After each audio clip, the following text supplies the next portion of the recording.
帷幕拉开，舞台之上，我们是老妪，是孩童，是国王，有默契驾驭着各种古怪的体态。畸形的狼狈终究不容于大雅之堂，只会被打落街头。可我们不再是无人可依的弃儿，戏谑的孩子，卑贵的母亲，寡言的父亲。一场场像家庭破碎的剧目，只求一个答案作为回报。你见过我们的父母吗？每个答案都会在寂寞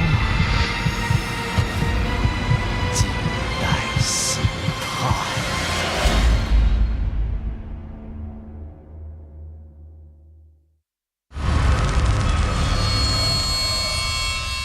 All that remains upon this throne is nothing more than a fragile, incompetent heart. After the embers fade and die out, our homeland ripped asunder by the flames of war. At the height of my desperation, I finally saw the light of a star above. She was the one who brought the light of dawn back into my life.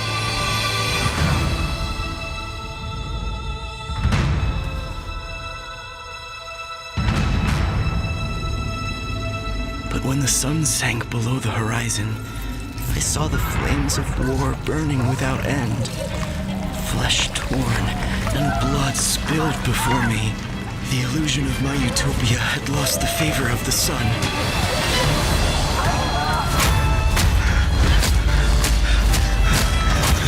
I have to get out of here. I have to...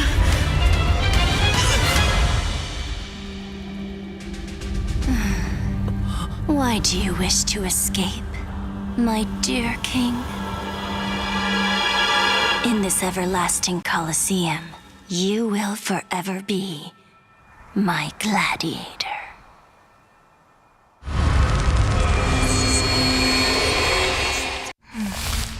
Anna, night, girls' school. To discover the truth about what happened to Anna, I disguised myself as a maid at the school. After the incident, someone was still the center of attention. Someone was still beloved. Someone seemed to be hiding something. And the odd thing, someone was trying to look for answers in those ancient legends. The truth may not be what it seems. Everyone is under suspicion. Things are not as simple as I imagined. 舞台之上，我们是老妪，是孩童，是国王，有默契驾驭着各种古怪的体态。畸形的狼狈终究不容于大雅之堂，只会被打落街头。可我们不再是无人可依的弃儿，戏谑的孩子不再是无人可依的母亲。你见过我们的父母吗？一场场像家庭破碎的剧目，只求一个答案作为回报。你见过我们的父母吗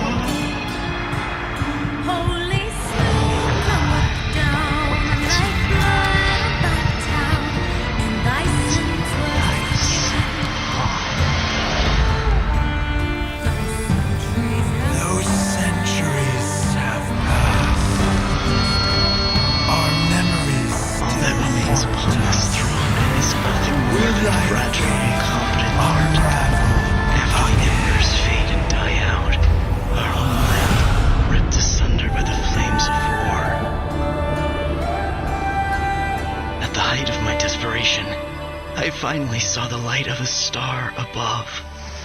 She was the one who brought the light of dawn back into my life.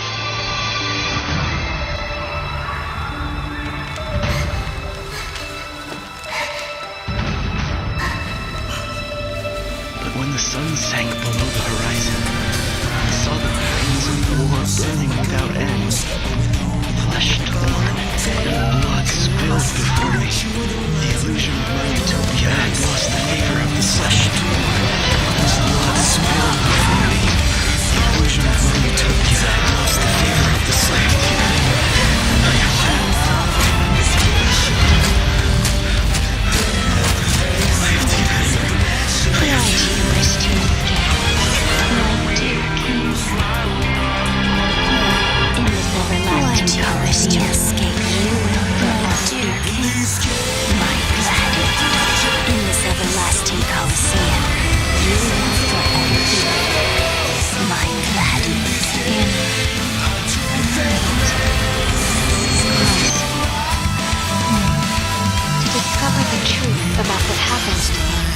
Disguised myself as a maid at the school. After the incident, someone was still the center of attention. Someone was still beloved. Someone seemed to be hiding something. And often, someone was trying to look for answers in those ancient legends. The truth may not be what it seems. Everyone is understood. Things are not as simple as I imagined. 诞生着无意义的希冀，人相信是我为他们带来了收成与希望。用默契驾驭着各种古怪的体态。尽管如此，我依然对周遭的一切产生困惑与不解。水中的鱼儿似乎更能让我感到亲近。直到那日，灾难再度降临。血血的孩子在守护着中国人，结束我们是沉默让鱼成为了任人宰割的动物。中像家人破碎的巨人，只求一个更好的家。为什么鱼儿不能说话呢？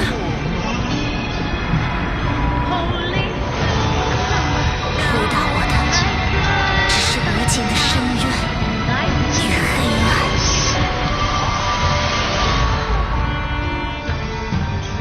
Those centuries have passed. Our memories upon this throne is nothing more than a fragile, incompetent art. If our embers fade and die out, our homeland ripped asunder by the flames of war. At the height of my desperation, I finally saw the light of a star above. She was the one who brought the light of dawn back into my life.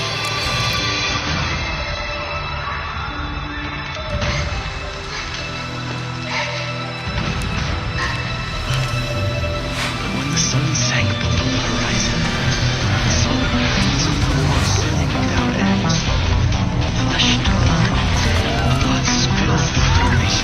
The illusion of my utopia had lost the favor of the flesh torn. Blood spilled before me. The illusion of my utopia had lost the favor of the slave.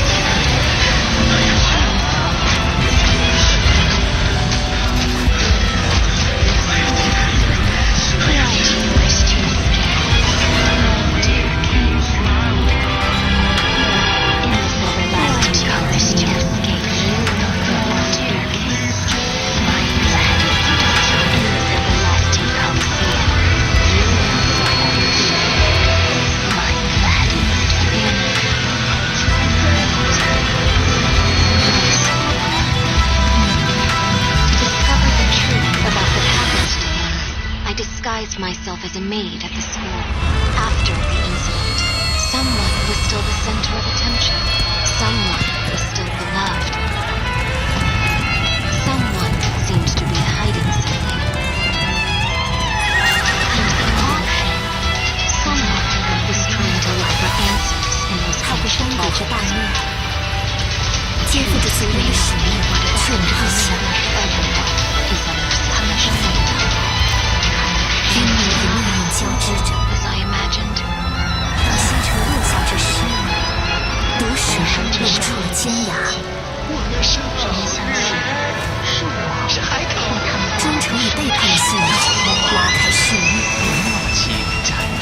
光将反叛的计划化为乌有，刺向毒蛇的弯刀，在烈火间把双手灼烫。然而，救命的稻草不过是又一场狩猎的预谋。然后不甘心成为猎人，而是让自己勇敢身上，触碰飞鸟，生命。为什么居然不能说话呢？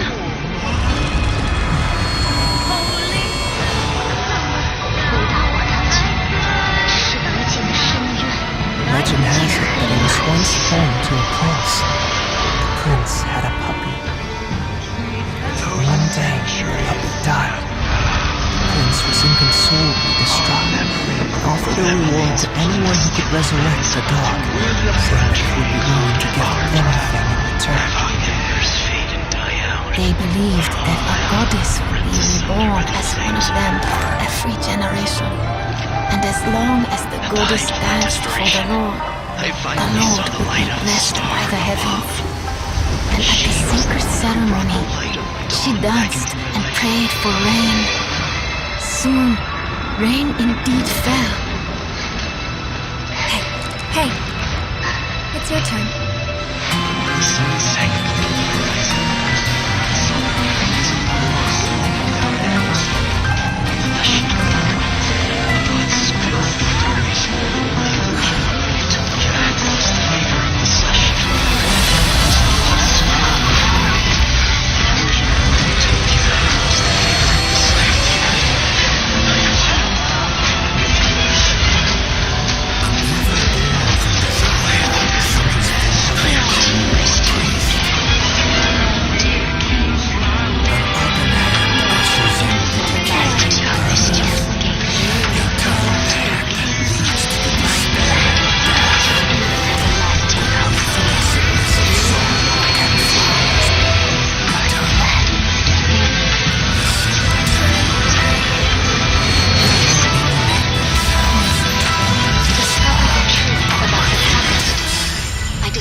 welcome to day one of the IVT North American European Server Tournament 2021. This is day one in which we're gonna see 4 teams going into the next brackets, and I'm very curious to see which these 4 teams will be. We have a total of 16 teams, and on this weekend these teams will all go against each other. I'm very excited to see how this tournament will play out. I am your caster Gaming Grizzly, and today with me we have Eli. How are you doing today?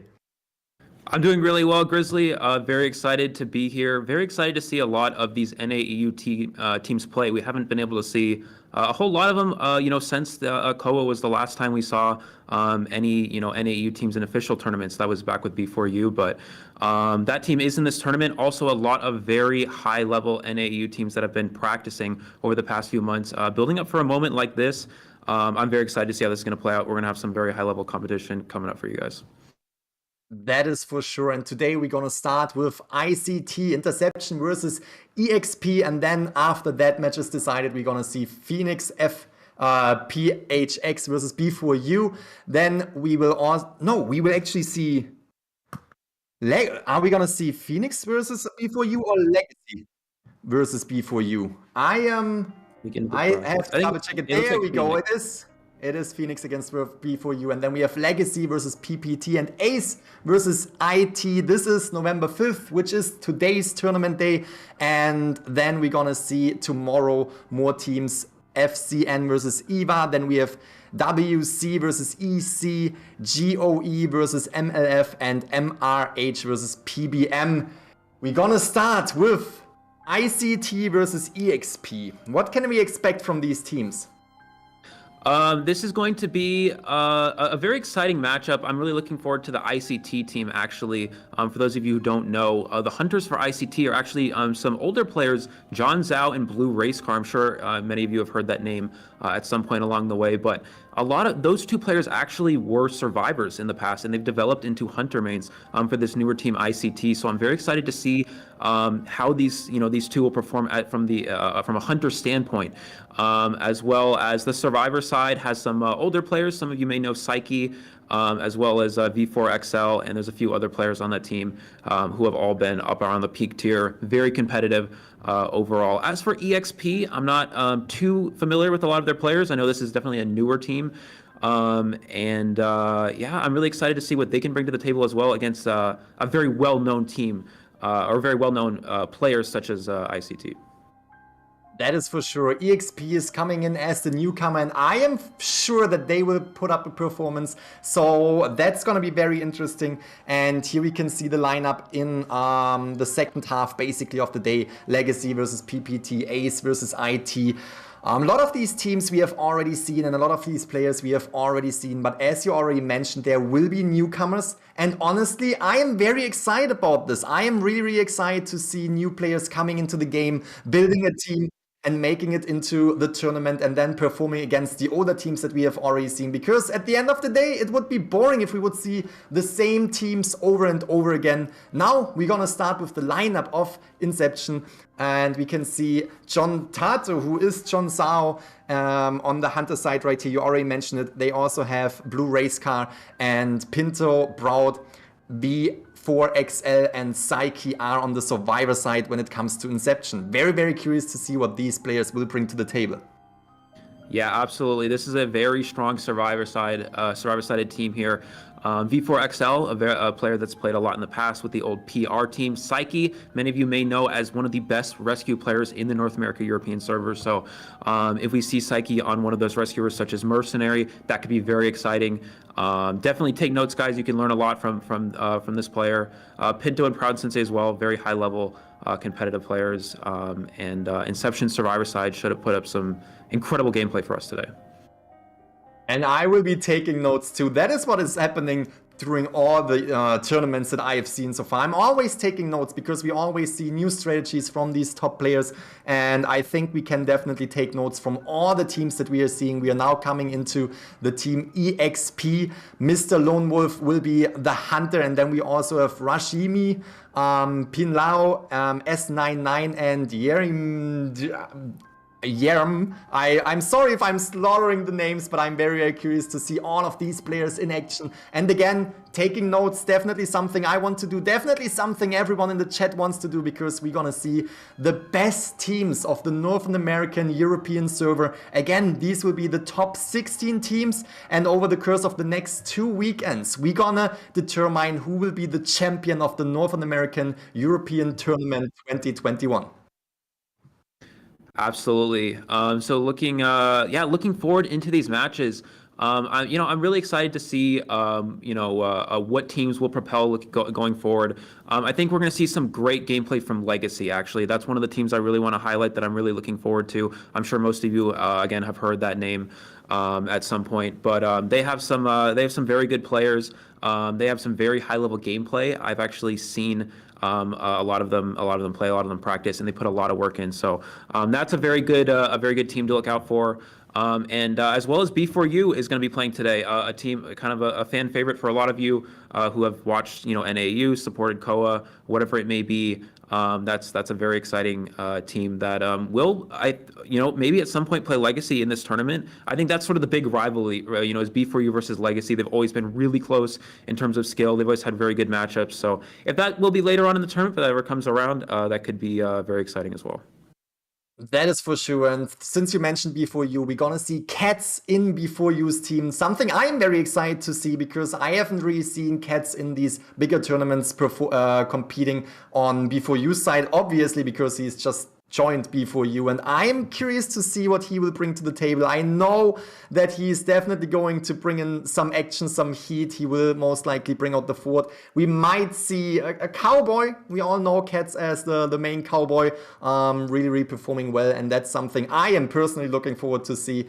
And in general, again, I want to highlight this. There are new teams that we haven't really seen before, and there will hopefully be teams that will surprise us, because new wind is always good, and these new teams will definitely be something that we have to look forward to, because again, yes, we have Legacy, we have B4U, we have all these teams that we already have heard because they have been competing over the past few years, and we have seen them in bigger tournaments. But these new teams that are coming in, we cannot underestimate them, because they are coming in here, they have the same mindset, they want to win this, they want to go into this, and I'm pretty sure they all practiced a lot just to go against these top teams.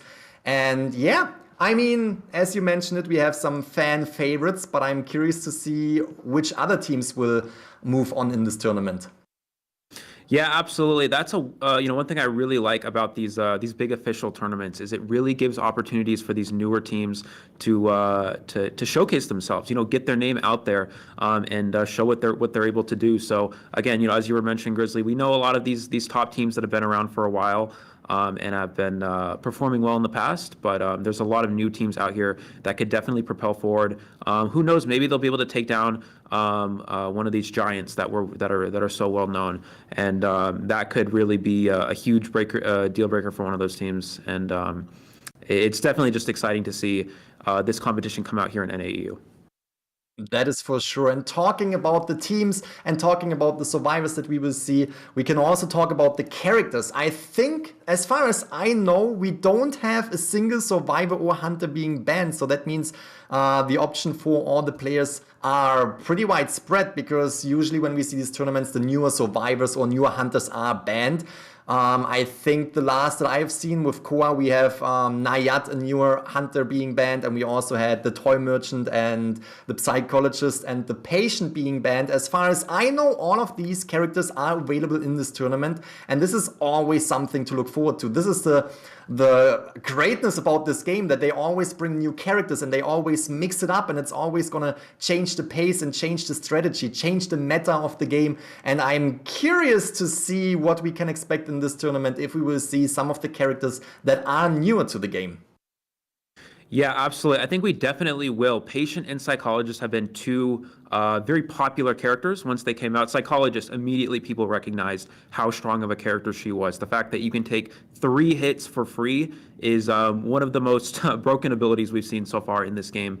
No need for Seer Owl when you can just absorb 3 hits before you go down. On top of that, it's really been interesting to see how Psychologist has made the hunters change around a little bit as well. We've started to see a little bit more Breaking Wheel, a little bit more Sculptor, because those hunters are stronger against the Psychologist. The chip damage or the Breaking Wheel able to instantly down the Psychologist instead of having to get those extra hits is very useful, in opposed to something like Dream Witch, where Dream Witch has to get 3 hits on a Psychologist to down them, which is incredibly challenging. Typically, Dream Witches would just go for 2 Patrollers, what we call the double Patroller play, and get the down. But now they have to either get a free hit, then go for a double Patroller, and Psychologist can waste a lot of time against something like a Dream Witch. As for the Patient, very good on certain maps, very map specific. There are certain areas where Patient absolutely excels in the kiting area, but there are some maps, such as like Arms Factory, where we may not see him get used as much because it's not as strong of kiting areas for his specific ability. That is for sure. And I'm in general also very curious to see Nayat. I think she is an extremely strong hunter if she is in the right hands. I personally go against her and I am usually confused and I'm going down by the puddles because I always get trapped. And I think she could be a hunter that we will see in this tournament too. And even if it's just, in the later rounds, we will usually see the meta characters in the first rounds, because you want to go with the stronger characters as long as the survivor side can't really ban any hunters. We will have 2 survivor bans and 0 hunter bans in round number 1, and this will go on into round number 2, where we see 3 survivor bans and 1 hunter ban, and then in round number 3 we will see 4 survivor bans and 2 hunter bans. So obviously you want to pick the strong hunters early in the tournament, early in these matches. So we might see, as you already mentioned, Breaking Wheel. We might see the Sculptor. And now we're gonna jump into the first match. We can see ICT is on the survivor side, which means EXP is going to ban 2 of the survivors before they can pick their survivors. And Lone Wolf is going for, oh, you already mentioned it, very, very strong, the Psychologist right here. We have the red church map in the top right. We can see the selection of the map as well. And the second ban will happen as soon as 2 survivors have been locked in. Yeah, the Psychologist ban right out the gate here is actually a bit of a surprise, but this heavily indicates towards a Dream Witch. Dream Witch is one of the very few characters that will instantly ban that Psychologist because of how difficult it is for that hunter to deal with them. We do see Postman and Forward immediately locked in. Postman is an interesting lock. That's typically a character that doesn't always get banned, so you don't necessarily need to lock them in, but it looks like they were going for that. The Forward obviously making a lot of sense, one of the best rescuers, one of the best support characters in the entire game currently. It looks like we're going to have Mechanic as the second ban from the hunter here. Banning Mechanic is always strong. Mechanic is just one of those heavy Cypher Rush characters, the best decoding character in the game. And it really allows for some incredible Cypher Rush for the survivors. So a very smart play from the hunter to remove that as an option from the ICT survivor side. Very, very good pick on the survivor side too. We have Mercenary, Seer, and we have Postman and Forward. But yes, on the hunter side, EXP going for Evil Reptilian. If you would have asked me if we're gonna see Evil Reptilian this early in the tournament, especially in the earlier rounds where we just mentioned these meta hunters are extremely crucial to pick during the early rounds, I wouldn't have thought that we would see, the Evil Reptilian, but it's definitely a welcome surprise. This is why I love to see these tournaments, because these top tier players, they know how to utilize these hunters even if they are off meta, and they know how to really bring out the best of these characters. And this is why we said take notes earlier, because this is definitely the time to take notes if you want to see some extremely good gameplay from Evil Reptilian players. Yeah, so it looks like we're going to have Psyche. Again, we talked about this earlier, guys. Psyche on the Mercenary. This is very exciting for me to watch. I'm sure for a lot of you as well. We talked about this again. Psyche, one of the best rescue players in NAEU. So this will be some very high-level rescue gameplay, which is not something you see every day, and it's very exciting. It looks like also Seer, again, as you mentioned, Grizzly, is the last lock-in from ICT. Seer, an all-around good character. Against a lot of hunters, you can force an extra hit with that owl. You can see where the hunter spawns at the start of the map. You can see which direction they're going. You can communicate to your teammates, and they can rotate accordingly to stay out of the hunter's vision. And that can allow for some excellent Cypher Rush and make it very challenging for the hunter to actually get a survivor down if you're not able to find anyone in the early game. So now I have a question for you. You mentioned this earlier, with the Psychologist being such an extremely strong character that can take an additional hit, it almost makes the Seer not that important anymore. Do you think if the psychologist is in the map, there's no need for the seer anymore? I think they're both very strong, just because the seer can give an extra hit to the first kiter. If psychologist isn't kiting first, the extra hit is not as relevant. And the seer can force the first kiter to take an extra hit. Loading into the match, though, it looks like we did have the church spawn from the evil reptilian, which means the key spawn is behind Shack, and the lizard went to check it out but did not find a survivor and is now going to head towards graveyard. This looks like the location of V4XL the seer, so this is a pretty good find for this evil reptilian, and he has caught him in a very weak kiting area. This is wedding. This is known to be one of the weakest kiting areas on Red Church, so this might be a pretty good start for this reptilian. Extremely good patience to finding the forward first and then concentrating on putting his attention towards different survivors, because you just don't want to go for the forward in such a team early kite. And we can see that he's closing the gap. Will he be able to hit? No, Seer actually doing a fantastic job, is avoiding these hits, buying more time, put down the 2 pellets right here and is trying to loop around towards other pellets. Oh, very, very nice utilization. This will definitely buy him more time. Lone Wolf not hitting him, not getting the hit on that survivor right here. And we can see Lone Wolf is trying to put his attention to someone else, not dealing with the CSO right here, hitting the mercenary, first hit on the survivor. But we can also see Forward is decoding the Cypher machines. Lone Wolf has to pick up the pace right here to bring that first survivor on the chair. We actually see the insolence kick in from the evil reptilian here, which is not something you see every day, but this is going to allow for him to have that lethal crash ability, which you're able to damage a survivor without having presence, once you have that insolence online. He is committing to a mercenary here. This is very risky. Mercenary is one of the best kiting characters in the game because you have those 3 elbow pads to utilize. On top of that, 10% increased chair persistence makes it very hard for the hunter to get that mercenary out of the game and back to the manor. Goes for that crash, unable to get it. Mercenary able to avoid that hit as well. Beautiful job from Psyche to avoid any extra hits here from this lizard, and ICT in an incredible position so far. Psyche really utilizing his elbow pads to his advantage and getting away from the evil reptilian, breaking line of sight and also getting away from the hits as we just saw it. And right here we can see Lone Wolf is trying to it again, but this is buying a lot of time, as you said it. Mercenary is an extremely dangerous target early game, because if he can buy a lot of time, Cypher machines will go down, and this is exactly what we are seeing. 3 Cypher machines remaining. We have the postman in the church who is decoding, and as I can see, I think Forward is slowly coming into the area too, in case Psyche is having a little bit of a problem right here, and the decoding is making a lot of progress. Absolutely. It looks like Psyche's going to try to stay alive here. 1 more elbow pad still available, so he's got some time to kite with. He may actually just hold on to this elbow pad for the end game. Oh, beautiful lethal crash there from Lone Wolf. Gets the hit, getting the down on Psyche. We do have the Forward in the vicinity. You have to be careful here if you are this hunter. Goes for the stun too early, unfortunately there, and Psyche is still on the ground. Was too early, but still there's still the chance to go in again and is able to rescue Psyche right away. Lone Wolf was trying to pick him up and get out of range, is hitting the mercenary again. He is picking up the pace right here. He knows that he needs to chair the survivors. We can see the Cypher machine in the middle of the map in the church has been primed. We have the mercenary down, and this is still action from the Forward right here. Psyche is in the area. Psyche is trying to do the same again. Lone Wolf this time a little bit more patient. No, is picking him up and is getting the stun again. Psyche off the balloons yet again, is taking that hit. Ooh. Yeah, something I wanted to point out is Psyche is actually holding onto this elbow pad on purpose. If you have that elbow pad available in the late game, he's going to take the hit, and I think the Cypher machines are, no, not quite primed just yet. The Forward still in the area here. But as I was saying, he's holding that elbow pad for the end game, so he can go for a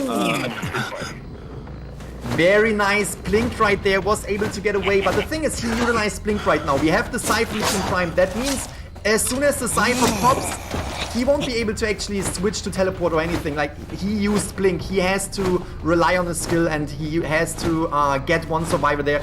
And this is exactly what Lone Wolf has to do right now. He needs to concentrate on at least 1 survivor. He wants to get 1 survivor on the chair, because else we see ICT taking 5 points out of this game if they're able to get out with 4 survivors. And so far they're doing a fantastic job. As we see in the bottom left, 3 survivors at the exit gate. We now have the mercenary, who still has an elbow pad, gets the chance to get to the dungeon, and that is it.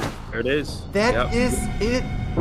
Yeah, Lone Wolf unfortunately losing sight of the mercenary in the end game there. Psyche saving that elbow pad for that end game, so we could reach that dungeon, getting a 4 survivor escape. That's 5 points for ICT right out the gate. That's some incredible gameplay. You really see the downside of chasing the mercenary in the early game. It's such a hard character to down, and on top of that, even with the forward support, if you get that stun on the hunter and they drop the mercenary, they have to hit them again and wait 15 seconds again before the mercenary goes down because of his ability. So just incredible game sense from the survivors to acknowledge if we're going for forward stuns here, we can waste a lot of extra time, and they put themselves in a great position. And again, 5 points out the gate for ICT. They're in a very good position in this first round. Yeah, we definitely have to give it to Psyche, rescuing the mercenary. I think what was 3 times of the balloons as soon as Lone Wolf was picking them up. And this was a fantastic job, really buying more time. And we saw Lone Wolf doing a good job too. As soon as he was off the balloons, he was utilizing his skill, jumping up, hitting him, and immediately swinging. So even if the mercenary would need this additional swing, he was able to bring down the mercenary fast again. But at the end of the day, we saw ICT taking the 4-man out of the game, getting the 5 points in this first match. Here we can see it. Fantastic teamwork, fantastic coordination. Now we're gonna see EXP on the survivor side. Red Church map will be the same map that we're gonna see while they're playing on the survivor side. They have to pick up the pace right here. They need to get at least, they have to get all of the survivors out of there if they want to tie this first round. Yeah, absolutely. You see a 145-second containment time from Psyche there. Beautiful job utilizing those elbow pads in absolutely perfect positions to avoid the evil reptilian's ability, and just avoiding all hits all around. I think he probably went through at least 6 different jump abilities and were able to avoid all of them for the most part. So again, beautiful job from Psyche. But yeah, as you were mentioning, Grizzly, these survivors need to put up a big number here if they want to stay in this match. I think the worst case scenario here is if they let up a 4-person elimination to the hunter, because then they'll get down 10-0. Even getting a 4 escape, of course, that would be nice, but if you can at least get a few survivors out here, put yourselves in a position where you're not too far behind, and then maybe win in the later rounds, I think that might be their best bet looking into the second half of this first round. That is for sure. That is for sure. And I want to mention Lone Wolf was doing a good job. We saw him go early game towards the fort, and as soon as he realized, hey, that's the fort, that is not a really good find. We're gonna rotate away from the fort. We're gonna go into a different area. And as you said, they were at Wedding, best kiting area for the Evil Reptilian, because it's the weakest one for the survivor side, was having the Seer right there, which was also a really good find. But as soon as the Seer was utilizing the Owl, he was just, you have to decide which poison do you pick? Do you go for the Seer, who has now an Owl who takes an additional hit to go down? Or do you just, let the Owl run out the 20 seconds? You know what, I'm not gonna deal with the Owl, I'm gonna search another survivor. So he was rotating around the survivors, trying to find the best pick, but at the end of the day, they were all extremely good and they were extremely coordinated. Fantastic job from ICT's side right here. Curious to see if EXP will perform just as well. I'm curious to see the Hunter side. Yeah, absolutely. ICT, I would expect we're going to see John Zhao, John Tato come in for this first round with that Sculptor. This is the hunter that he's really known for. When Sculptor was first released, he was the first Sculptor by a large margin in the North America European server back when a few seasons ago. So he's really known to be a Sculptor player. And I'm very excited to see how that Sculptor will come out. Now, something that John Tato often likes to do is he'll bring peepers on Sculptor, which is not something you always see,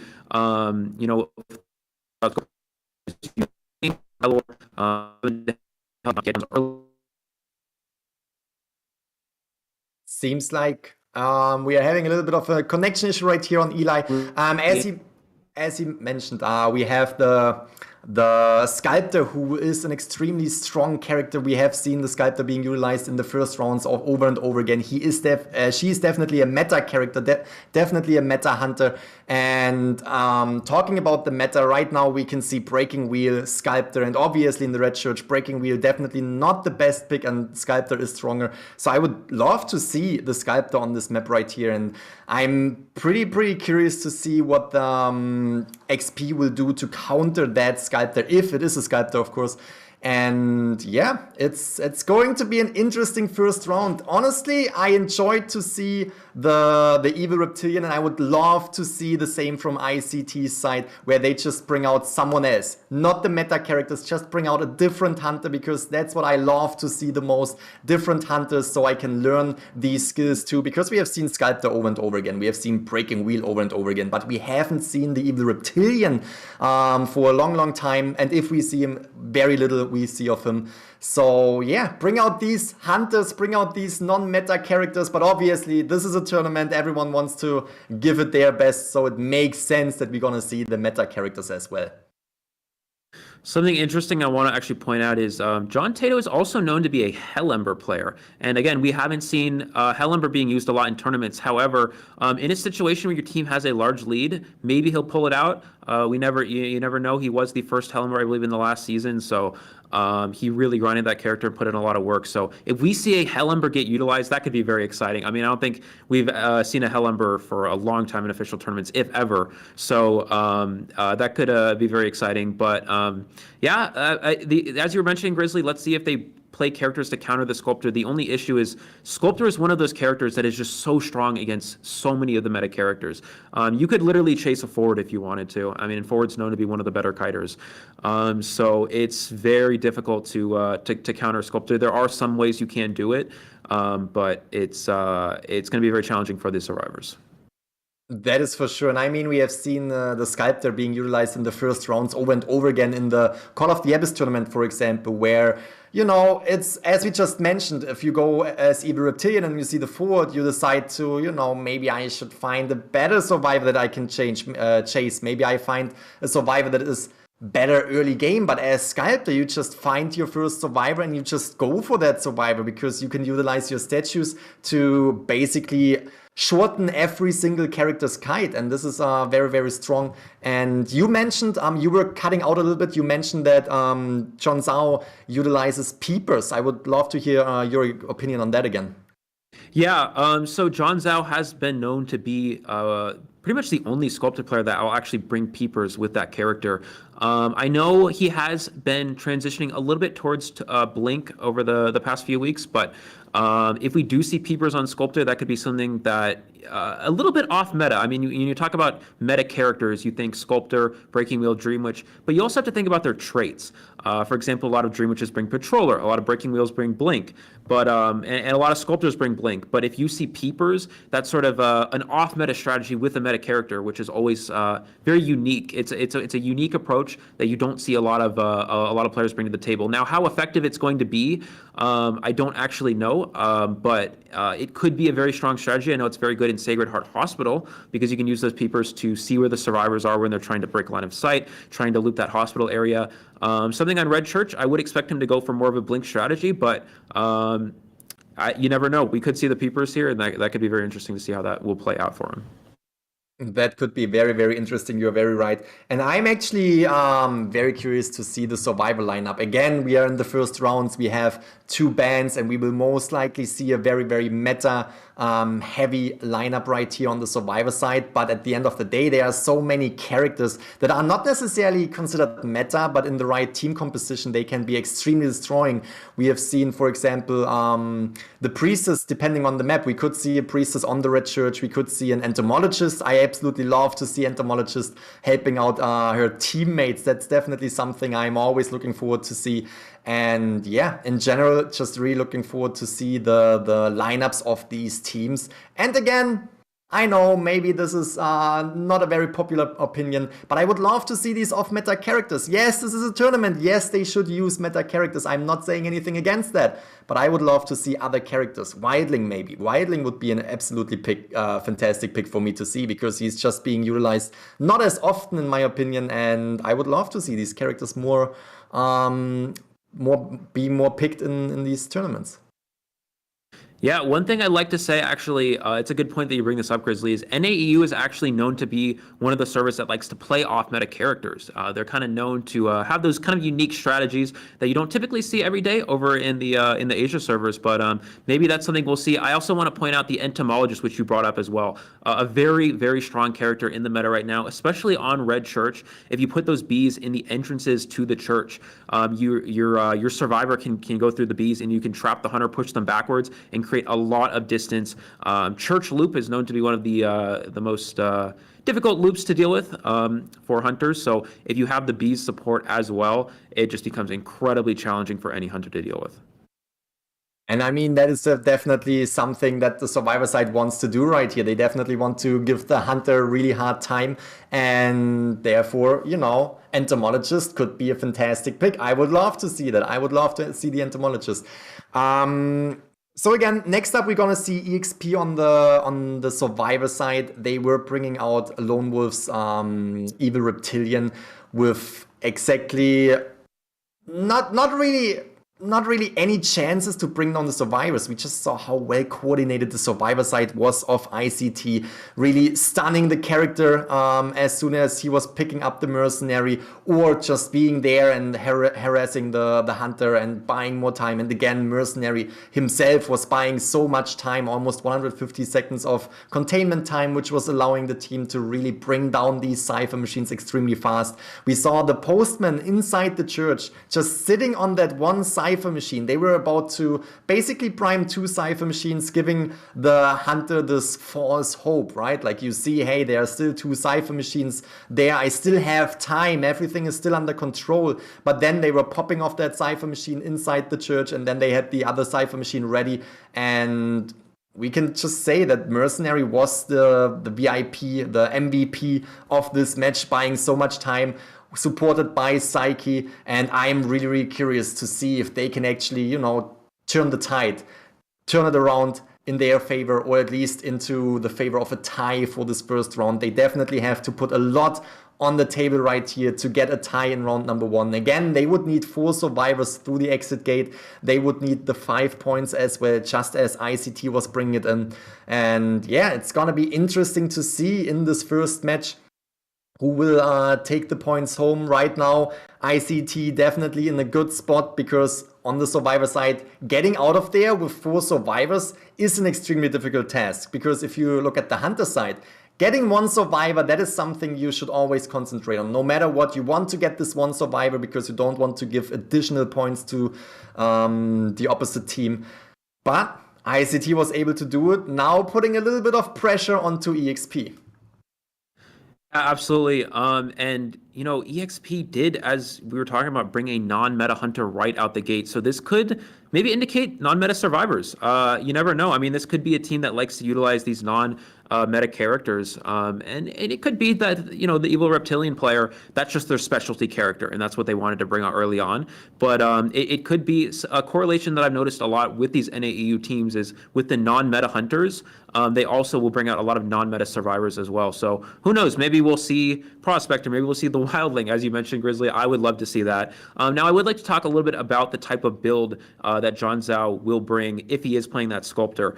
We were talking about the Peepers before. In a situation, though, when you need only 1 kill to secure a win for the round, I would expect Blink. I don't think there's any reason to bring anything else. A lot of hunters will just go up, down, Blink. They'll have that confined space, fast pallet breaking speed, as well as detention, which allows you to simply blink the survivor in the end game. Even if you get kited to a situation where there's 4 survivors up in the exit gates, you can blink with detention to secure that 1 kill that you need. And it's really just the best tie build overall. And that's what John's going to be looking for in this situation. No need to push for anything more than that. That is for sure. No need to push. I mean, at the end of the day, you want to get as many points as possible, but you're very right. Just to win this first round, to get this 1 point in round number 1, they need 1 survivor out of there. And it makes sense for them to concentrate on that, to just, you know, bring Blink and secure this 1 elimination, and maybe even more, because Sculptor in general is just an extremely good hunter, so there's definitely the chance for more. But as you mentioned, you just want to get this 1 survivor out of the game to secure the win in round number 1. But then there's still everything on the table. Everything can still change. We will still have to wait until round number 2 and potentially round number 3, where we have more bans, not only on the survivor side, but also bans on the hunter side. And this might be in favor of EXP, because now you go into round number 2 where you have hunter bans. Who are you going to ban? Are you going to ban a meta hunter? But then you also can't really expect EXP to pick a meta hunter after they went Evil Reptilian in round number 1. Or are you going to, ban the Evil Reptilian and then, maybe EXP is coming out with the Sculptor, surprising and really like coming back from this first round right here. That could be an option. And in general, we mentioned it, Nayat could be a hunter that I definitely want to see, because she hasn't been allowed in the tournaments so far. And that is definitely something I'm looking forward to. And I'm also curious, I want to hear your opinion. What is your opinion about the Toy Merchant? I actually really like Toy Merchant. I know there has been a lot of controversial opinions about whether or not this character is good, but I think Toy Merchant is very strong. Maybe not so much on Red Church, but Toy Merchant is really one of those characters that can buy a ton of time by jumping out of a 2-story window. When you jump out of that window, you can get on your glider and create a ton of distance between you and the hunter. I think her strongest maps, in my opinion, things like Sacred Heart Hospital, Moonlight River Park, Ever Sleeping Town. There's a lot of nice 2-story areas that you can use that glider and create a lot of distance. Additionally, she's very strong against Breaking Wheel. And the reason why is when the Breaking Wheel approaches the Toy Merchant, if you jump on your catapult and get on that glider immediately, the Breaking Wheel can do nothing to get you. And you can literally create a lot of distance. You can fly to an area where there's a lot of windows and put yourself in a situation where the Breaking Wheel really can't roll over you at all and get any spikes. And it forces them to change targets, which promotes rotation and a lot of Cypher Rush for the survivors. So I think Toy Merchant is a very, very strong character. Again, unlikely to see her on a map like Red Church, but on any of those 2-story maps, I think we could definitely see her come out to play today. Definitely taking some notes right here. Next time when I go against the Breaking Wheel, Toy Merchant it is. Toy Merchant I will select.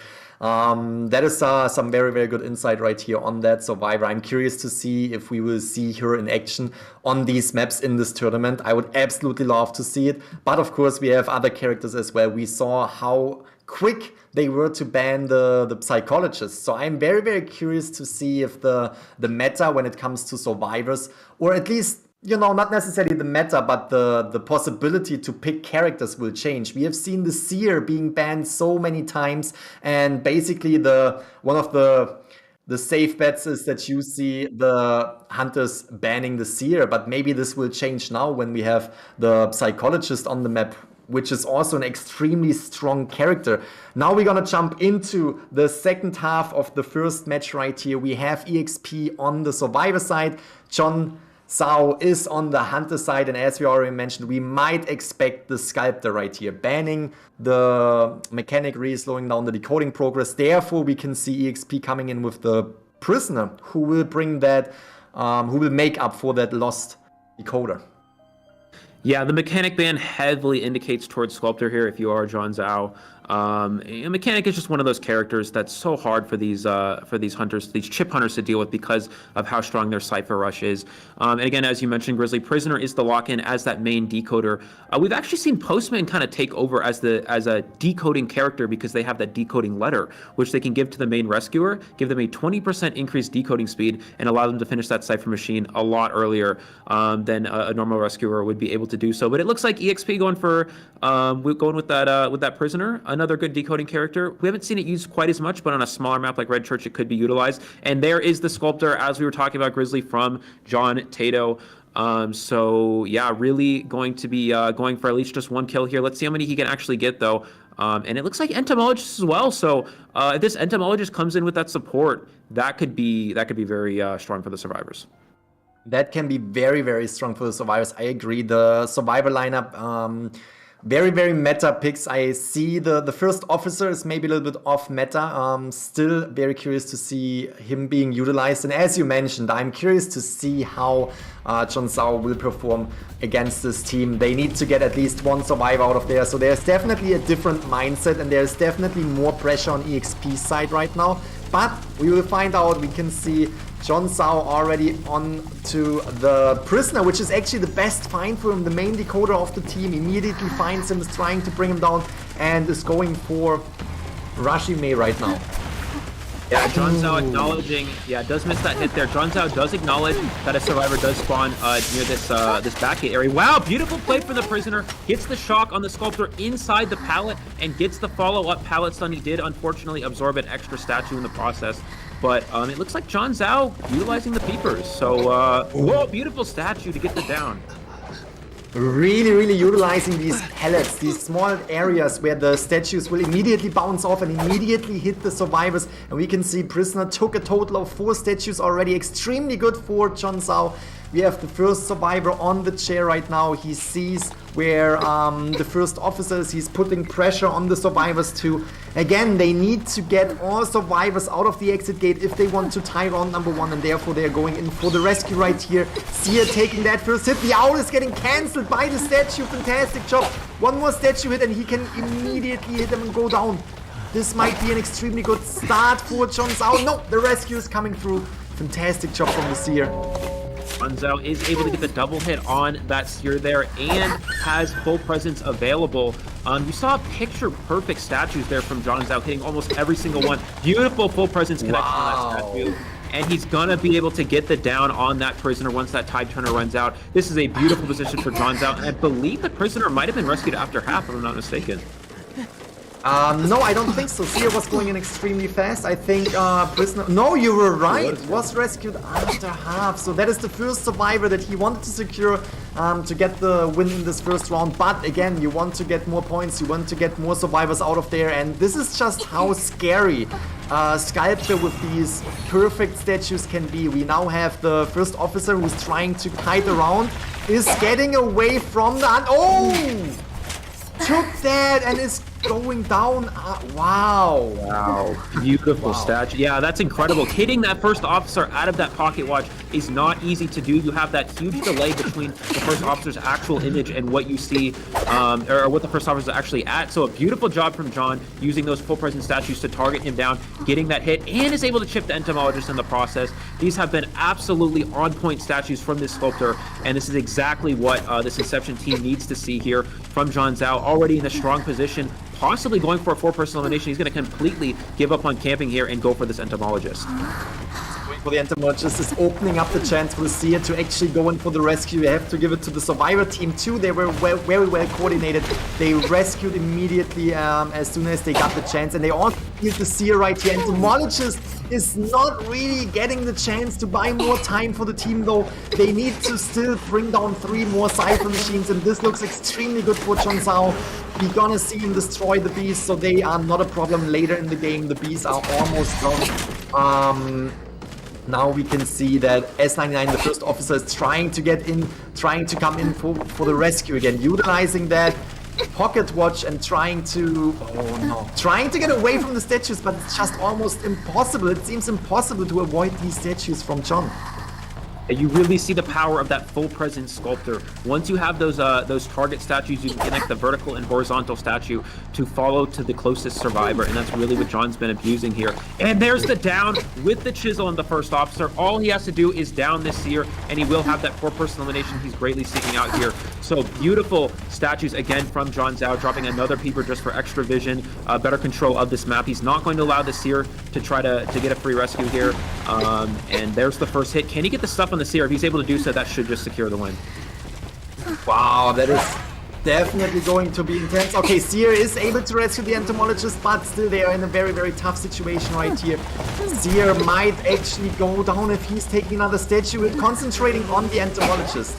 Is hitting that entomologist. Entomologist will be out of the game as soon as she hits the chair, and then it will be a back and forth. We have seen this over and over again. When you really want to get the 4 survivor elimination, you will just leave the Seer on the ground, concentrating on the first officer, because I think he had to help himself up. Therefore, if the first officer goes down, he will go back to the Seer and really not sharing, because if you share the survivors, they have a better chance to get to the dungeon. So this will just, again, a back and forth between these 2 survivors. We're going to see John Zhao again. Look, oh, Seer actually gets up in front of him. So all John has to do now is down the Seer. There is the down on the Seer. No more self-heal available because he used it right there. So interesting choice from the Seer to try to escape there. Unfortunately, did not work in their favor. Now John is going to use this chisel. Trying to use these statues, it will point to the closest survivor if they are within a certain range of where that chisel is. Unfortunately for John, the first officer was not in that range. So he's going to be able to stay out of his vision for now, but it's only a matter of time before he's able to locate this character and get that down. That is for sure. It is only a matter of time. We have the Seer slowly bleeding out. Again, this is just buying so much time for John right here to find the first officer, and there he is. The statue is going straight up into the direction of the first officer.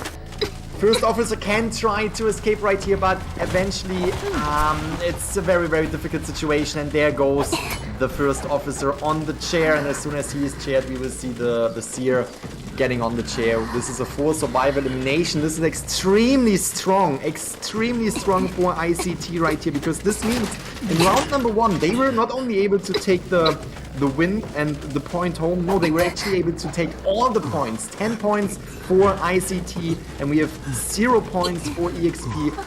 EXP really needs to pick up the pace right now. They need to win round number 2 to push it into a round number 3. So that's gonna be very, very intense, and fantastic job on ICT's side so far. Yeah, absolutely. Beautiful job from both sides there. But ICT just really pushing ahead with the survivors and the hunter gameplay. Yeah, we talked about this during the match, but John's statues were just on point throughout the entire match. You saw the prisoner made such a beautiful play with the shock and the pallet stun, but still went down to 4 statues because of how accurate they were from John as well. And he's even able to knock the first officer out of the pocket watch with that target statue, which is honestly, it's almost impossible to do because of how much that first officer has distance with that image, and he's really just using that to his advantage. Now, something I did want to point out is an excellent job from the Seer. The Seer made 2 beautiful rescues that match. It is not easy to rescue a sculptor by any means, especially once they've reached that full presence.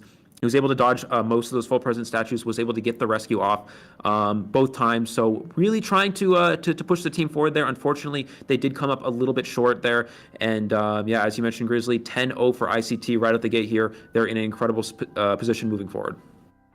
That is for sure. And here we can see the progress, and you can see the strikes on that sculptor right here. 26, really hitting, I would almost say, almost every single hit, right? They were so on point, and this was putting the survivors on such a difficult spot right there to get away from. And as you mentioned, Seer was able to pull off rescues, was able to avoid the statues, but at the end of the day, I would say John was utilizing these statues to bring down almost every single survivor in no time. Was really not giving the survivors a lot of time of containment, as you can see right here. The longest was the what I think was the Seer, right? Yeah, the Seer, and the rest is not even hitting the 60-second mark. This only shows how efficient John Zhao is with these statues and with the sculptor.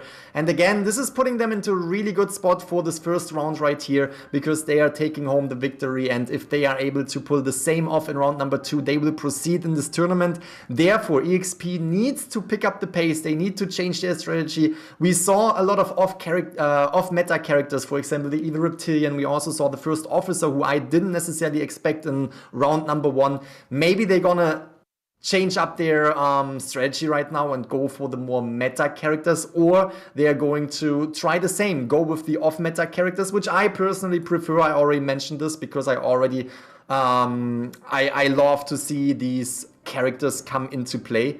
And here again we can see 10 points for ICT, which is extremely strong. Again, will we see the meta characters on EXP side as well now, or will we see more off-meta characters? And if we will see more off-meta characters, will we see some surprises? Will we see them come back and really taking the second round to themselves? We have seen this in these bigger tournaments over and over again, where the first round just goes extremely well for one team, but then the other team pushes back. They come back, they change the pace, and they really turn it up, and they sometimes even win round number 2 as well as round number 3. So we're in for a treat right here. We're gonna see these two teams perform against each other in the second round in a minute. Yeah. Now looking forward to this the second half and this third a part of this match.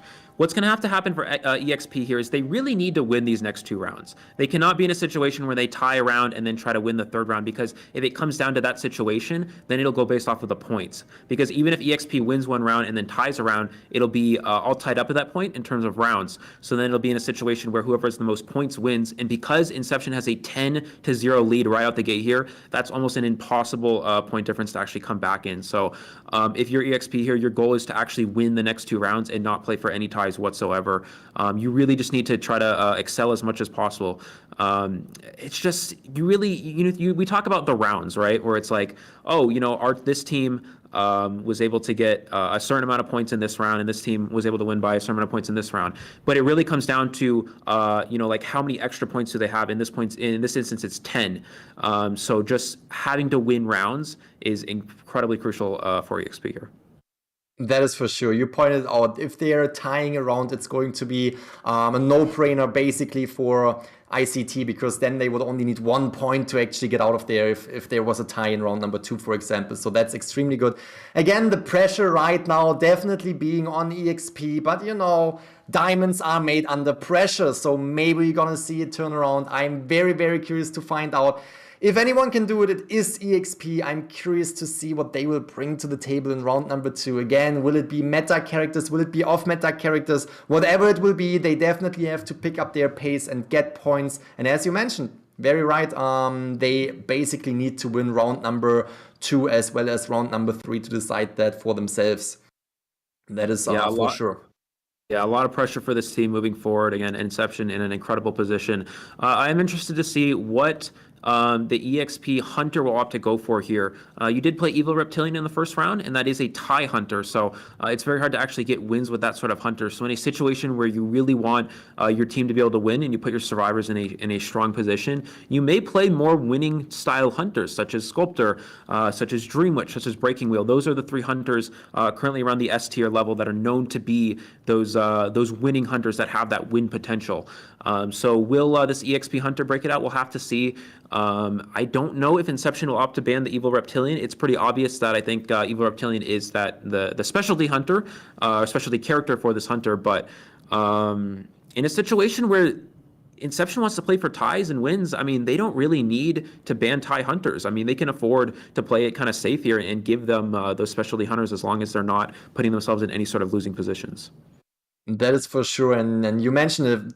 Would they ban the Evil Reptilian? That's very questionable, because they also went against the Evil Reptilian and were able to get 4 survivors out through the gate. And if you achieved this once, why not do it yet again and, just purposely allow them to pick the Evil Reptilian again, ban a different character that you are more afraid of. And if they pick Evil Reptilian again, hey, they have faced him again once and they have won against him once, so maybe that works out twice.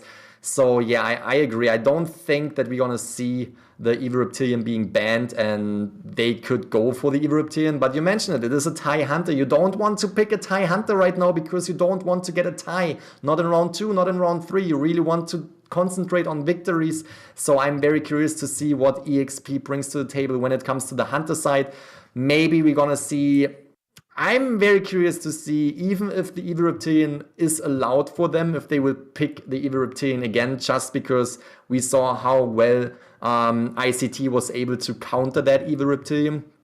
But then again, the question is, what else do they have up their sleeves? I honestly haven't seen EXP in action yet, so they could have everything up their sleeve. They will not only surprise me, they could also surprise the opposite team, ICT. And they really have to do that. They have to surprise them. They have to come back if they want to proceed into the next bracket in this tournament. Because right now it's just looking extremely good for EXP, for ICT. Yeah, and another thing we can actually mention is, will EXP play endgame characters that can push for dungeon escapes? There's different types of characters in this game that you can play. In a situation where you need a tie, maybe you'll play Something like, oh, we can play Perfumer because she has a good early game kite. But in a situation where you want to get extra escapes, such as through the dungeon, let's play a character that has strong end game kiting potential, like, for example, Prospector. Because Prospector is one of those characters that constantly recharges his ability over time and can use those magnets to avoid any sort of like detention hits. Whereas Perfumer, if they get hit with detention, the perfumes are essentially just useless as it is. So I would expect EXP to use more of end game strong characters, whether that's something a specialty character like Prospector, or even just good kiters like Batter or Priestess. Priestess can recharge those portals and can kite to the dungeon easier than a lot of characters can. So I would expect those sort of dungeon escape style characters to come into play here. That is definitely a good point right here. They definitely need to get as many survivors out of the game as possible, and that could definitely be an option. We saw it in the first round right here on ICT side, where they had the mercenary who is extremely good late game, and just having that elbow pad that he was saving up was helping him to go to the dungeon faster and more secure with a lot of distance to the hunter. And yeah, you're right, we could have the Prospector coming in who charges up his ability, and we could also see other characters come in. And in general, you just want to see other characters now, because you saw how they were performing with the team that we have seen right now against the Sculptor, and this is going to be very difficult to change the pace if you're coming in with the same setup. If you're trying to do the same thing twice, it's probably not going to end up well either. So it's very, very important for EXP to change up their strategy right now and really surprise not only us, also the opponent team. And yeah, ICT definitely in a comfortable position right now, and they just need to get one more victory to actually decide that for themselves. And EXP knows that. EXP is under a lot of pressure, and they have to come back. Yeah, absolutely. Now, I'm very excited to see what map is going to be selected here. We don't actually know. I'm not sure we know which team chose the map in the first round. Usually you can tell based off of what hunters are being utilized, but Sculptor and Evil Reptilian, both hunters that excel pretty well on Red Church. Red Church is a very good, very balanced map, good for a lot of hunters, except for maybe the Breaking Wheel, as you had mentioned earlier, Grizzly. But I think that the map really is going to come into play. Are we going to see a survivor-sided map, such as Sacred Heart Hospital, or are we going to see more of a map favorable for hunters, such as Arms Factory? Those factors could be really huge here, because again, EXP, I think if you're EXP, you want to play a more survivor-sided map here, so your survivors have a higher chance of getting escape, and you're just and you put your hunter in a bit of a tough position, because it also works in the other team's survivor favor as well. But this is really one of those situations where you have to play risky. You have to push for extra points, any extra advantage you can gain here, even if it's tough for the hunter side or the survivor side. You have to just take those risks and try to propel yourself forward, getting as many extra points as possible. That is for sure. And I'm just looking at the hunters right now, and we see if we talk about ICT, we have John Zhao and we also have Blue Racecar. And as far as I know, they are not necessarily breaking wheel mains. So what could be a favorite map pick for EXP right now could be Ever Sleeping Town, and then EXP could utilize that breaking wheel on the Ever Sleeping Town, because that's definitely a map where the breaking wheel definitely has a strong hand and definitely can point, and definitely can survivors get out of there. And that would also put ICT into position where, hey, the strongest character on this map, which is Breaking Wheel, is not in our arsenal. We have to pick a different hunter, and that could also be an advantage for EXP. So maybe we're gonna see Ever Sleeping Town. We have seen Ever Sleeping Town being utilized almost way too often during the Call of the Abyss tournament, at least in my opinion. Round number 1, Ever Sleeping Town was almost a given. But again, this could definitely be something that changes up the pace right here on EXP side. If they have a really, really strong breaking wheel up their sleeve and they are getting to play the Ever Sleeping Town, this could change the pace a little bit. Yeah, Ever Sleeping Town is just such it's a very good map for both teams, and it's also very weak for both teams. And the reason why is it's a good map for survivors, because there's a lot of very strong kiting areas, in that you have that graveyard area with all those pallets, you have that very strong window that the hunter is essentially forced to vault to actually reach you. You have the corner house. The corner house is one of the hardest areas to catch survivors in. You have so many strong pallets, you have that window, you have those areas you can just kind of loop for long periods of time. But on top of that, it's also a really good map for specific hunters, like, as you mentioned, the Breaking Wheel. It's such a strong wheel map because of the lack of windows. While there may be a lot of strong pallets, Breaking Wheel doesn't really care about pallets because you can go right through them in that wheel form. So it's also very strong for something like Sculptor. I don't think we're going to see Sculptor being used in the second round. Most likely will get banned. But yeah, as you said, other hunters besides Breaking Wheel and Sculptor can struggle on it. So maybe they'll maybe EXP, if they have map selection, goes Ever Sleeping Town, brings out the Breaking Wheel, and forces the ICT hunters to play on a weak map for their specific hunters. Exactly, that could be definitely an option, but we also know that John is coming in with Guard 26. We have seen the Guard 26 performing extremely well on this map too, so it's, you know, at the end of the day, you pick your poison. There are still a lot of hunters that are available, even if you ban the Sculptor, even if you pick a map where other characters like Breaking Wheel are stronger on. There are still so many hunters in the game to pick from and so many options for ICT to push EXP yet again. So they really have to bring out their A game right here against ICT to turn this around. We saw it again, 10 points in the first round. We haven't really seen 10-point games that often because it's just so difficult to perform. Not only do you have to get all survivors out of the gate, you also have to eliminate all survivors as hunter. But here we have ICT doing exactly that. Very exciting first round in this tournament. They number one right here. And this is just showing how serious these players are, how serious ICT is about this tournament. They want to proceed into the next bracket. They want to proceed into the finals. They want to take home that championship title. And yeah, EXP right here standing in their way, trying to, you know, switch it up a little bit right now. We are waiting for round number 2 to start, and round number 2 will basically decide if we will go into a round number 4, round number 3, or if ICT will already proceed into the next bracket.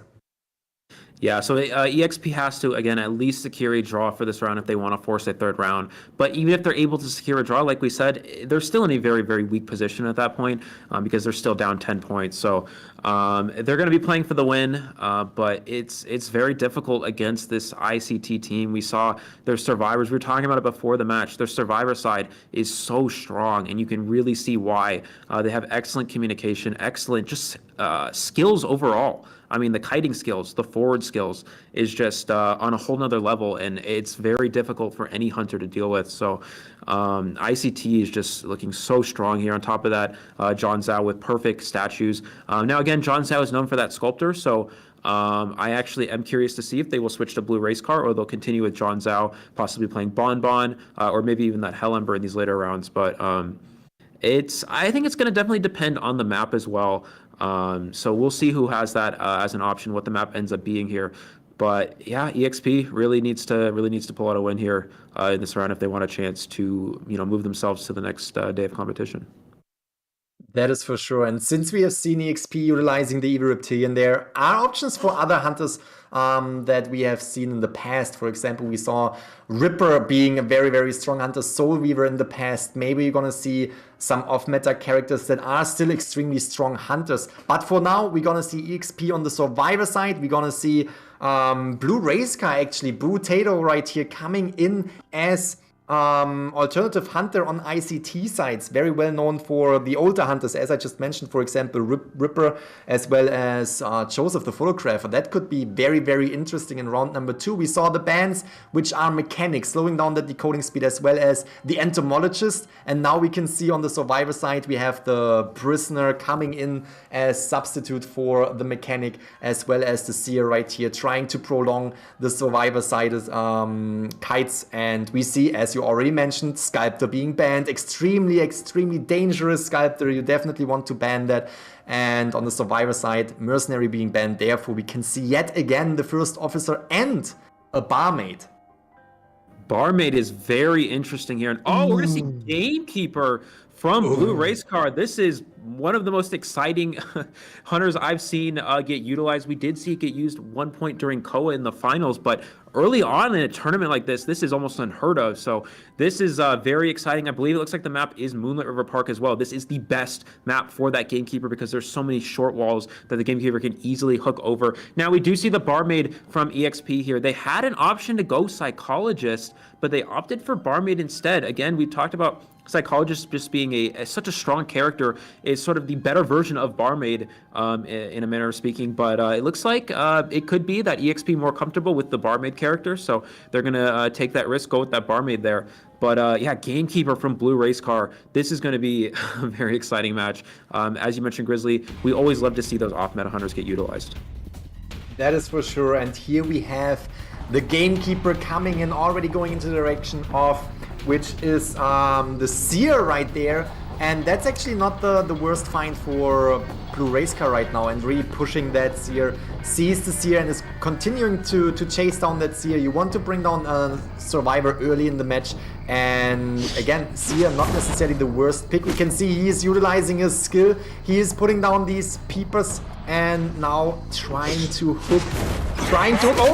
Oh, didn't take the pallet, but was actually hitting the Seer right here. Fantastic job from Blue Race Car.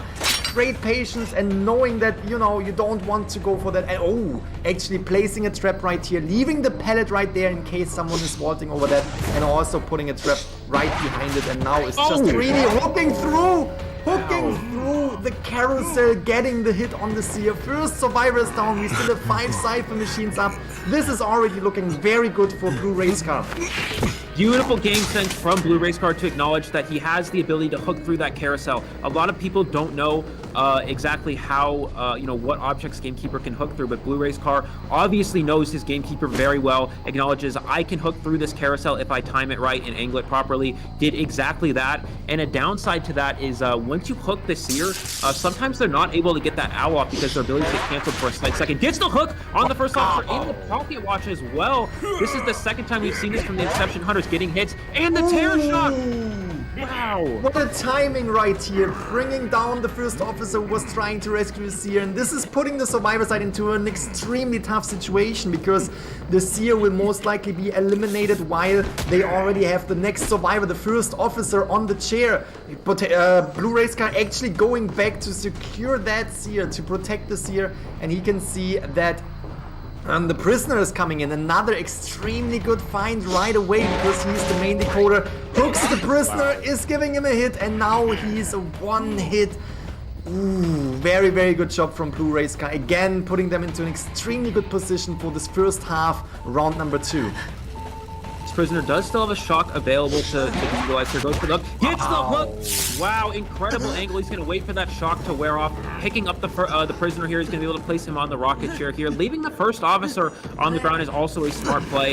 He's going to try to make him waste his self-heal. And there it is. We're going to see the first officer use up that self-heal. So at any point in the match, if he finds the first officer and is able to get him down, he can leave him on the ground without worried of him getting up and go look for that last survivor to try to secure a 4-person elimination. If he gets into that situation, still 4 sniper machines remaining. We're going to see him use this hook. You can actually use this as many times as you want with that full presence. It's actually infinite until you miss or hit a character. We actually see him find both survivors here.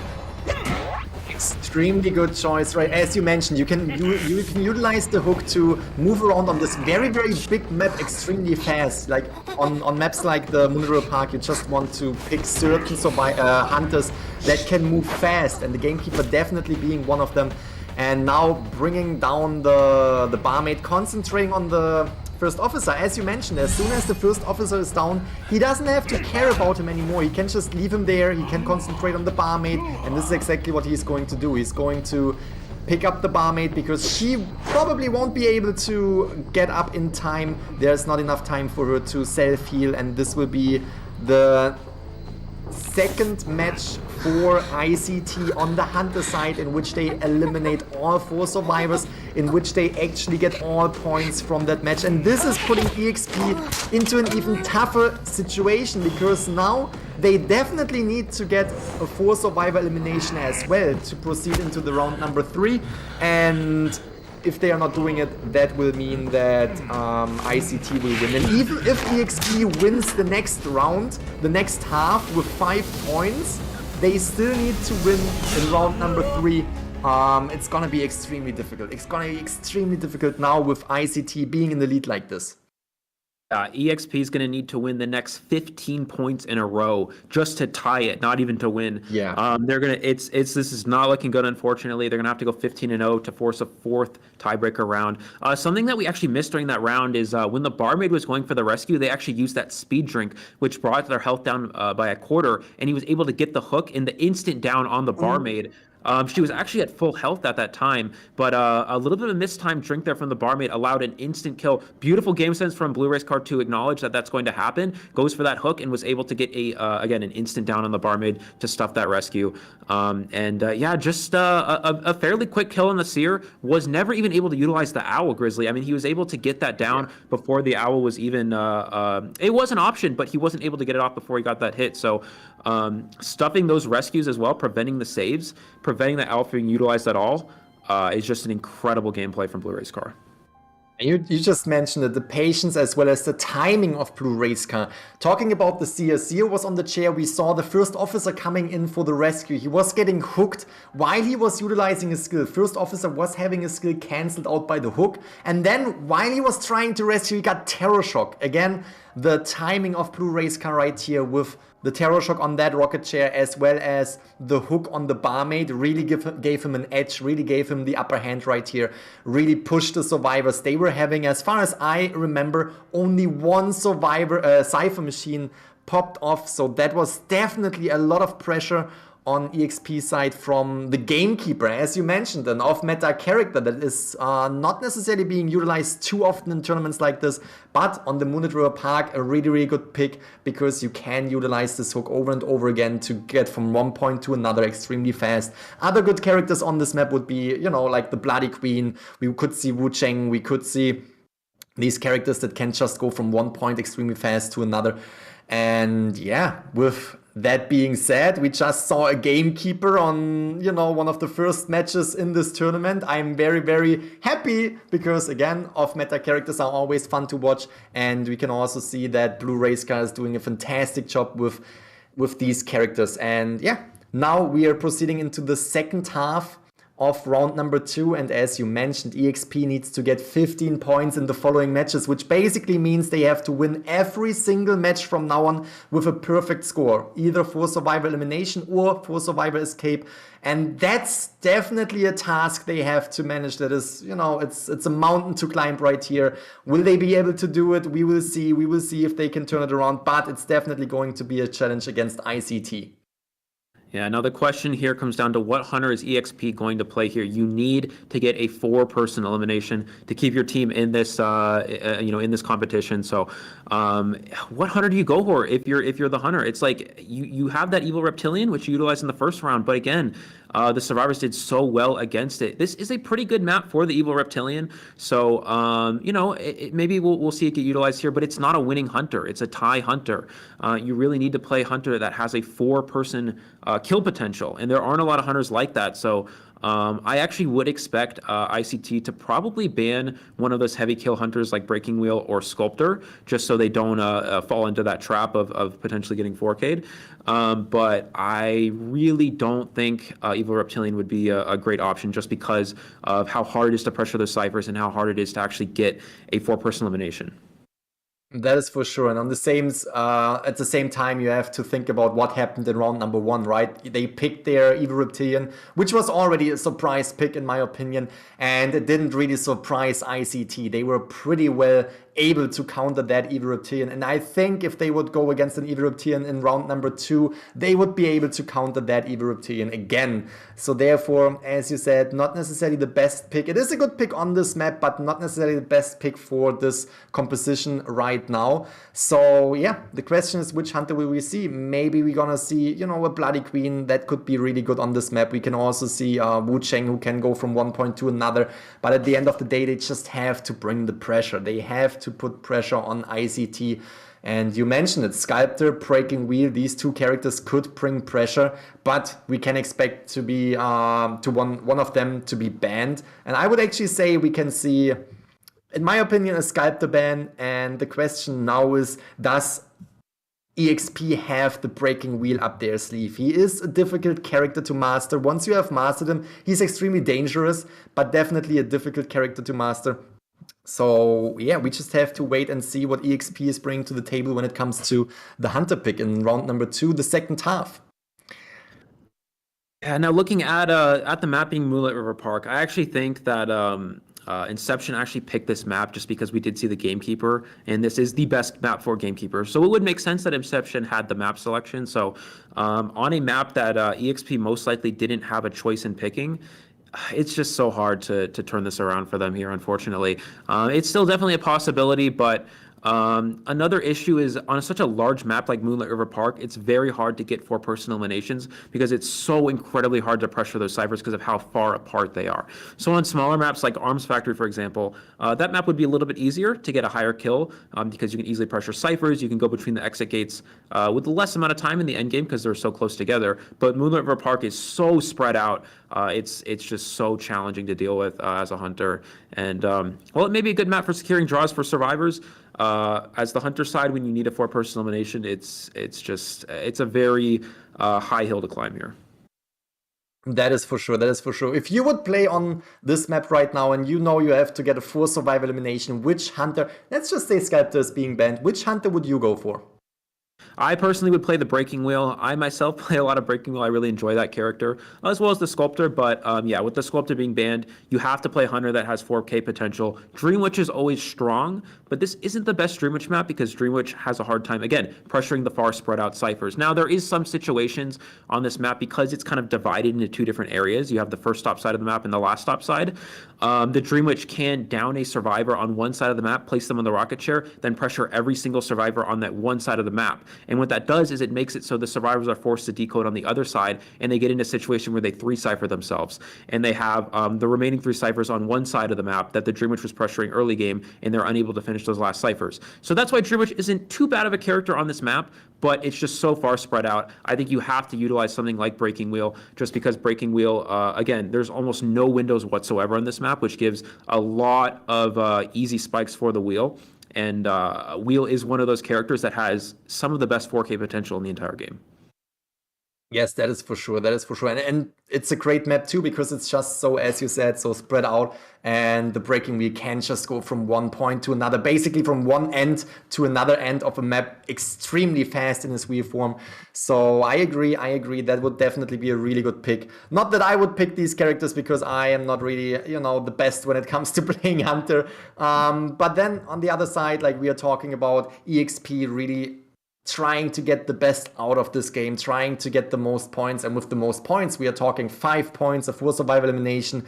And yeah, I'm curious to see, since they haven't brought out the Sculptor in round number 1 on the Red Church, which is an extremely good map for the Sculptor, I'm curious to see if they would bring out the Sculptor in, on the Moonlight River Park map now to really come back from this, or maybe even the Breaking Wheel. We have said it before, that character is extremely dangerous. Those 2 characters in general, extremely dangerous, the meta hunters of the game currently. But again, the question is, we saw the Evil Reptilian coming in round number 1. Is EXP able to bring in these meta characters, or are they more specialized of these off-meta hunters where we would see a little bit more of a problem on this map?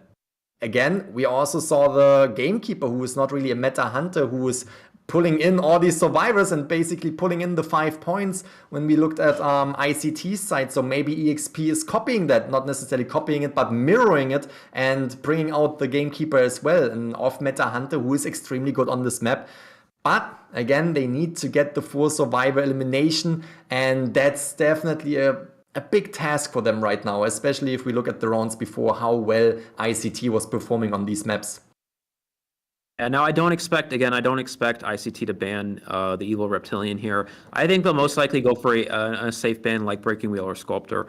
So the thing is, Sculptor isn't necessarily the strongest on Moonlight River Park. It's very open, so it's very hard to hit those statues. As a Sculptor player, you love the narrow, confined areas where you can easily use a statue to push a survivor into the wall and get that chip hit. So on a very wide, open map like Moonlight River Park, it's very hard to hit those statues. So Maybe they'll give sculptors an option and ban the breaking wheel. Again, Moonlit River Park, one of the best breaking wheel maps in the game. And it could be that EXP Hunter likes to play breaking wheel and they just didn't want to play it on Red Church because it's not a very good breaking wheel map.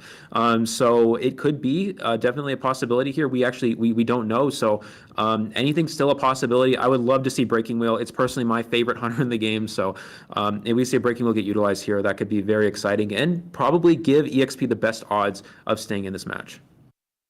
So since the breaking wheel is your favorite hunter, do you have any tips to go against him? I have seen him over and over again, and I have some issues. Sometimes you can just rotate and go in circles. That's something that I think is really fun to go against when you see a breaking wheel just circling around and really buying time for the team. But do you have any other tips for us besides the, vaulting areas where you just force him to get out of his wheel? Yeah, besides the circle area, like you mentioned, Grizzly, one of the best ways to deal with a breaking wheel is forward. Breaking wheel is very, very weak against harassing characters. We also see batter get utilized sometimes as well to deal with the breaking wheel character. If you have good enough controls with breaking wheel and you carry blink, you will get a down within 60 seconds almost every single game because you can get 2 spikes. As long as you get it within 60 seconds and then just blink them, it's a free down. I mean, that's why breaking wheel is so incredibly powerful, because he has the potential to instantly kill survivors, which is something we've never really seen at any point in this game. So just the insta-kill potential is so strong. The way that you deal with that as a survivors is you have very good harassment from forward or batter or maybe entomologist, something along those lines that can really cause the breaking wheel to struggle. Breaking wheel doesn't have a lot of options for dealing with forward. A strategy you would typically see is they would go into their wheel form, they would get a spike on the forward, and then they drop a trap at their feet. And once you have a spike on you, the trap will stop the forward's dash. So you can do that. Sometimes they also bring excitement, but if you're bringing excitement, then you don't have blink as an option, and there's a good chance that you can get kited a lot in the early game. So there's a lot of issues there, but in a round 2 situation where you have 2 bans right out the gate, I would expect to see a forward actually get banned, especially in a situation where you need a 4-kill elimination. Even if they're not playing breaking wheel, forward is just a good character for pushing for wins because of that harassing potential. And without that as an option for the survivors, it could be a good position for the hunter to get that 4K. That is for sure. And we have seen the forward, how much pressure he was bringing to the game in round number 1. And I think that's something that EXP needs to consider as well. You mentioned it, forward being a character that you can ban, that is really having a lot of potential on the survivor side. So if you're playing Hunter, you want to ban him. And then again, you just played against ICT's forward and you saw Psyche stunning you 3 times, buying so much time for the mercenary to get off the balloons and prolong that kite. So I think the ban of the forward might definitely be an option right here for EXP in this round number 2. I'm just curious to see what we can expect from ICT's survivor side now too, because you said it before with the new character, the Psychologist. Psychologist, as far as I remember, was banned from EXP's side in round number 1, so they definitely have a huge respect for that character, and I'm curious to see if we will see that character being banned yet again in round number 2, or if the Psychologist will make an entrance on what was the Moonlit River Park map. Yeah, I think if you're the EXP hunter, you can't really afford to ban Psychologist here, unfortunately. I think you have to go for a mechanic ban. And the reason why mechanic is the best tying character in the game because of how good her Cypher Rush is.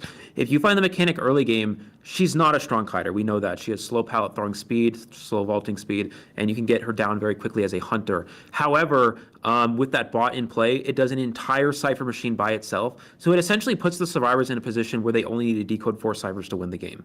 And that is absolutely, if you just think about it, that's very broken, very hard for a hunter to deal with. So in a situation where you need a 4-person elimination, you have to ban mechanic here, in my opinion. And I also think, again, we're probably going to see forward. Maybe they'll go with the Psychologist ban again, but I think it's unlikely, again, because Psychologist is a strong character, again, as we mentioned, but it's not a character you can afford to ban when you're in this sort of situation. And since we're talking about the bans, we have seen the Seer being banned in the past over and over again. Do you think that this will be a change in the future now that we have the Psychologist, that we will see the Seer being more frequently utilized on the survivor side, at least in the first rounds where you can't ban as much survivors? Yeah, absolutely. I think Seer is just such a strong character, but there's so many of these newer characters that have kind of surpassed Seer in terms of viability. And one of those characters is Ford. Another one is Mechanic. And it looks like we're going to see the Ford get banned from Mr. Lone Wolf here, like we talked about, Grizzly. They're really acknowledging I cannot afford to deal with a Ford in this match. I need to get a 4-person elimination. And because of that, we're going to see Proud play Cowboy. So bringing out a new type of harasser that has been used a lot in the past, but not fairly recently. Very excited to see that being used here. And it looks like he's Postman ban, so no Mechanic ban at all, giving Mechanic as an option to the ICT survivors. That's so risky when you need a 4-person elimination. So yeah, I don't know. We'll have to see how this plays out. It looks like ICT waiting on their last 2 selections. Perfumer is one of them, and the Batter. So we're gonna have a lot of off-meta characters here, Grizzly. I'm very excited for this one. Very, very excited to see the Hunter pick. Now that we have the Violinist being banned, there is an option for basically every other character we have already talked about. We didn't really mention that we would think the Violinist would be banned. And we talked about this. Wu Cheng, definitely a character that can be extremely fast on this map because the map is huge, but you can teleport from one side to another utilizing your umbrella. But again, is he the right character to get the 4 survival elimination that they so desperately need right here? They need to get 5 points to actually even get into a round number 3. And yeah, Proud coming in with the Cowboy, definitely something I love to see. And we also have Perfumer just being such a pain when it comes to early game kites, because with these 3 perfumes you can just take so many hits and reverse the damage and just prolong the game. Now we are jumping right into it again. EXP right now on the move. They need to get 5 points to proceed in this tournament, else ICT is taking that spot in the next bracket. And we can see again Lone Wolf immediately teleporting to Psyche. And is he going to go for Psyche, or is he going to find another survivor? Because again, Psyche, or in general the Mercenary, was the game breaker in the first round. Absolutely. Now, Wu Cheng is what we call a do-or-die character. It's a character that's not necessarily very good, especially because the early game chase can be very difficult, but it is a hunter that actually has 4K potential. It's not a tie hunter. It is it's a winning hunter. It's just so hard to actually to win with. It's weird when you think about it, but it is a character. If you have a good early game, you can get a 4-person elimination. We see them go for that hit, baiting out that perfume. Beautiful job from Lone Wolf to get V4XL to waste that perfume, but it looks like he's going to make enough distance here where he's able to get that second perfume back before the Wu Cheng is able to catch up. Fantastic job right here, and really concentrating on that Perfumer. Perfumer might not be the worst find, because as soon as all of these perfumes has been used, you have a survivor that can't really do anything besides, you know, the normal kite. And there might be the first hit. Oh, very nice instant perfume. Buying a lot of time, again, buying a lot of time early game, but as soon as all these perfumes has been exhausted, you have a really, really good chance to just get to that survivor and to secure the first survivor on the chair. But again, early in the match, that survivor can really buy time, and that can lead to a lot of Cypher machines being done. Seeing wow, early. Wow, what a bait right here. Incredible job for Mr. Lone Wolf there to get the Perfumer to go back. It's a free hit right out the gate there. We are going to see Insolence being utilized yet again from this hunter. They're really just trying to push for that, that early game, fast kill potential here. We do see one Cypher machine already down though, so pretty good for the survivors. Again, they only need to get one survivor out here to secure this win. And V4XL the Perfumer in a bit of a tough situation. This is not a very good kiting area currently. Look at that, the bell is ready. This might... Oh, the Batter is coming in though, buying more time for that Perfumer. As we already mentioned, Perfumer exhausted all of her perfumes and is now a really, really good target for Mr. Lone Wolf. But the Batter is coming in, and this is definitely making it harder for the Wu Cheng right now to get to the Perfumer. Not quite making it with the distance. Oh! Batter is actually blocking the way. Batter was blocking the way for Lone Wolf right here, and this is an extremely great teamwork, but at the same time, the Batter being in this area also means that the Batter is not decoding. So this means 3 Cypher machines have been has to be decoded by the Cowboy as well as the Mercenary, and now concentrating on these Cyphers, putting pressure on the Survivor team, and hitting yet again. Yeah, Mr. Lone Wolf acknowledges here, I cannot afford to keep chasing down these survivors. I have to pressure these Cypher machines if I want any chance at getting a personal machine. And it looks like Abnormal is the trait of choice here for this Hunter. You almost never see Abnormal being the first trait, but he knows he needs a 4-person elimination. Anything you can do to slow down the Cypher rush here, and it looks like Abnormal is going to be that option, and he's just going to continue after this Cowboy, trying to get this down as quickly as possible. He's not seeing the rest of the survivors heating up right there, and this might be a really, really good situation for the survivors. Better is coming in, taking the attention, and the Better is also the one who was getting healed, so can now take a hit. Fantastic job. Lone Wolf acknowledges it and goes back to the other 2 survivors that are still injured. You want to bring down the survivor right now. Not hitting that Perfumer right here. What a teamwork on the survivor side, but they are now down to 2 Cypher machines. 3 survivors are in the same area. They know what they have to do is they have to get 1 survivor through the exit gate. That's all they need. So they are really concentrating on keeping each other alive right here. All right, so it looks like Mr. Lone Wolf continuing after this Perfumer. 2 survivors are not decoding here. This is something to point out. The only character decoding is the Mercenary. You have multiple characters going for harassing plays here. So it's not actually quite as bad as it looks for Mr. Lone Wolf here. We're going to see the batter again. Beautiful support from Pinto, this batter here, giving a ton of time for the survivors. He was in a situation to get that Perfumer down in the early game, but the batter was able to support there and prevent them from happening. Going back to the Perfumer here, half health. Batter again trying to come in for the support. Let's see if he's able to help out this Perfumer and extend her kite. Oh, Better is just... Oh, what a hit! Better is just always in the area, and that is also the survivor that was healed, so if he is getting the attention of Lone Wolf, it's not necessarily the best move because you want to bring down the survivor. Now 1 Cypher machine is remaining. Extremely good for the survivors now because they can just push that last Cypher. They have 4 survivors still up and running, and Lone Wolf is trying to get to that Perfumer. Now seems like he lost sight. He lost the track of the Perfumer and is going into a direction where now the Perfumer can get healed by the Better. Extremely difficult situation. Again, that 1 Cypher machine, we can see that the bottom left is almost primed. He can still bring down 1 survivor and put him on the chair and still put pressure on the survivor side, but again, he needs to eliminate all 4 of them. Yeah, now the only downside is for the survivors here is that this Perfumer does not have any items for the end game. So once the Cypher machine is popped, it should be a another batter hit there from Pinto. Beautiful job. As I was saying, it's going to be a difficult kite in the end game for the Perfumer because she has no items to work with.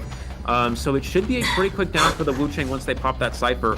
But again, they only need 1 survivor out. There's no reason for the survivors to go for anything too risky here. And they're just going to pop the Cypher machine, push for this end game. And what they're doing here, a beautiful job of splitting the exit gates. You have 1 survivor going to the first stop, 1 survivor going to the 4th stop, which makes it impossible for Mr. Lone Wolf to pressure both those gates. That is for sure. We saw the Better immediately transitioning over there. The Cypher machine, as you said, has been popped, and the Perfumer is now the target you want to go for. But Perfumer is really just using that. Oh, nice! Good job right there. Good teleportation, but still is not getting a grab of that Perfumer. She's really just using that window to buy more and more time. The exit gates have been opened. Now it's just a matter of time when the survivors will escape. The dungeon is not in this area. Will the Perfumer be able to get out of there, or will the Perfumer just be a sacrifice for the rest of the team so they can get the 3 survivor escape? Oh, beautiful bell there. Yeah, batter is still here. Beautiful bell there from Mr. Lone Wolf. And batter misses the hit, unfortunately. So this is going to allow Mr. Lone Wolf to chair this Perfumer. Place them on the rocket chair. This most likely will just be a 3 survivor escape here. Unless they decide to push for something a little bit extra here. I don't think they will, but it looks like the batter is still kind of hovering around this area, feeding tinnitus. Maybe we'll try to go for this. This is the Perfumer's first chair. They could actually just wait out detention. The Perfumer has not been placed on the rocket chair yet. Detention with only about 40 seconds remaining. It looks like they're really going to push for this endgame because some of these characters still have Tide Turner. That's for sure, because that is the Perfumer on the chair for the first time right here. None of these characters have been in a position where they had to rescue, and it really seems like they are going to push. We can see all the survivors coming in right now for the rescue of the Perfumer. We have the Mercenary right here taking the attention. This is opening up the chance for the Better to actually go in, but Lone Wolf really protecting that Perfumer, really wants to get that 1 survivor elimination to get at least 1 point right here out of this round, but it's difficult situation. Again, Mercenary could potentially tank a hit even with Detention, but at the same time, Detention just ran out. Now there's an opening for the Mercenary to go in, take that hit, go in for the rescue. We have the Batter being ready to stun yet again, being ready to protect. And Mercenary is taking that hit, now needs to transition to the exit gate, and we can see this might give the rest of the team enough time to actually go to the gate and escape with a 4. Oh, is that gate not open? I think it is. We're going to see the teleport. Yeah, there's the teleport from Mr. Lone Wolf. Can he get the hit on the Perfumer? No, he hits the Cowboy! He hits the Cowboy, and that's going to allow them to escape. One more hit from the Batter. He's going to make it out as well. Another 4-survivor escape here from ICT, and that is another 10-0 for them here. So 20-0 victory for ICT. That just goes to show their strength and how well prepared they were for this tournament. Incredible job from that team. Fantastic job. Very well coordinated Survivor side as well as very, very strong Hunter side. We can see ICT definitely deserves to get into the next bracket on this tournament. Day number 1 right here. The first team is already decided, which will proceed into the next bracket. EXP was definitely doing a great job, but at the same time, if you're facing such a strong team or such a strong Hunter, it's just difficult to keep up. And we just definitely saw how strong ICT right here is, and I'm very curious to see what we can expect from them in the future, because in the future we will see other teams proceed into the upper brackets as well, and it will get more difficult to win against these teams. For now, we can congratulate ICT for proceeding into the next bracket. EXP, definitely an honor to be here in this tournament. Again, all these teams are the top 16 teams of our server. We see the stats right here, and we can really see the, the containment time. All survivors were around that Hunter at one point. And really, the Mercenary was the one who was pushing Cypher Machines as well as the Cowboy, while the Perfumer was providing an extremely good early game kite as well as end game kite, and the Batter just being there as harasser, as support for that kite. Yeah, you see about 270% decoding from the Mercenary, which is not something you would always see, but a lot of containment time there from the survivors. Beautiful support again, huge shout out to the Batter there with some excellent gameplay, supporting that Perfumer's kite, extending it to great lengths, and really giving the survivors a chance to go for that 4-person elimination. There were a few times it looks like the Perfumer might have gone down to that bell, but the Batter with that ball knocked them back, created some distance for the Perfumer to get to the next window or pallet, and that's all they needed to keep their kite up. Excellent job from EXP. Great try there from Mr. Lone Wolf. It was a very tough situation. You had to get a 4-person elimination. You went with a do-or-die Hunter. Unfortunately, it did not work out. ICT survivors did prevail in this one, but excellent gameplay from both teams, and very exciting way to start this tournament. That is for sure. That is for sure. Very exciting way to start this tournament. Again, we saw, just to recap this, round number 1, we saw an evil reptilian coming into the play, which was already very exciting. We also saw a meta hunter, which was the sculptor. Round number 2, we saw ICT coming in with the gamekeeper, which is also a very, very interesting character pick. Was really good on the Moonriver Park map right here. But again, there are a lot of other characters that you could pick from. And yeah, Wu Cheng in the second half of round number 2 was also a very, very good pick. But then we also saw ICT being extremely strong on the survivor side. And here we can see the points. 10 points go to ICT in round number 1 as well as round number 2. So they are taking this home with a flawless victory against EXP. Fantastic job. We can congratulate them for proceeding into the next round. The future is still open for all of the teams, and it's gonna be more difficult for ICT in the future because teams will proceed and teams will get more difficult the closer we get to the finals. So they can't just rest on their victory right here. They have to prepare for the future days. What a start of this tournament day right here. Absolutely. Again, great job from EXP, just coming out here, as we talked about, trying to get their getting their name out there, showcasing their skills. They did their best against one of the best teams so far we've seen in NAEU. Some of the best players in NAEU on a single team is so hard to beat. But EXP, great job from them, trying their best. Excellent job from ICT there. That is for sure. And next up, we're gonna see what was Phoenix versus B4U, and I'm very, very curious to see these two teams again going against each other. For now, we're gonna jump into a short break, and we will be right back with Phoenix versus B4U.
美的化身，圣洁的海中女王，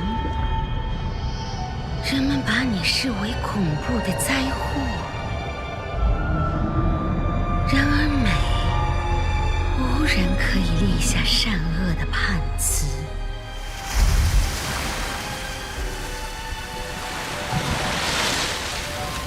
光鲜的皮囊下，是一个个污秽而自以为是的灵魂。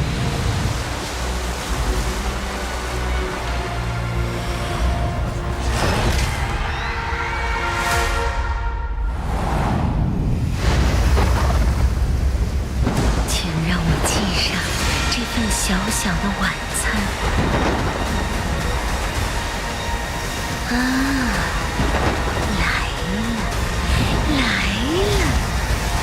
请享用吧，让我一睹您的真容，洗净他们的罪恶与污浊。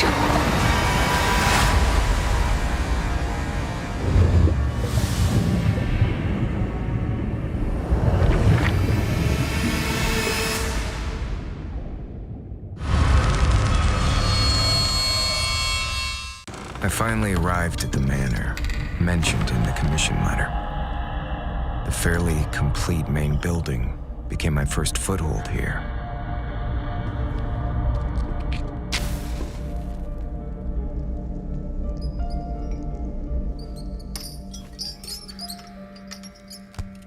At first, everything seemed to be going better than I had expected. That incomplete diary mentioned a bizarre game. The barely noticeable ashes and marks along the edges of the diary once again led me to new clues. A strange fireplace, unused firewood, a rotatable candlestick. As the wall began to turn, I knew that I had found what I was looking for. An even greater collection of diaries. I continued my deductions using these diaries. Finding information on the hunters is the key.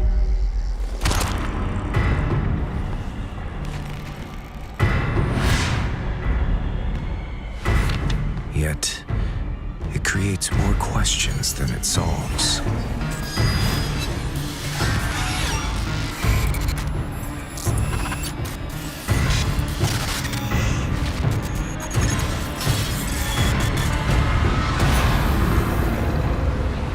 About the manor. About the game.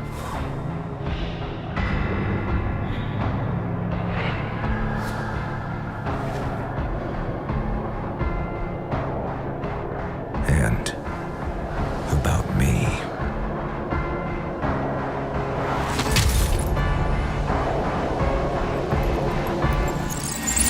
I was once a novelist. I lost my memory in an accident 10 years ago, and have suffered from intermittent amnesia ever since. My condition has worsened with the passage of time. The span of my amnesia is getting worse.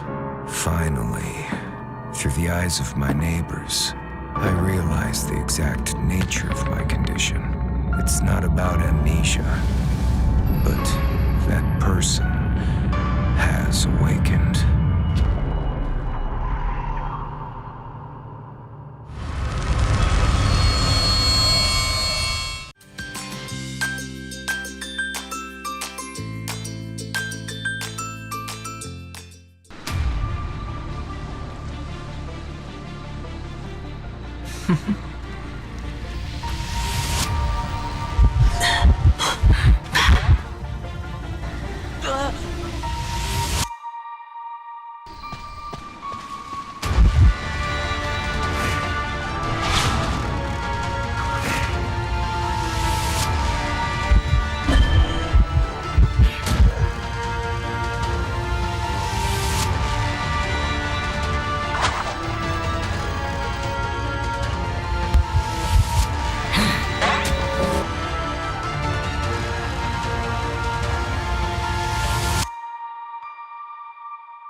And welcome back to day one right here of the tournament. We can see the 16 best North American European server teams, and right now we are jumping into the matches of Phoenix versus B4U. I'm very curious to see these matches. Right now I'm right here with Kahel. What do you think about the match we have seen so far? Well, we've seen some intense play from ICT. Of course, a perfect gameplay on the part of the Survivors and the Hunter teams. I was really amazed already watching you guys from the first minute of the match. They really did start with a bang. I was really impressed. And I'm also equally excited not only to be sharing the mic with you, Grizzly, for the first time, but also to see this matchup between PHX and B4U. That is going to be very, very exciting. As you said, the first matchup, ICT versus EXP. ICT was going extremely strong from round number one, the first half, getting these 5-point matches in a row and just really keeping it rolling right there, keeping the ball. And yeah, I'm very curious to see if PHX versus B4U will be a different story. And I really hope so, because I definitely want to see a third round. You want to go into the full length of this tournament to see more bans, because that is when we can can see more off-meta characters, but at the same time, we already saw very, very off-meta characters. We saw the evil reptilian, we saw the gamekeeper, we also had barmaid, we had first officer, a lot of a variety of characters that I would not have necessarily expected to see, because I was expecting to see more meta hunters, but this is what we are all here for. We want to take notes when we see these meta characters being utilized, because that's where we can learn something. We have seen strategies with the sculptor over and over again, strategies with the breaking wheel over and over again in the Call of the Abyss, for example. But now we get the chance to see other characters being utilized, and this is getting me very excited, because again, that's where we learn about these characters too. Exactly. And what you were saying earlier, I really agree with that. You know, when it's the earlier rounds, of course, teams would want to do what it takes to win. So, of course, they would pick these meta hunters. We have Sculptor, we have the Breaking Wheel, we also have Dream Witch. But in the later rounds, that is when the lineups and the picks start to diversify. But I'm really surprised to see right off the bat the evil reptilian and the gamekeeper in Moonlit, no less. That was a very interesting match. And it was such a joy to see, to be able to watch Blue Racecar use that gamekeeper in perfect fashion. And also the survivors, they were really good as well with their coordination and how they were rotating and keeping that decoding going. So I'm excited to see if this current matchup is also going to showcase that same energy, that same skill level. We really like to see that.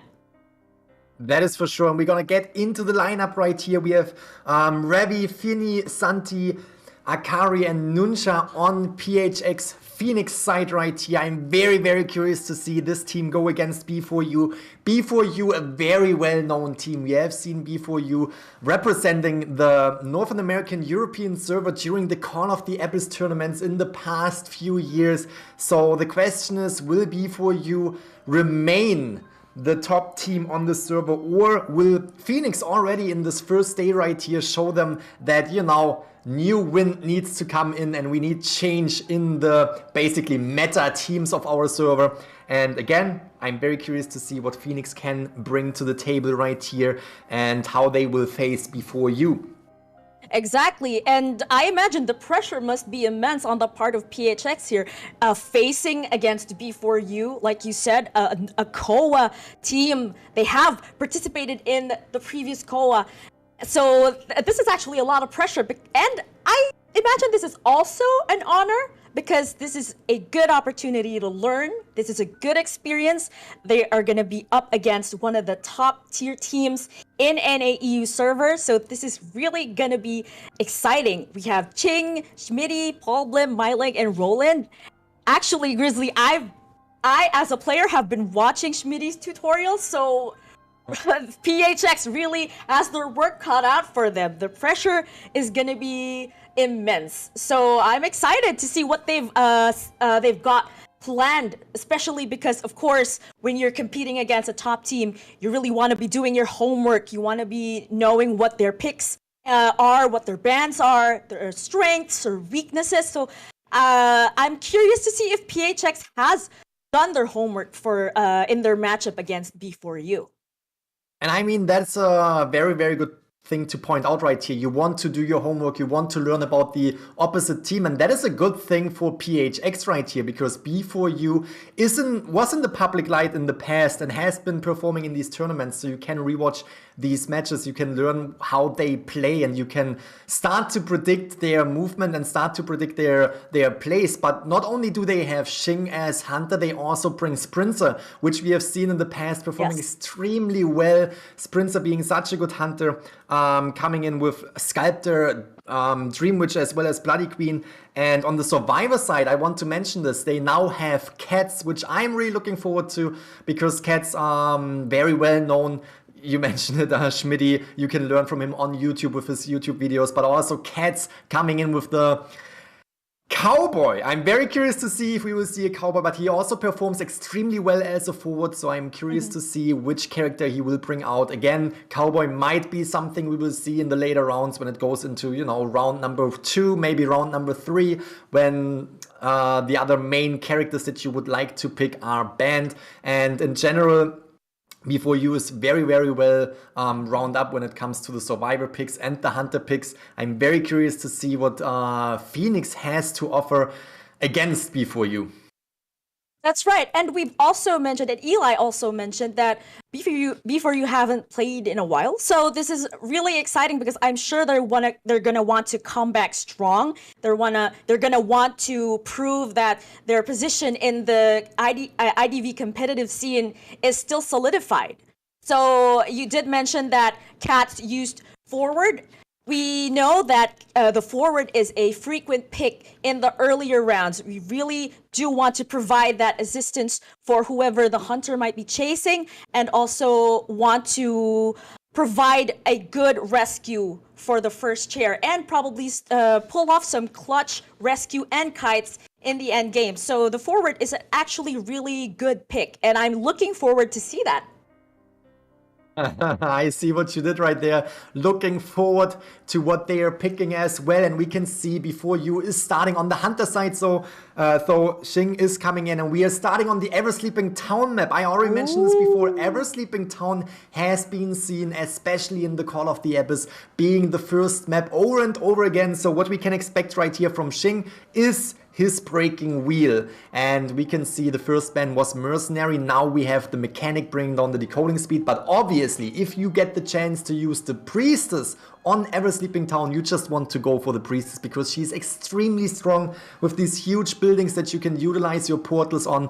And yeah, Seer forward, we mentioned it, forward will come in as play as well. And we're gonna see the first time the Psychologist. Exactly, and we do know that, we have a Sculptor pick, which is actually quite interesting because from the absence of the Priestess ban, I was expecting a Breaking Wheel pick because Breaking Wheels aren't exactly afraid of the Priestess and her portals and their ability to stun the hunter upon passing through that portal.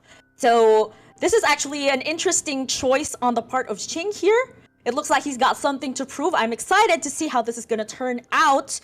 Also excited to see the Psychologist in play because we do know that she does have really great survivability at the start of the match, what with that stress response and being need to take hits 3 times just to be incapacitated and shared. And then, like I said, I am predicting this forward pick because, well, we do know it is a Sculptor after all. A forward is always a useful companion. And now here we are at the Red Church with Xing making her way towards the middle and finding Santi the forward here at the middle area. And it'll be his first chance to kite our Sculptor. Oh, really getting a head start right here with the football. Utilizing, I think, more than half of his... No, utilizing almost all of his football just to get away, to get into a different area. And we can see that there are other survivors in this area. And you mentioned it, Psychologist could potentially take 3 hits. Now, we also have the Seer in the mix. So now the Psychologist could potentially take even 4 hits. Or we can see the forward getting a support out in a few moments. Oh, might actually get away from Xing right here, at least for a moment. It depends. Did the forward stay in the tram, or did he actually move away from the tram? Because Xing is trying to predict that he is in the tram. That's right, and we're actually about to see because here Xing is trying to predict, and here is the forward already down upon exiting the tram. Amazing foresight on the part of Xing here, and now the forward will potentially make his way to the rocket chair with 5 ciphers remaining. I think Xing is off to a really good start here, Grizzly. That is true, and we have to point out that the forward was doing a fantastic job. He knew that he would go down, so why not go down in front of the tram to buy just a little bit more time before Xing can actually pick him up, because you don't want to pick up the forward in front of the tram and then getting stunned right away.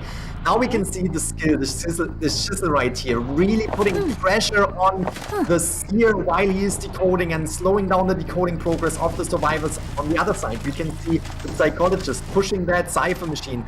Priestess giving tinnitus, forcing Xing to stay in the area, forcing Xing to not go away, but fourth is already past halfway. Now we have the priestess slowly moving in, trying to come to the rescue. The question is, will Xing be able? Yes! Xing will be able to put out the priestess, is cancelling out that portal, is hitting forward yet again, and this might be the first survivor already out of the game, but look at the siphon machine progress. 2 siphon machines remaining. Actually, it was a good decision on the part of the survivors here to rescue the forward after half because they do need to make up for that lost decoding progress. And now Xing actually already has lost sight of the priestess, but it looks like he's really got this good hunter instinct, already finding her here at the geisha house and will now be chasing her in this area while there will be 2 other survivors left to decode the 2 remaining ciphers. So all Akari needs to do here is buy enough time just to be able to secure at least 60 to 70% of decoding progress on 2 ciphers, just so they will be able to prime that last cipher. Wow, what a fantastic job right here in general from Akari, really utilizing the portals to buy more time to get away. And look at the siphon machine progress. We have the psychologist being at halfway. This could be a really, really good time for the survivor side. They really put pressure on the king right here. The owl is taking that hit, now buying the priestess more time to get away. There is a portal. She will utilize that portal and she will buy more time. Oh, the tram is coming, cutting off Akari's way. Now Akari is wide in the open and this might be a little bit of a problem. Blink is coming through. Akari goes down. Fantastic job from the survivor side. We can see the psychologist finishing that cipher machine off and is most likely going in for the rescue right away. But ooh, Xing. This is the basement. Yeah, basement. That's right. It's gonna put a lot of pressure on both survivors just to be able to get this rescue. Like we said, it's one thing to rescue from the basement, but it's also an entirely different story to get out of it alive. So now we really need to push this last cipher, and I'm seeing some good progress over there, Grizzly. So all that needs to be done is for the psychologist to successfully rescue the priestess. This cipher is already barely primed, but this is such a good decision on the part of Xing to put pressure on the seer in this middle area. That is for sure, that is for sure. Ooh, we have the priestess down right, no, not the priestess, the seer down right here. We will see the seer on the chair in a minute. Priestess is rescued, so what we can now expect is the psychologist straight up running in for, oh, actually going to, I think, heal the priestess. And we can now see one of the survivors needs to go in for a rescue, which is potentially the priestess, and she can still utilize her portals, and the psychologist needs to position herself on the cipher machine that is already primed. This needs a lot of coordination and also a lot of good gameplay right here, getting the attention of Xing, because we can see it. Xing is standing right on that cipher machine. Xing knows, okay, that's the cipher machine I have to protect. That's the cipher machine where these survivors will go to. That's right. And actually, this is really good on the part of Xing because he can defend 2 things at the same time. He can defend the chair and he can defend that cipher. Oh, a very nice hit. And that cipher has already been popped. Wow, amazing end gameplay on the part of Xing here, being able to stay on top of it all. So now all that remains is for them to open that gate, but Xing just might be able to catch up with them. So there we go, we have 2 survivors out of the game, and now we're gonna see the chase of the priestess right here while, oh, Finny is trying to open up the gate. Teleportation is coming in. This might be a really good play of Xing because both survivors are on the same side of the map, and Xing can now put pressure on them, is now picking up the psychologist and is now trying to get at least the 3 survivor elimination by putting her on the chair.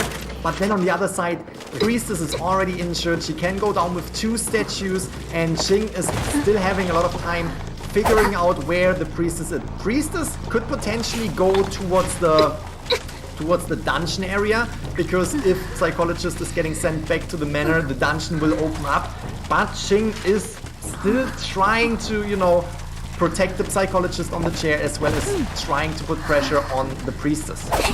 That's right, and actually I think they both have the same idea in mind, and that's why they're both trying to prepare for it. So Akari is just trying to trigger that earmark earlier, but will now probably try to go for that dungeon, while Xing here is already quite confident that probably Akari will not be able to rescue, because he really is making his way towards the chair already. he might try to go back just to make sure that Akari will... Oh, already pulls off that rescue right there. Finny is free and is going to that same gate that she was trying to decode earlier, but Ching is just gonna cut her route here and try to stop her because it looks like he knows where to find her here in this area right here. Oh, Psychologist wow. is down right there. We still have Akari, but now there's a huge chance for the Sculptor to actually make the move that you see in these games, back and forth. You want to bring down the Psychologist, then you want to bring down the Priestess. You really want to get that pure survivor elimination with the statues right here. Even the pellets are not really a good help because the Priestess is in a situation where she can easily take these statues, and this might be the hit. Priestess is down, Psychologist is up. Again, what we're gonna see is the back and forth. We're gonna see Xing now concentrating on the Psychologist again, and as soon as the Psychologist is down, Xing will concentrate on the Priestess again, because that is gonna give Xing the full survival elimination. But it seems like Xing will be fine with the 3 survivor elimination, the 3-point game right here. That's right, because here we see that he finally focused on the Priestess just to be able to secure that 3-man kill, which is actually still very good in my book because that leaves before you with 3 points and PHX with 1. So this is still looking good. Things are still about to get warm. PHX still does have the opportunity to make up and answer back with the outcome of this first half. So I'm really excited and very happy actually to see that kind of gameplay between both factions. That is for sure, and here we can see the stats. Fantastic job from Xing right here with the 23 hits and actually bringing down and eliminating 3 survivors, getting the 3 points. But on the survivor side, you also have to give it to them. Fantastic coordination. We can see that the Priestess was buying a lot of time, 144 seconds of containment time, and was even able to decode an entire cipher machine. The rest of the survivors were putting in the rest of the decoding progress. They actually decoded exactly 5 cipher machines. They didn't have to touch a single other cipher machine. And in general, extremely good gameplay on Phoenix side right here, because they were able to get 1 survivor out in the first round. First round where you can still pick the strongest hunters like the Sculptor, as well as on the map, which is the Ever Sleeping Town, a really, really good map for the Sculptor. So getting that 1 point and denying before you the 5-point game right here, only giving them 3 points, is really, really setting a good pace for them to at least tie or maybe even get the 4 survival elimination and take home that round number 1. Very, very curious to see how Phoenix will perform on the Hunter side against B4U's Survivor team. Well, I do have my predictions on the possible picks of PHX here in terms of their Hunter, because we do have that meta. We do have the possibility of a Sculptor pick and maybe a mirror match, but we also have the breaking wheel, like we keep on saying, very dangerous Hunter in Ever Sleeping Town. A lot of mobility and not much to contain him on the part of the survivors. So I'm excited about the Hunter pick, but I'm also really excited about the survivor picks as well. We do know that breaking wheels do not need to ban Priestess. So we could potentially see her in that match should a breaking wheel be chosen. I'm also excited to see the mechanic actually. I do understand that the mechanic is a frequent ban, but we have seen in previous matches mechanics up against breaking wheels and holding their own, which is actually a joy to see. And since it's just the start of the tournament, there can be a lot of things that we can expect, a lot of pro moves, pro strategies that we were not expecting, but we'll definitely see. I'm really excited about that. And actually, apart from Breaking Wheel, I'm increasingly becoming interested in Nayed. We've seen her in the recent competitions in other regions. We've seen players master her full potential. So to see her in Ever Sleeping Town would be such a joy to watch, and I'm excited to see if hunters would be interested to pick her. That is for sure. And just talking about the picks when it comes to hunters, yes, Breaking Wheel might be a really, really good pick for this map. You mentioned Nayat, a new hunter coming to the game. That could be very, very interesting to see. But we also saw it in the first matches between ICT versus EXP. We have a lot of off-meta hunters that are definitely having a lot of potential to come to the game as well, to come to Ever Sleeping Town, and we have seen Guard 26 on Ever Sleeping Town performing extremely well. So there are a lot of options, especially now that we are in round 1 where we don't have a single hunter ban, only 2 survivor bans. And as much as you're interested in seeing the new hunter Nayat, I am interested in seeing the psychologist. We have seen the psychologist in the team composition right now on Phoenix side, but at the end of the day, that was more of an, end game kite right here, end game action of the psychologist. I really want to see her potential when it comes to kiting around, buying time for the team so they can decode cipher machines. And again, we said it, she can basically take 3 hits if she's able to recover the damage. And the same thing goes for the seer that can take 3 hits or give anyone else an owl so they can take 3 hits. But with the psychologist, with the seer psychologist combination, the psychologist could take 4 hits, which potentially opens up an entire new world, potentially opens up a 5 cipher kite on the psychologist side. So I'm very, very curious to see that psychologists being utilized more in the future, but I'm also very curious to see other survivors. We talked about the toy merchant, for example, who could accelerate on this map because we have the higher buildings where you can go through the window and then you can just glide far away from the hunter, which will buy you more time to kite, buy your team more time to decode. And there are a lot of options, a lot of new characters that are introduced to the game that we will hopefully see in this tournament. That's right. And speaking of that other new character, I would also like to highlight the recent popularity of the Patient, because we've seen him being used already in recent tournaments. We know that he has great kiting potential. He has the ability to put some considerable distance between himself and the hunter. But what I'm really excited about is the ability of him and the psychologist as well to do that dash.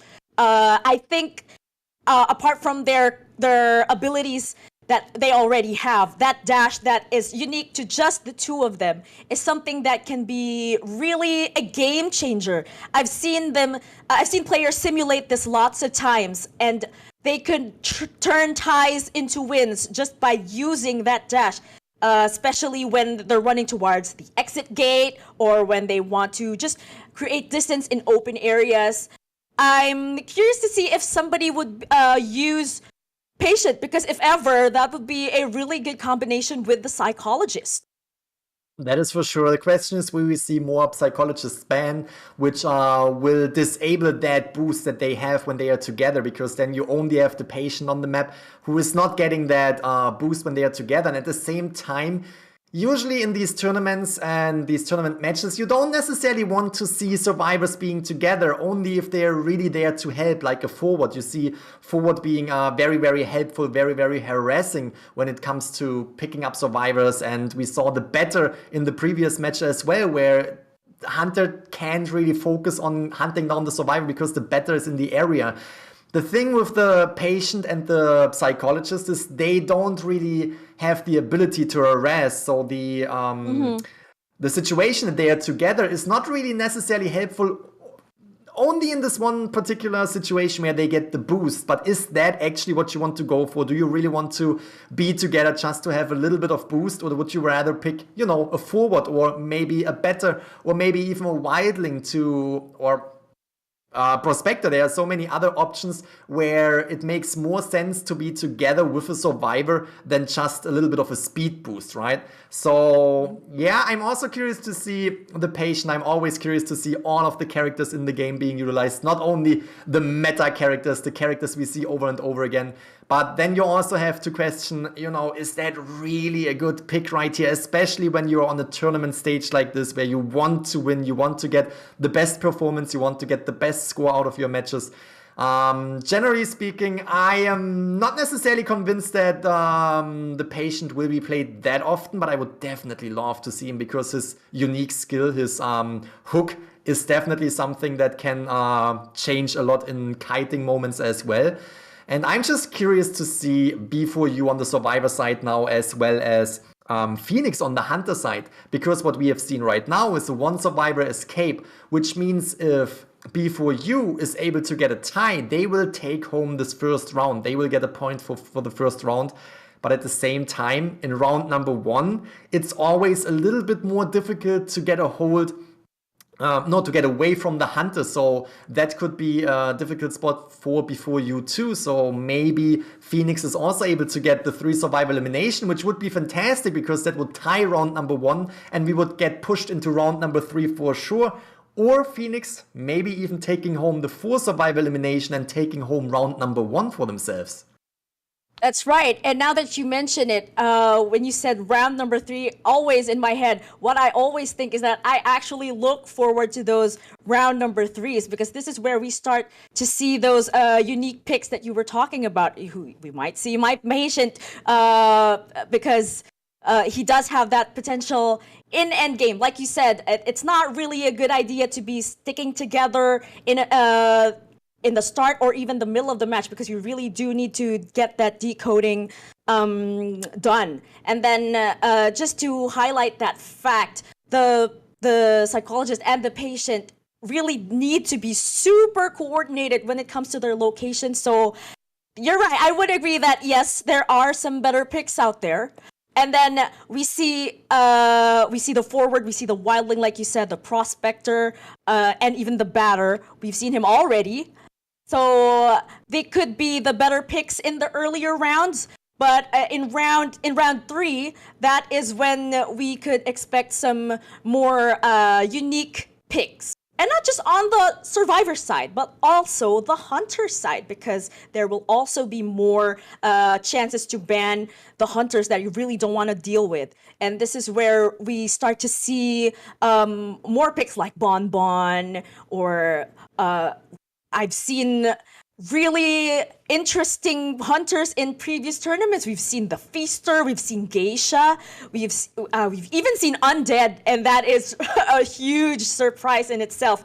So I really hope that this will also reflect on NAEU server and on the creativity of all the players. That is for sure. And I mean, you mentioned it, and this is what I'm always saying in these tournaments as well. I would love to see around 3 and maybe potentially even around 4. But at the same time, in this tournament so far, we already have seen Wu Cheng, we already have seen Gamekeeper, we already have seen the Evil Reptilian, and this is in the first 4 matches we have seen these off-meta characters. So I'm very curious to see what we can expect from Phoenix side right here. We have Revi, so that it's going to be 1 survivor ban right now before the survivors Problems and Mylek are picking their survivors. We have Mylek, very well known for the mechanic, and you know, Seer, Priestess. Mechanic has been banned, so we might expect Ever Sleeping Town, we might expect the Priestess, and there we go, Mylek as Priestess, Problems as Seer. What will be the second ban?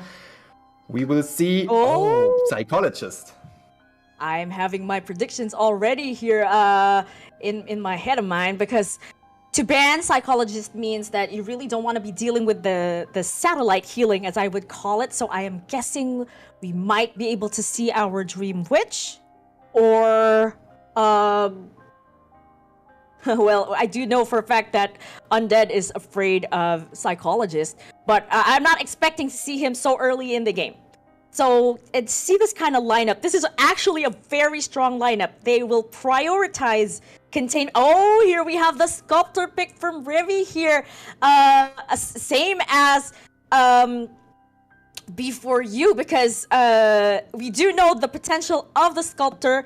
We do know that this is a meta hunter, amazing chase potential, chair defense, and game, and the ability to deal with stunners. We have seen statues block forward stuns before, and here we are, Phoenix versus B4U here at Ever Sleeping Town. Revi spawning here at the first station already, going towards the middle of the map to find the first target. Going towards the direction of the mercenary, which is not the worst find. You can actually deal damage with the statues, but actually finding Schmitty right here, who is the fourth in this match. And this might be the first chase, and also might be the chase Revi is going to pursue. And you mentioned it, Revi coming in as Sculptor, just as Xing did before, and is trying to mirror at least the outcome, maybe even up the outcome right here with a full survival elimination. Knows that the forward is definitely not the best pick and decides to go for Roland right here, which is the mercenary. Again, mercenary has a really delayed go down time and has a long time on the chair, so not the best find. What you want to go for is definitely the seer. If you can find the seer, you can cancel out his out. He is the best find in this entire game right here, and Revi is making sure to get to that seer. And here we can see he found the seer, is now trying to utilize the statues to get hits, and is probably really committing to problems right here. But this was already buying a lot of time for the survivors, really almost chasing the hunter across the entire map before Revi was actually able to find the seer, and now committing to that chase. That's right, especially because the priestess has already decoded more than 50% of one cipher, and we can imagine something along those numbers on the side of other survivors as well. Goblins here containing the sculptor at a very strong area in the map, which is the corner house. But look, he tries to just destroy this portal right here just to deny him of that escape. And now the chase continues here at the two-story. I do believe that Goblins is doing a good job so far containing the sculptor and dropping that pallet for that speed boost probably. But again, this is a sculptor after all. We still can see some new moves on the part of Revi here. What could he be planning, Grizzly? Oh, what a fantastic kite. Really good job so far from the seer, and really buying more time. 4 cipher machines are remaining. If we look at the bottom left, we can see Mercenary is about to pop that cipher too. So this is definitely a little bit more pressure on Phoenix's side. If we look at the match before, before you was able to bring down their first survivor very fast and was able to really put pressure on the survivor side. Now it seems like it's a little bit reversed. Now it seems like the seer is putting pressure with that really long kite on Phoenix's side, but seer eventually got knocked out, got on his rocket chair for the first time. Now, still 2 cipher machines remaining, but this opens up. Oh, look at that. I think what was the mercenary is just waiting there, giving to Nidus, forcing Revi to stay in this area. That's right. You really don't want this sculptor to be pressuring those 2 remaining ciphers, especially because it's the priestess and the forward, not really the best decoder in the team, who is left to decode that last cipher. Oh, a really nice rescue! A very nice rescue on the part of the mercenary here. Yes, really comes in right here. Revi probably didn't really expect that. Was hitting the mercenary, wasn't a terror shot. I almost saw that as a terror shot, but it wasn't. Mercenary is getting away right there. Seer is taking that hit, but look at the cipher machine progress. Problems going down right here, as far away from all the cipher machines as possible. Realize there is the dungeon. Maybe I should get away from the dungeon, but the dungeon is still very close by. Now we see 1 cipher machine is remaining. That cipher machine could already be primed, and as far as we can tell, we still have the priestess in the game with 2 portals ready right now. That is definitely a very tough situation right here. Cipher machine almost primed.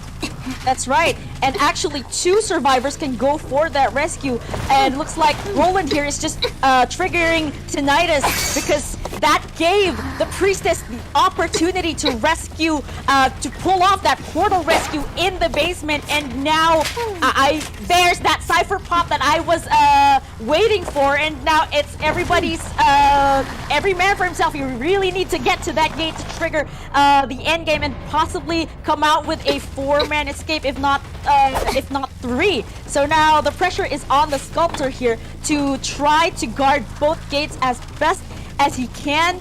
And here are the 2, actually 3. The 3 of them are in this area, so they could just split up and go for both gates.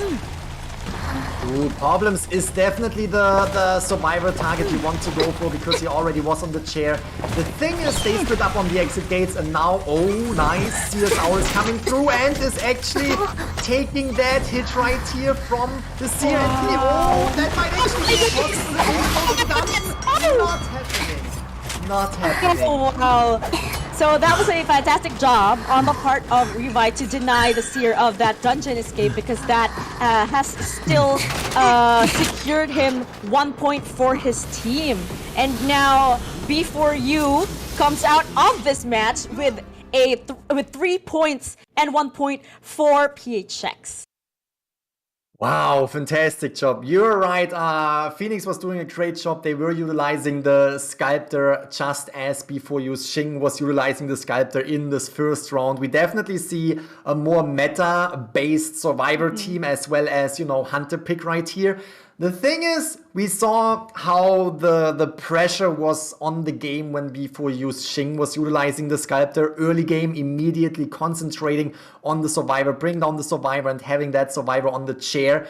While we just now saw Phoenix on the other side as Sculptor having a little bit more of a problem, not only finding the Seer and really spending a lot of time early in the game, giving the survivors a lot of time to decode, to find that Seer, but also the Seer was able to contain the Hunter. I'm very curious to see the containment time of the Seer right here early in the game, giving the rest of the team more time to decode. And if we see a situation where, you know, 2 Cypher machines are remaining and you have 1 survivor on the rocket chair, you still have 1 survivor that can easily go rescue while the other 2 survivors will go in for the decoding progress. And here we can see it. Yeah, 150-second containment time on the Seer side, and we can also see the perfect split up decoding progress on the team right here. So fantastic team coordination on B4U side. You can't really say that Revi did anything wrong because you really want to go for that Seer. Seer was the best pick right here and you want to concentrate on him. But at the same time, if the Seer is just buying so much time, it's just extremely good for the survivor side. Exactly, especially because you really want to assign the Seer role to somebody who is really able to kite and contain, because it's going to be up to you to secure that Cypher Rush, to help your teammates rather secure that Cypher Rush. And he really picked a good spot to contain the Sculptor, which is the 2-story, because you can do a lot of loops there, and you do have those pallets to work with. I noticed that he dropped that pallet early, which is really good because it did give him that speed boost, allowing him to rotate. And then it's really good also for him to actually go towards a very open area because he knows that the ciphers are at the other side of the map, and he will leave his teammates undisturbed to finish those ciphers. That is true. That is true. And in general, if you look at the team coordination, the last survivor that was going on the rocket chair was in the basement, right? Like that moment where you think, okay, it is late game. The last Cypher machine is probably primed, or at least only 1 Cypher machine is on the map so far. And that means 1 survivor will just concentrate on that Cypher machine. You really want to bring a survivor into a really tough situation. The basement being the toughest situation that you can imagine. Yes. But the thing is, Priestess was still on the map. We had the Mercenary. Even the Mercenary could have went down into the basement because he can tank that additional hit. Here we can see the stats real quick. We see in the first half, we have 3 points on B4U's survivor side, Hunter side, excuse me. And in the second half, in first round, we see B4U taking another 3-point game right here. Fantastic job. That will decide the first round for B4U, and if they can keep up that pace, we see B4U moving on in this tournament. But Phoenix was putting up an extremely good fight. They were showcasing what they can do, and there is a lot of potential for Phoenix to turn all of this around. Again, just to highlight that last moment where the survivor was in the basement, Priestess was coming in, Mercenary was in the area. They were performing a perfect rescue out of the basement. I don't think that I have seen a better rescue. Like, there's no better way to get all of the survivors out of there. The Cypher machine is popped and they are spreading out and they are really buying a lot of time for basically all the survivors getting out of there, except of the Seer, who was almost, if we look at the Owl, almost getting to the dungeon. What a fantastic job, but the Owl was going away, and then taking the hit was not allowing him to actually go to the dungeon just a few inches before he reached it. Yes. Had that been another angle, had he approached from another angle, that could have been an entirely different story. If the sculptor was behind him and he did take that hit, that could actually throw him on the direction of the dungeon, and he could have made that escape. But then again, that use of Owl, that extra layer of protection, could have been the key to ensure that dungeon escape. Then again, this is a sculptor, and we do know that it just takes some statue hits to get rid of that Owl before a sculptor can do that hit. And that's why he wasn't able to escape the dungeon. Still, amazing coordination on the part of the survivors of B4U there, because that was actually the best case scenario on the part of the sculptor. You're right, he didn't do anything wrong, but it's just that they had some really good coordination, and that Seer was very skillful with his kite. That is for sure. That is for sure. And if we are moving into round 2 right now, we will see these two teams again going against each other. Both teams will be on the Hunter and Survivor side. I'm very curious to see what map we will play on. And I'm very curious to see the bans, because both teams have performed as Sculptor right now when it comes to the Hunter side. And I'm pretty sure when we look at Phoenix's side, they might ban the Sculptor of B4U. But then we have, Xing being an extremely good Dream Witch player, an extremely good Sculptor player. Again, we just saw Sculptor, yes, sorry, Breaking Wheel is what I meant. And we also have the Bloody Queen, so there's a lot of Hunters up his arsenal, up his sleeve, and yeah, banning the Sculptor might be a good idea, clearly, but then there are still other Hunters to worry about. And the same goes for B4U. Which Hunter will B4U ban? Will they ban the Sculptor, or will they say, you know what, we're just gonna let the Sculptor on the map again because we were able to get out of there with 3 survivors, we can pull this off again, let's just give him the, security that he can pick that extremely good Hunter, but we know how to counter him. So there's that question, which Hunter will we see in the next round, which bans will we see in the next round, and yeah, first of all, which map will we see, because the map will definitely decide a lot when it comes to the Survivor and Hunter picks.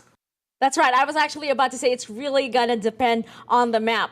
If it's a large map, of course, we can bring out the Breaking Wheel, and the Dream Witch as well is actually feasible, not just in big maps, but in small maps as well.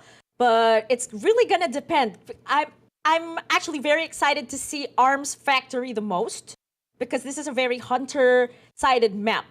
Then again, the survivors do have the opportunity. They can capitalize on the smallness of the map because the ciphers aren't as far away from each other. But then again, it is a double-edged sword, and it does provide the Hunter more opportunities to control the map, to exercise that map control. So while waiting, what about you, Grizzly? Which map are you most excited to see? Arms Factory, definitely one of my top maps that I definitely love. I mean, I already saw it, Ever Sleeping Town. Ever Sleeping Town is not only a great map to play on for the both teams, but it also is one of the visually and when it comes to the atmosphere, most pleasing to me. It just looks extremely beautiful. Actually, I really like the Chinatown map. I'm not even sure if we will see the Chinatown map in this tournament. I'm not sure if it is allowed to pick the Chinatown map. We will see if it will. When it's picked, then it's probably allowed, so we might see. That would be very interesting. But yeah, but besides the Arms Factory, we also have the Sacred Heart Hospital. I would say they are both on the same level when it comes to, the size and the possibilities for both sides. But I would absolutely love, kind of like hate love, to see Lakeside Village, because Lakeside Village is just It's just a difficult map for everyone. Let's be honest. In my opinion, it's just a difficult map for everyone. It's not my favorite map, that's for sure. But I want to see these competitive teams go against on the Lakeside Village map. And, you know, I will just take my pen and I will take notes. Because whenever I get on the Lakeside Village map, I am having a little bit of a hard time. So seeing the top teams going against each other on Lakeside Village, we can definitely learn how to utilize the map in our advantage. That's right, and especially because there are a lot of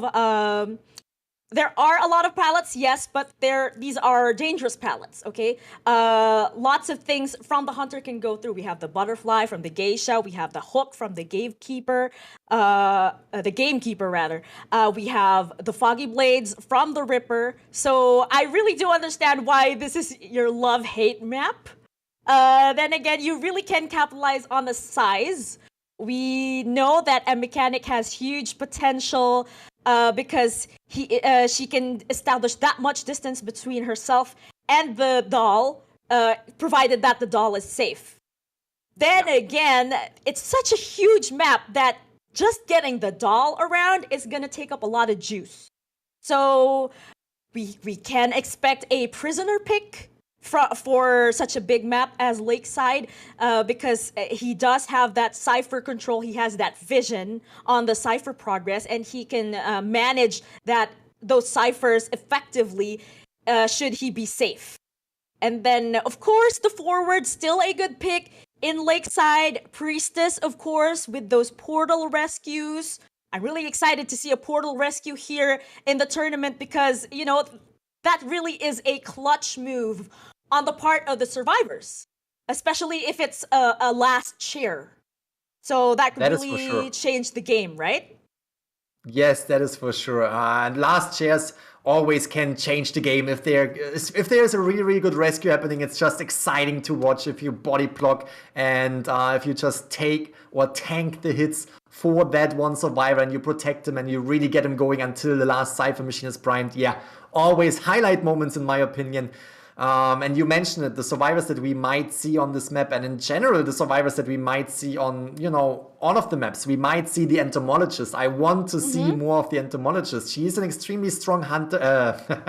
Hunter. She is an extremely strong harasser when it comes to, you know, utilizing the beast to just pushing away the hunter while he is, for example, chasing someone else, which is helping your teammates. So a really good support right there, as well as just utilizing the beast to move on faster for yourself. So there are a lot of options when it comes to the entomologist, and I'm really, really curious to see more of the entomologist gameplays. But we have seen, you know, we got a little bit of a taste of the psychologist so far. I definitely want to see more of her because it's the first time that she can be utilized in this tournament. You mentioned it before, patient, maybe even that combination. Definitely a character I want to see just because I'm not sure if we will see too much of him. So whenever he comes to the map, whenever he comes to the matches, it's going to be exciting. But then we also have so many other characters that can bring a lot to the table that we have seen in previous tournaments as well. For example, Wildling. We haven't seen a Prospector so far who is extremely harassing when it comes to, you know, rescuing and protecting teammates. And we haven't really seen the Acrobat, for example. Acrobat can also be a really good pick. So yeah, there are just so many options on the survivor side as well as the hunter side. I mean, this tournament just started. We are in day one right here. Those are the, I think, third and fourth team that we are seeing so far. There are a lot of options that we will see in this tournament coming to life. A lot of survivors, a lot of hunters being picked. But again, these two teams, if we are talking about Phoenix, if we are talking about B4U, they really have shown that they know the meta. They really have shown that they know the team compositions they have to use to maximize their points, to maximize their chances to take the victory.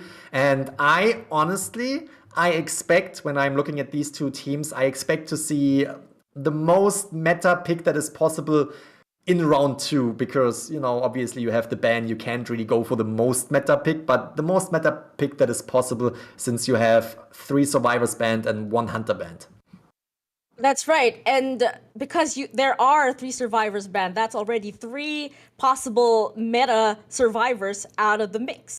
So that's when players are gonna start to find replacements. Okay, so who's the next best rescuer? Who's the next best harasser? Or who's the next best decoder?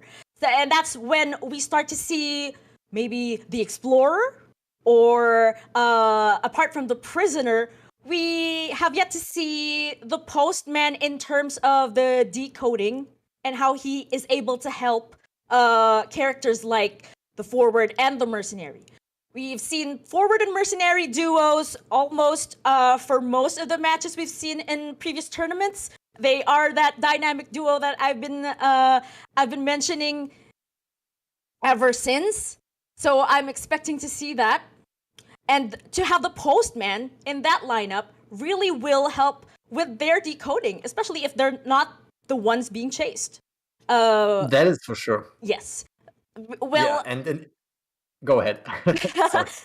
I was just gonna say that sculptors and other chip damage hunters would don't mind chasing mercenaries and forwards early in the game, just because they are able to secure that chip damage. And also the seer, they really can cancel that out just by chip damage. So yeah. What were you gonna say? I mean, just to add on to this, especially the seer, right? As Sculptor with the chip damage, you really want to go for that seer because you're just canceling out his skill. But at the same time, we saw it. Seer can still be a huge danger, can still be very, very effective against the Sculptor if you know your routes, if you know where to go, and if your team can help you out. And you mentioned, for example, the mercenary and forward team composition, but we have also seen very, very effective Perfumer and better team compositions. So there are a lot of team compositions that can work. Perfumer, extremely strong early game. As soon as the perfumes ran out and you don't really have anything to, kite with except of your skill, obviously, the better came in. Better buying so much time, pushing away the hunter over and over, and really giving the the perfumer enough time to transition into another area or to just get away from the hunter in the right moment. So there are a lot of team compositions possible, and yeah, obviously, very early rounds, we're gonna see the meta picks where we have, as you mentioned, mercenary forward as long as they are allowed. But I'm very curious to see what ASD's top teams will bring to the table. Now jumping into round number 2, we're gonna jump into my love-hate map. They were listening and they were like, let's go, let's do this. We're gonna pick the Lakeside Village map right here. We have Xing on the hunter side yet again. Again, they have Sprinter. Before you has Sprinter as well. But Xing is playing right here. Very well known for Dreamwitch, Bloody Queen, Breaking Wheel, Sculptor. But Dreamwitch actually got banned, which opens up the Sculptor. And we can see Mercenary and Mechanic being banned. And Seer and Priestess being picked. Psychologist is banned again. Oh, I wanted to see her. That's right. It just goes to show that she is an increasingly dangerous survivor to deal with. So it does make sense to ban Dream Witch in Lakeside. She can exercise that map control even if it's a large map. Oh! Grizzly! Look at this! We have my patient right here! It's just a little bit sad that Psychologist won't be able to join him in the match, which is probably kind of lonely on his part, but here is the Sculptor yet again. And this is a very interesting lineup, once again, because there are no decoders. They're really gonna concentrate more on containment and support and rescue as well, of course, obviously, rather than decoding. So the best course of action here is to try to contain the hunter, if not get him to transition in between targets, because these are really hard survivors to chase. Then again, we have the Seer here, possibly the top target for the Sculptor, because as we mentioned, the statues do have the ability to cancel that out even with just chip damage. So I'm really excited to see how this is gonna play out. Yes, I am excited myself. We are on Lakeside Village. Will Xing find the Seer first and then commit to the Seer? He is going into the direction of the Seer, so that is already a really good sign for Xing right here. If he is not finding the Seer first chase, I almost feel like Xing will commit to the first survivor that he finds, because with the precision of his statues, he is very confident and just going for the survivors that he is finding. Right now, the transitioning, the rotation of Team Phoenix right here is extremely on point, forcing Xing to just rotate around the entire map, buying more time, and now we can see Nuka, who is the patient, being the chased survivor right here. Wow, and this will be the patient's time to shine. I'm really excited to see this because we've talked about him just earlier, and now to see him here really does put a smile on my face. And now they're really being put in a lot of pressure here, staying in the shack area, because that means that one of them is not decoding when he should be. So now it'll be the job of the Seer this time to contain Xing. And it's really good because that means that the patient has successfully transitioned out of the area so that he can start decoding. So now Finny trying to contain the sculptor here in the shack, making good use of it actually, buying that time just to be able to get them started on those ciphers. And I did see 74% progress on that cipher, and the use of that owl, by the way. A really good use of owl just to be able to extend that kite. And now they're gonna make it towards the lakeside. I'm really curious how this is going to turn out. What do you think, Grizzly? It was an extremely good job from the Seer right here. Look at that. Look how he is fading these statues, but still taking the fantastic job from the Seer. We have seen it before. Seer can buy a lot of time, even if the owl can be cancelled out. But this owl was utilized in a really, really good way. Fantastic job from Finny, buying a lot of time for the team. They are almost able to decode, I think, 2 ciphers. We can see that the forward right there is almost popping off that cipher. Nuka, the patient, is in the area, is trying to stay at the cipher machine, but knows the sigil is right there, so that might be a hit. And we can see Forward coming in for that rescue. Again, Forward almost primed that cipher machine, so they are basically down to 3 cipher machines. There is going to be a push, but not a hit. But the rescue is coming through. Tide Turner will buy more time. But another Santi, the Forward, is buying more time right here. Finny is now on the run, is trying to transition towards the big boat. And the question is, will he be able to do so? And will he be able to buy enough time for the team to decode the ciphers? Wow. Wasn't able to get the they probably placed him there just to be able to give him the chance to transition, especially because I could only see half the portal, so it's not very visible, and that could have been a good strategy. But here is Santi in the area. Will he be able to do that? Oh, was not able to do a balloon rescue there, but he does have more, a lot of that football still remaining. So I think they can still pull off a rescue just to secure, you know, an extended amount of time for the Seer to kite. But Xing looking really confident here, already not camping him and already transitioning towards the large boat and getting started on his next target. Phoenix actually trying to completely team up on the cipher machines right here, and also healing the Forward to prolong his life. And the teleport is coming in. The rest, the healing process was not done. So now the Forward with another chip damage will be a really, really good target for Xing. Was able to get away since he had a lot of football left. But will he take a hit? Yes, he will take a hit with that statue. Fantastic job from Xing.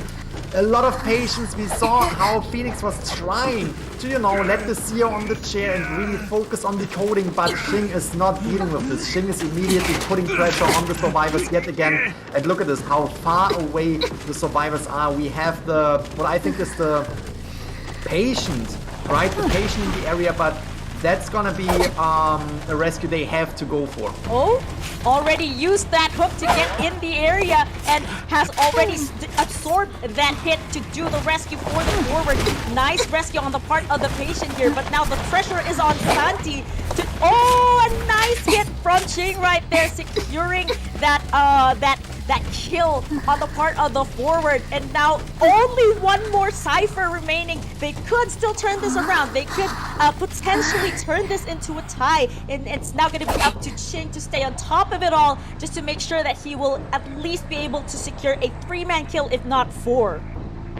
Fantastic job. I just want to mention this. Forward was really getting away from the patient as far as possible because he knows, okay, Priestess is coming in for the rescue. Priestess has a better chance of actually rescuing, so the patient needs to decode that last Cypher Machine. Look at the Cypher Machine progress. Bottom left, we see it.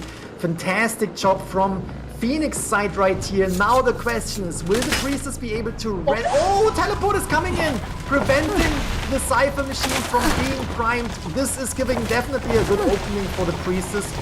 Oh, wow. These statues, wow. These statues are such a menace because look, it just canceled the full potential of a patient to establish some distance between himself and the hunter. It just goes to show that the sculptor really is such a dangerous hunter. We see here pause deduction, but let's just talk about what we saw there. The decision to teleport and place pressure on those ciphers is amazing on the part of Xing.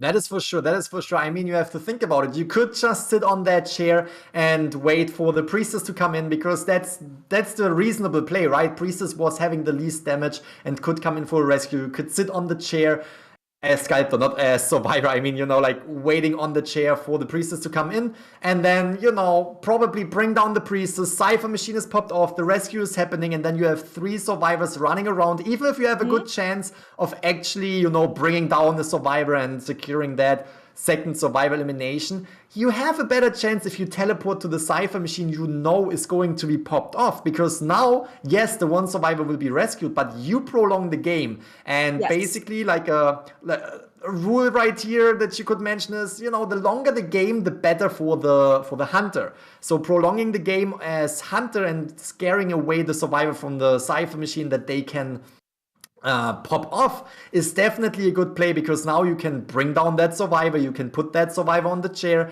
and you have to wait for the other 2 survivors to come in for the rescue, or to maybe potentially start another Cypher Machine, which will take quite some time for them to do, which buys more time as hunter to bring down more survivors. We saw Xing was pausing the game, everything seems to be fine now. We are back in the action, and again, we now have the patient on the chair.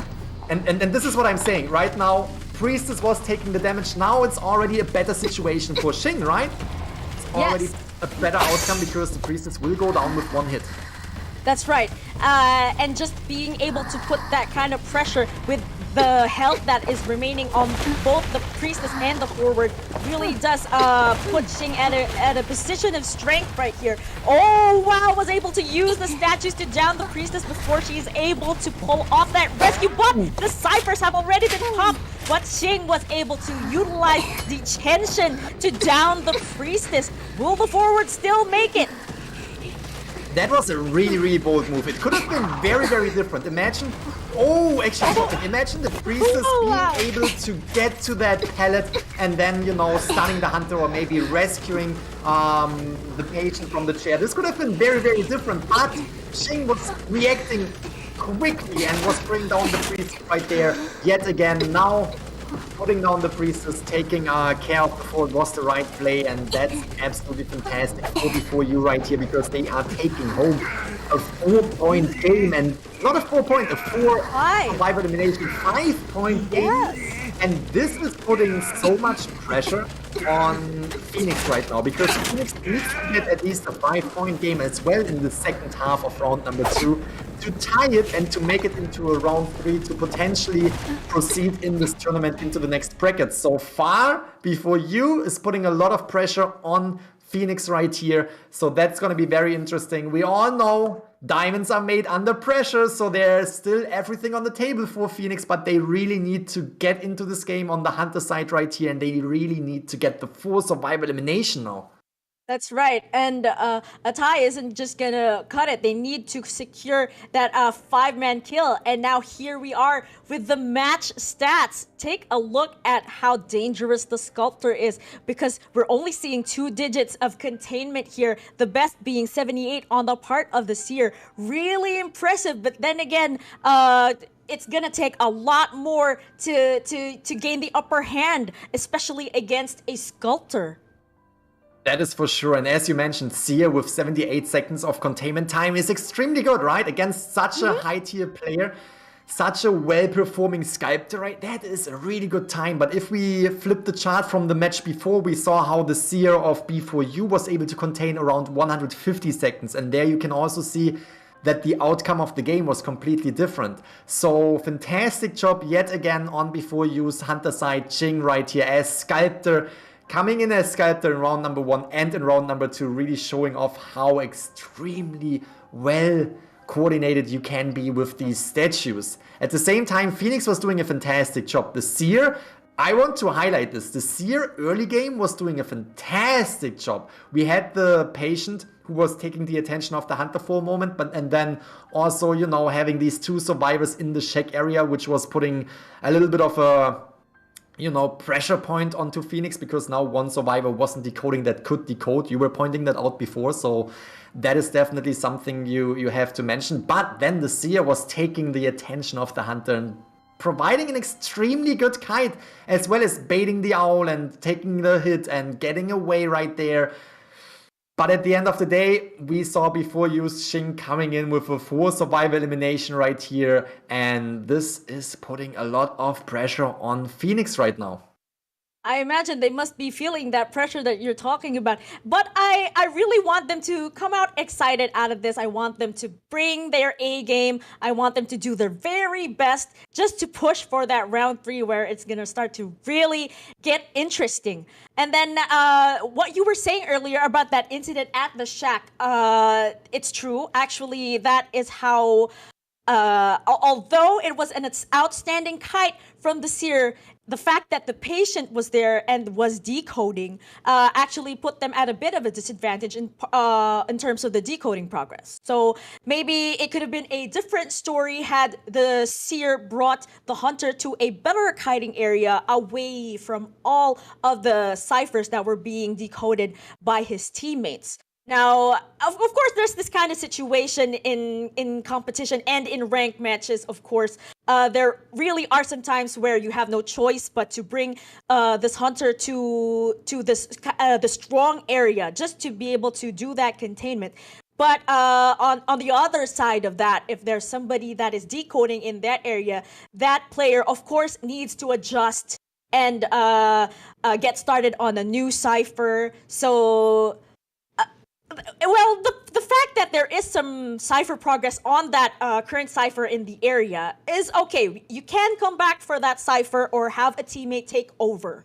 But it's still some bit of time lost because then you have to transition to a new cipher. And this is an especially large map.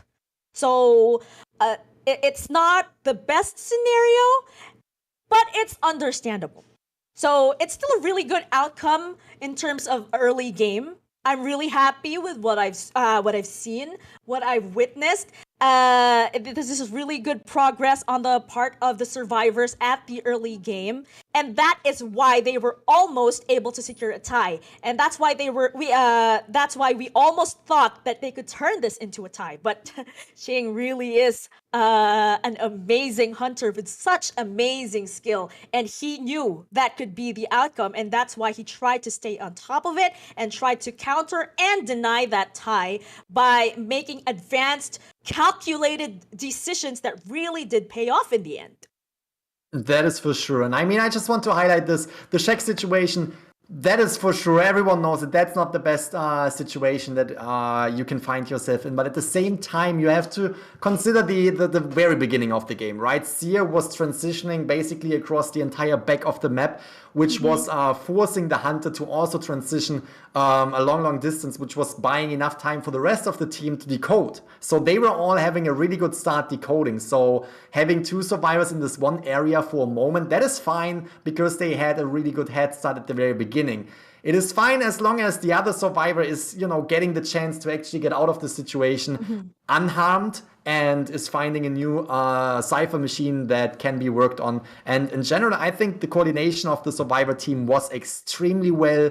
It just comes down to Xing being an extremely strong hunter when it comes to Sculptor, an extremely dangerous hunter, putting a lot of pressure on the team right here. And yeah, what we have to expect from the second half of this match is to see, as you mentioned it, the A game of Phoenix, because this could be the make or break game for Phoenix. If Phoenix is not able to get the 5-point game, the 4 survival elimination, that means that B4U will proceed into the next bracket. And Phoenix obviously wants to get that spot too, so they have to get their A game out right here and eliminate all survivors. I'm very curious to see which hunter they will pick. I'm very curious to see how they will perform against, you know, the team we have already seen B4U on the survivor side. It's going to be extremely dangerous. It's going to be, as I already said, a make or break game. And this also means you have to take more risk.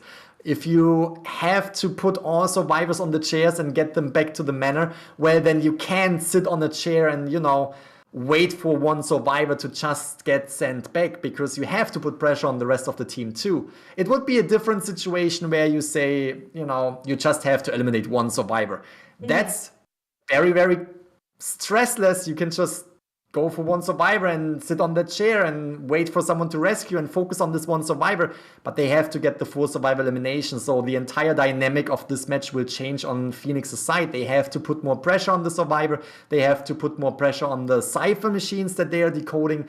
And they just have to still, while putting pressure on all the survivors, they have to bring back survivor after survivor and really securing that 4 survivor elimination, just like B4U did it on the hunter side just right now. So yeah, it's going to be a tough match, but if anyone can do it, it's Phoenix. We have seen Phoenix playing a very strong game. It's just, you know, the survivors of B4U are also extremely strong.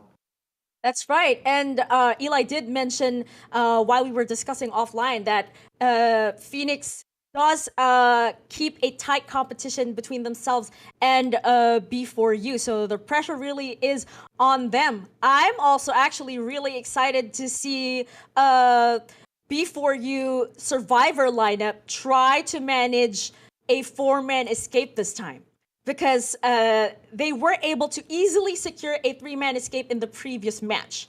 So by their standard, they're probably going to want to secure a 4-man escape this time.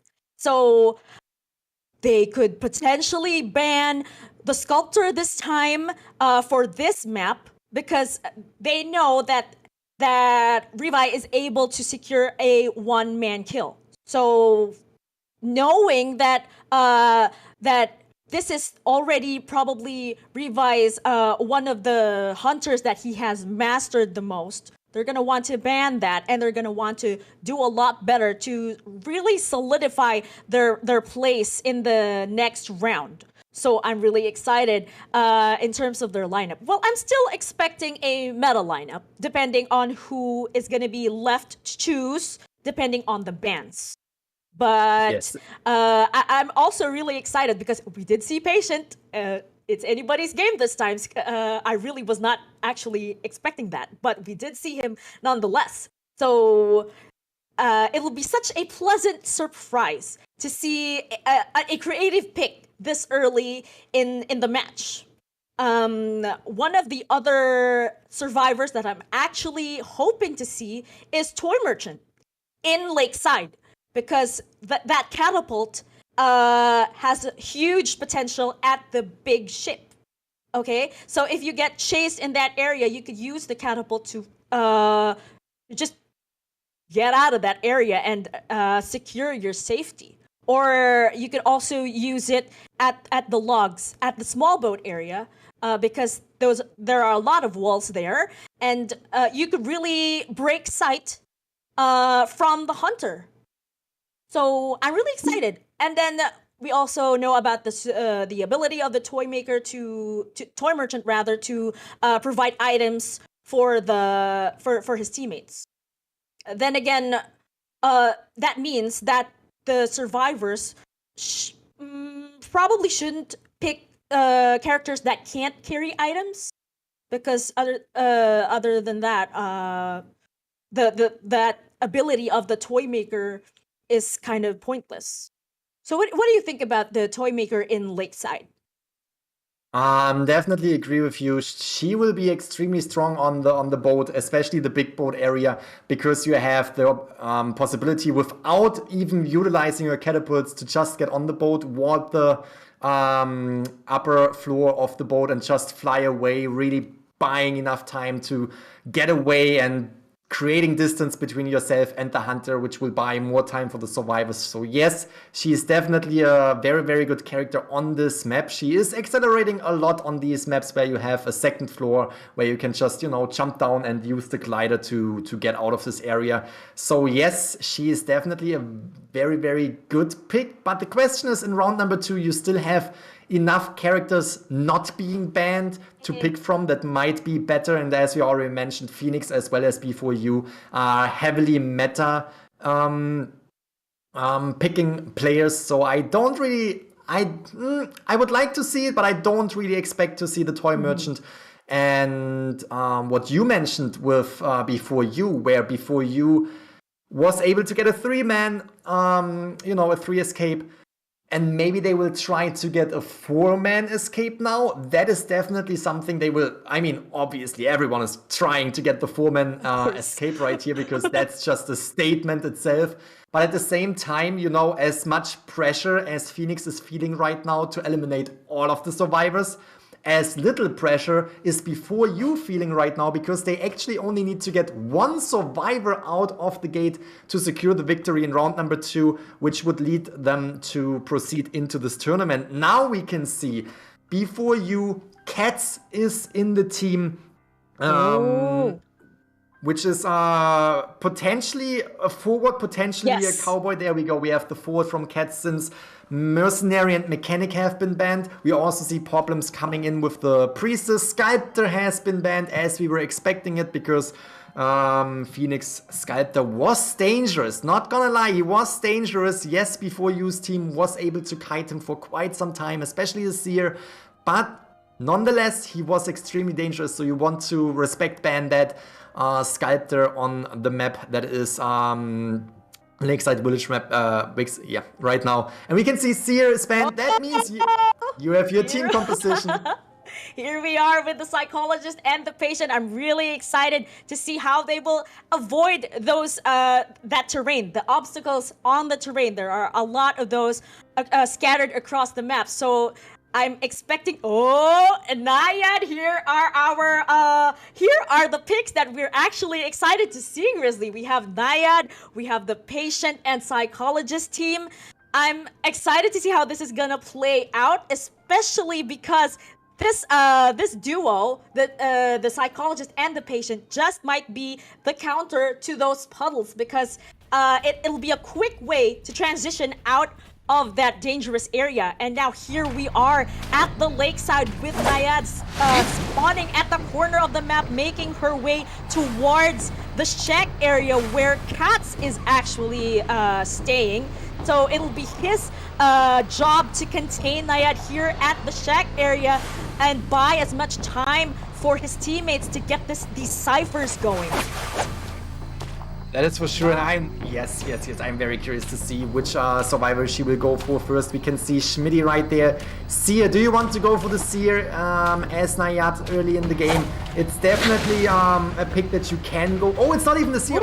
It's the Patient. Yes, Patient on the other side is definitely a survivor that I would go for too because he could be a target that will go down early. I mean, compared to the other survivors, forward, Priestess and Psychologist, that's definitely a different story. Nice hit of Revi right here. Again, Revi needs to pick up the pace right here. He needs to put pressure on these survivors. That's right. To be able to secure this 4-man kill, at least Revi really needs to get it going. But look at Schmitty just making use of this terrain and that hook to establish some distance and extending his kite. I'm actually curious if the Psychologist is in coordination with him just to be able to provide support, but it looks like they really need to focus on decoding first. Oh, he used a blink right there, but Schmitty was able to successfully dodge that. Nice stuff from Schmitty right here, and the kite continues towards the middle area of Lakeside where the Psychologist is. We might be able to see some coordination on the part of Schmitty and my leg right here. What do you think, Grizzly? That was an extremely good hook right there. I just want to point that out again. Even I was surprised. Not only Revi, was utilizing the blink. Nice utilization right here of Revi's skill, and now bringing down Schmitty, first survivor on the chair.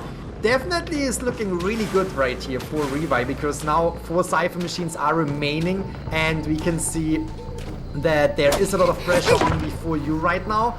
But again, this is just the beginning of the game. We have problems coming in. Priest is definitely a good survivor to come in for a rescue.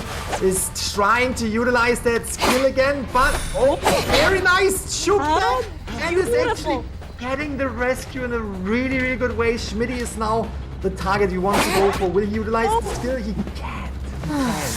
That's right, because actually the Priestess Paulins actually didn't bring Tide Turner, so that's a quick reach share on the part of Schmitty right here. But they really do need to make up for this decoding. 3 ciphers remaining. Really need to be careful with their decisions here. And now here's Katz, our forward, trying to go for the rescue this time. Will he make it? That's gonna be very, very interesting. And nice dash right here, but Katz is still making his way to the rescue and is getting the patient off the chair. That's right, and he has already been hit, and last effort is in effect. It's gonna be up to Katz here to provide as much support as he can, just to be able to buy time. Oh, takes a hit right there. Nice stuff on the part of Nayad here, and now Schmitty is down and might go back to the manor if Katz is not able to give that support. But look at him dodging the attack and going in for the position of support right here. I wonder how this is going to play out, because if he does pull off the stun, okay, drops Schmitty right there, but was able to absorb that stun, and that's actually quite long. Really good stuff on the part of Katz, yes. Extremely good stun from Katz, and even if Schmitty will go on the chair right here for the 3rd time and will get out of the game. If you look at the Cypher machine, look at that, 1 Cypher machine remaining, and if we look at the Priestess, that Cypher machine will probably just pop, because now all survivors were super far away. Again, they only need 1 survivor through the gate. They only need to get 1 survivor secured to get this victory, and right now they are just positioning each other perfectly well. We have the psychologist on the front gate. We also have the forward right here, away from all the gates, kiting Revi, and then we also have the priestess on the back. On the back gate, and we can see they also have the global portal. Now Katz was just buying enough time for the rest of the team to actually open up these gates to get out of here. They are actually taking a leave, potentially giving Katz the option to... Oh, nice avoidance of springs. Katz is having the option of the dungeon, but the dungeon is nowhere near, so even if Revi is able to bring down Katz right here, they already have 2 survivors out, which will secure them the spot in the next bracket in this tournament. That's right. Actually, Katz doing a fantastic job extending the game here at the lakeside, really pulling off this amazing kite and just trying to make his way to the dungeon. But of course, Revi is able to land that hit and will be able to cheer Katz, but still a valiant effort on the part of Katz here. Amazing stuff on the part of the forward of Before You. Amazing match, Grizzly. That was, I really enjoyed that. I enjoyed the kite of Schmitty at the start of the game. That was really good use of those hooks. And then it actually kind of turned on the part of the sculpt of Nayad there, when he led her to the middle area where there was a cipher being decoded there. And that's how Schmitty was caught and shared. But still, that starting kite was really good, and so was that end game kite. Amazing. So it means that these survivors really know their stuff when it comes to making full use of the terrain to contain the hunter. I'm really impressed, Grizzly. I was blinking maybe twice, and all of a sudden 4 cipher machines were gone, so the decoding progress on that team was also extremely good. They were really forcing that hunter. I mean, again, Nayad had to put pressure, Revi had to put pressure on the survivors, but they were putting pressure on her pretty hard as well. So that's definitely a good thing for Before You. And I also want to highlight Blink. was utilized twice, Yes, but it twice. didn't land the hit twice. Like Schmidt's hook right there was absolutely fantastic. That was a moment that is definitely a highlight. And we also had Cats being able to avoid that blink right there, predicting that blink would come through and get around the pallet yet again. Here we can see the stats. We can basically see how all of this game went down. We can see Schmidty was able to contain the Hunter for almost 100 seconds early game. Then we also can see Cats containing the Hunter late game with 130 seconds. And the rest of the survivors were really pushing these Cypher machines. And absolutely fantastic coordination from Before You. Again, there was not a lot of pressure on Before You because they knew, hey, we need one survivor out of this game, so let's concentrate on this. Let's force one survivor out of the game. Everything above this is definitely good, but not necessarily because, you know, one survivor is enough to get into the next bracket. And on the other side, Revi was knowing that he had to force all survivors out of the game, which did not happen. And therefore, we have the score of 2-7 with the second half right here turning out into a tie. And this also means Before You is our winning team against Phoenix right here. Fantastic job from both sides. I want to see some hearts in the chat for both teams right here because they have provided us with absolutely fantastic gameplay. I really enjoyed seeing both sides. At the end of the day, Before You was taking that victory home right here and will proceed into the next bracket. So congratulations to Before You. And yeah, Phoenix, also congratulations, because obviously all these teams are the top 16 teams on our server, and MVP is Before You Xing, who was really coming in with these victories.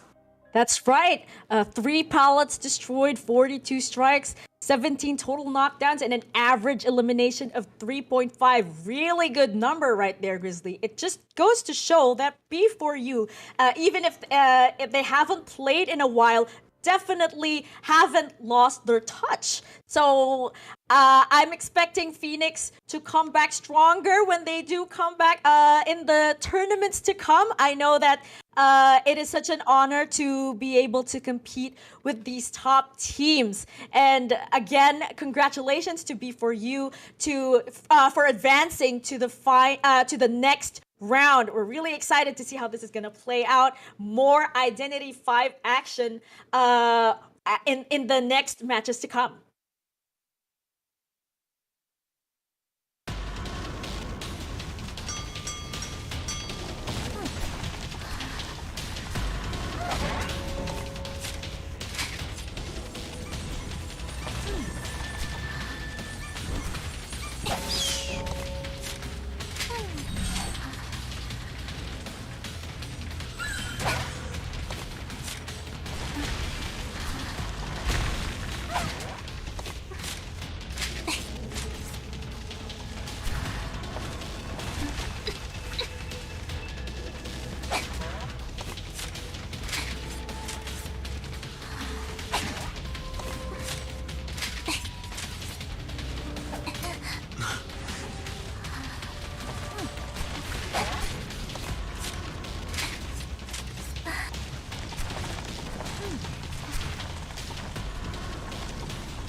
美的化身，圣洁的海中女王。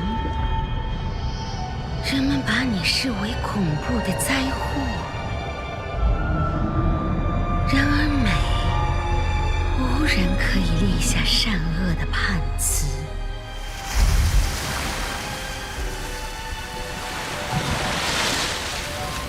光鲜的皮囊下，是一个个污秽而自以为是的灵魂。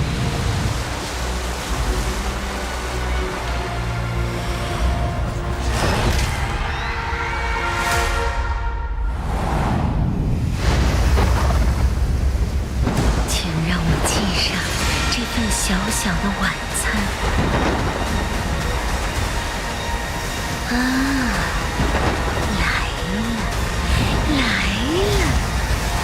请享用吧，让我一睹您的真容，洗净他们的罪恶与污浊。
think you might be muted, Cahel.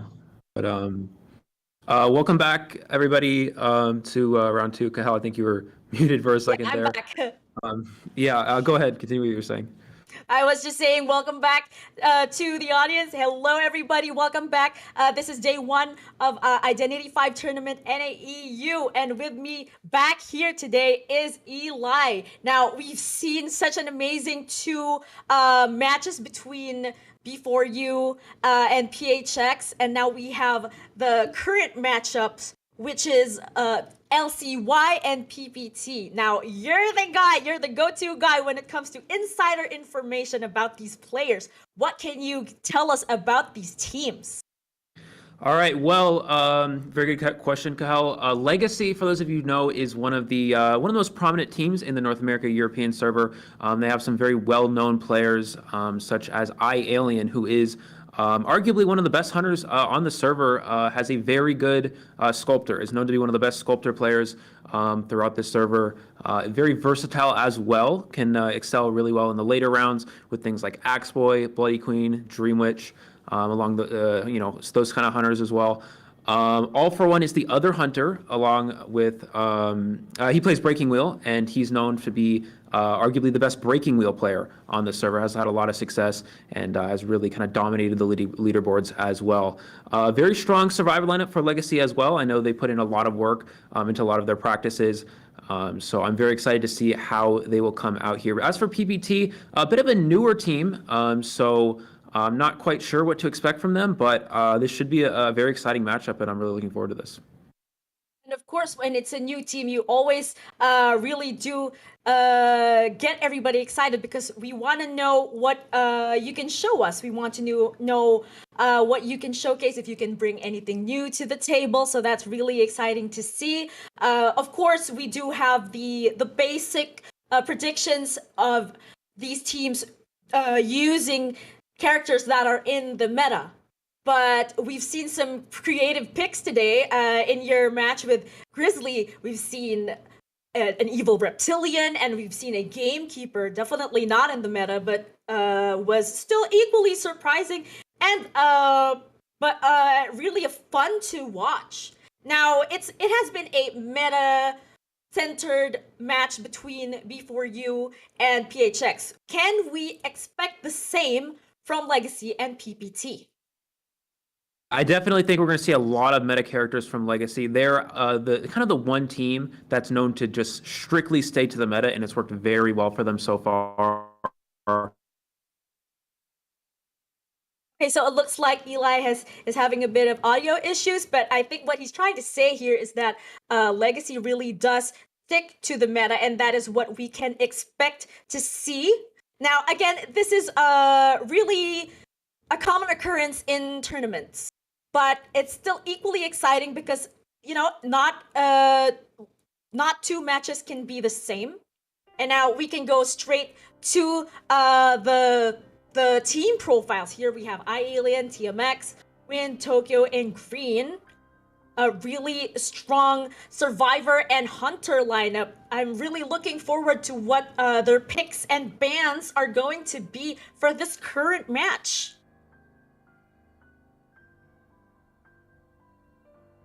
And it looks like Eli is still getting his audio in place.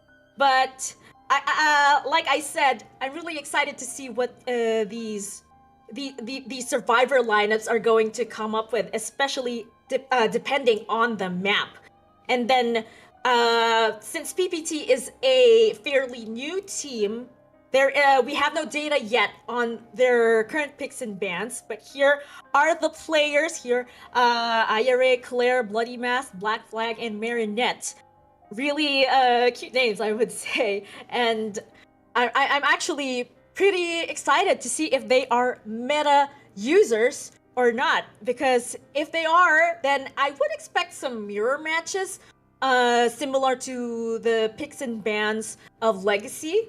But if they are not meta hunters and survivors, I would expect them to get creative in the first matches because, it's always exciting to see these players and their early picks.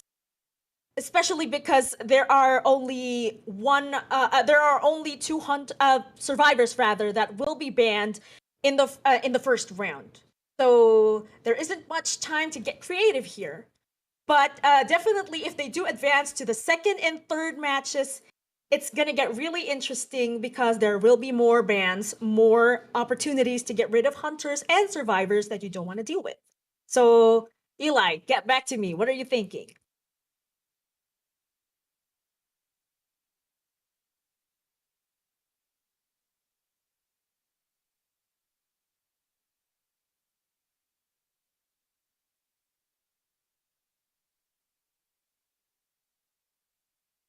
Okay, so since Eli is still trying to get his audio back up, I really just want to express that it's actually the first time for both Eli and me to cast in NAEU, so we're both very excited. But we really, we were talking about it offline, and we were talking about the teams, and we were talking about the players. And he did give us some insider information on all of the players. And I would say that I'm very excited about what all of these players had to offer.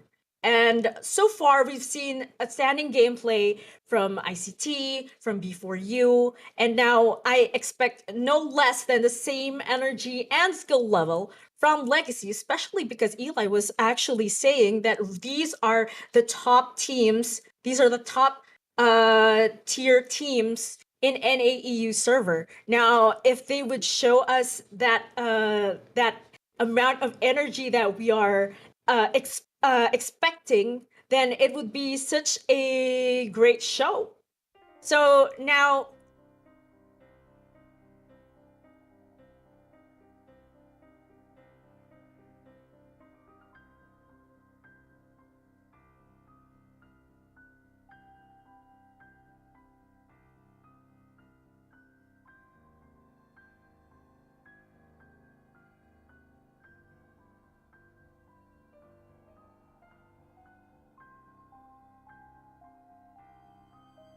Okay. Is my mic back? Am I good now? I can hear you. Okay, cool. Okay, sorry about that. A little bit of technical difficulties. So Yes, it looks but we're like back. yeah, we're back. Everything's good. So looking at the match now, let's go back to what we were talking about a little bit before. Yeah. So very exciting matchup. Legacy is going to have, as I was mentioning, Wins, who is actually usually the coach for Legacy, is actually going to be on the Survivor side this time around. So this is going to be a little bit different than what we're used to from Legacy. So very exciting. Yeah, again, PPT, we don't know too much about them, but of a newer team, definitely trying to make their name in this tournament.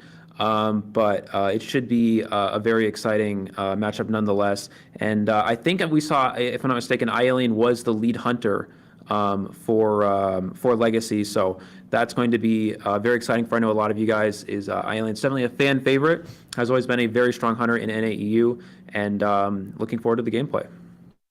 That's right, especially because iAlien is not only popular in NAEU, but also in other regions as well. He's popular in Southeast Asia, and I'm sure he's made his way over to China and Japan as well. He's definitely made a name for himself. So I'm really excited to see what he's gonna bring to the table with his picks and bans.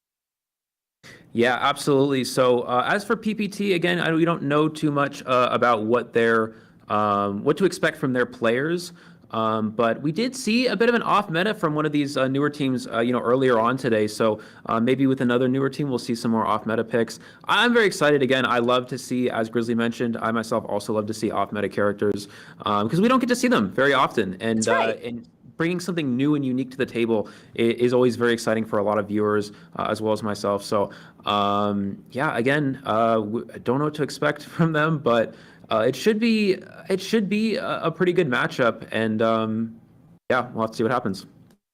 Well, actually, I was going to ask you, since we don't know what to expect yet from PPT, do you have some survivors or hunters that you would favor to see in the second and third rounds? Well, it really does depend again on who's playing Hunter. Most likely it will be iAlien. So if you are PPT and you're approaching this matchup, you have to look at iAlien's later round Hunters. Now he does like to play, as we said, Dream Witch is a really good round 2 Hunter that he often will play, and he also has things like Bon, Sculptor, Sculptor be banned. So Bon, Bloody Queen, and Axe Boy. So if you're trying to approach those sort of matchups, you really want to play characters that can take multiple hits, and try to just kind of avoid Bon, especially like in the 3rd round. You can always ban Bon, ban the Sculptor, ban the Chip Hunters, and then play a damage-heavy team in which you can take a lot of hits with Seer, with Psychologist, and you can deal with the Dream Witch, and you can deal with the Bloody Queen a lot easier than you would with other Hunters. That's right, and because iAlien is known to be able to use Bloody Queen as well, I am expecting that PPT, of course, must have done their homework and have thoughts about countering this really formidable Hunter. And then we have the Perfumer, really efficient in first kite. She can extend if she is able to time those perfumes accurately. So I'm expecting that from PPT, if not other survivors as well. Maybe the forward, of course. And then, of course, we can't let go of the Mercenary. If he's not going to get banned, I'm pretty sure he is an intelligent choice, as well as the mechanic with that decoding progress. Since you said that this is a very meta-centered lineup for LCY, probably PPT would mirror the same picks and bans. So it's really going to depend on the map, right? Yeah, absolutely. It will depend on the map. It also depend, on the round as we were talking about.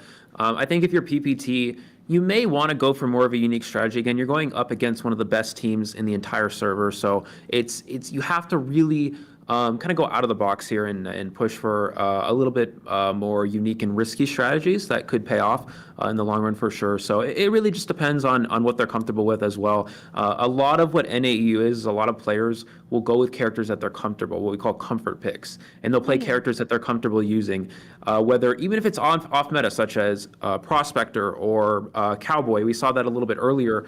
We saw Cowboy get utilized. So definitely that would be a possibility. But if you are, again, PPT, you want to, you may try to play similar characters to what Legacy does as well. I don't expect Legacy to go off the meta. They rarely do that. They're one of the teams that's known to play a lot of meta. But it's definitely possible. But yeah, if you're PPT, I think you really want to try to copy as much as possible, but you also want to try to pull out a trump card here or there. That's right. It would be a smart choice to mirror, as you said, what LCY's picks and bans are, because this is a sure ball win to advance in the tournament. So, but in the case of later rounds, when more meta players will be banned, do you favor any survivors or hunters in terms of their potential in large maps? Yeah, absolutely. That's a very good question. Actually, just thinking about that, a character that we might actually see get utilized is Toy Merchant.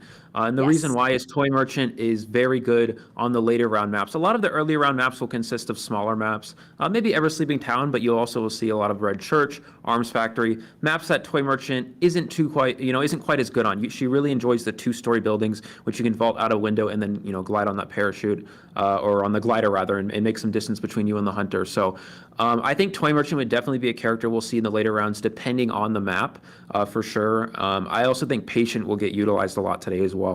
Patient is very strong on maps like Lakeside Village, on maps like Ever Sleeping Town, because you can propel yourself up to the 2-story buildings, as well as on Lakeside. You can pull yourself onto Big Boat if you're going up the ramp and create a ton of distance between you and the hunter. And that's a strategy that we've seen start to get utilized fairly recently in a lot of competitive gameplay. But if that comes out to play today, I'd be very excited.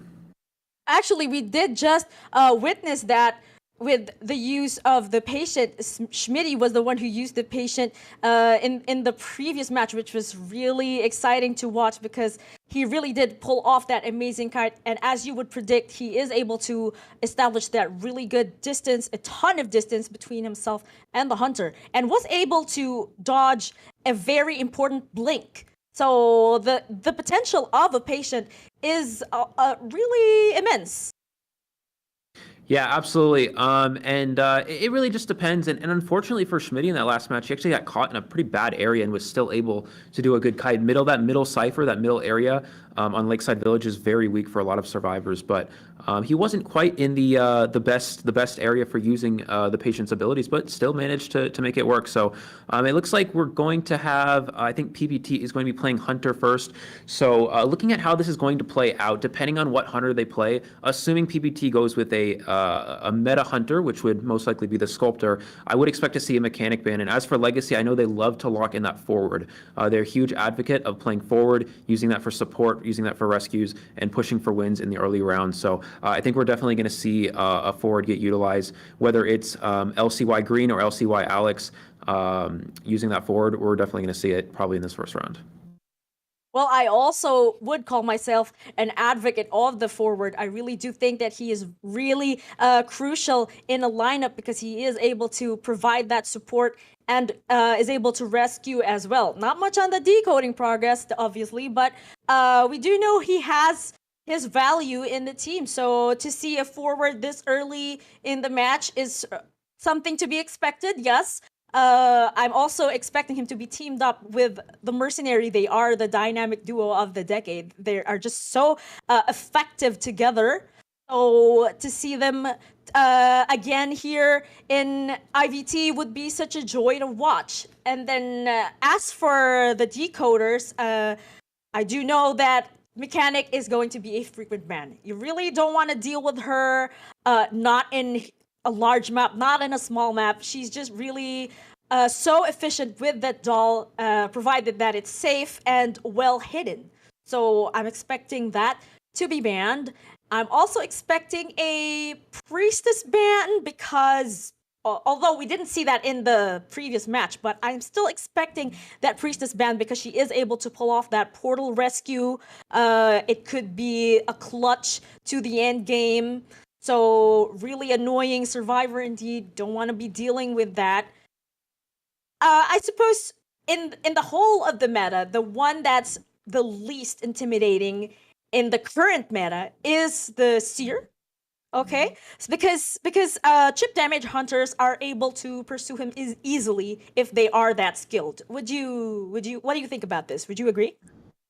Yeah, it really does depend.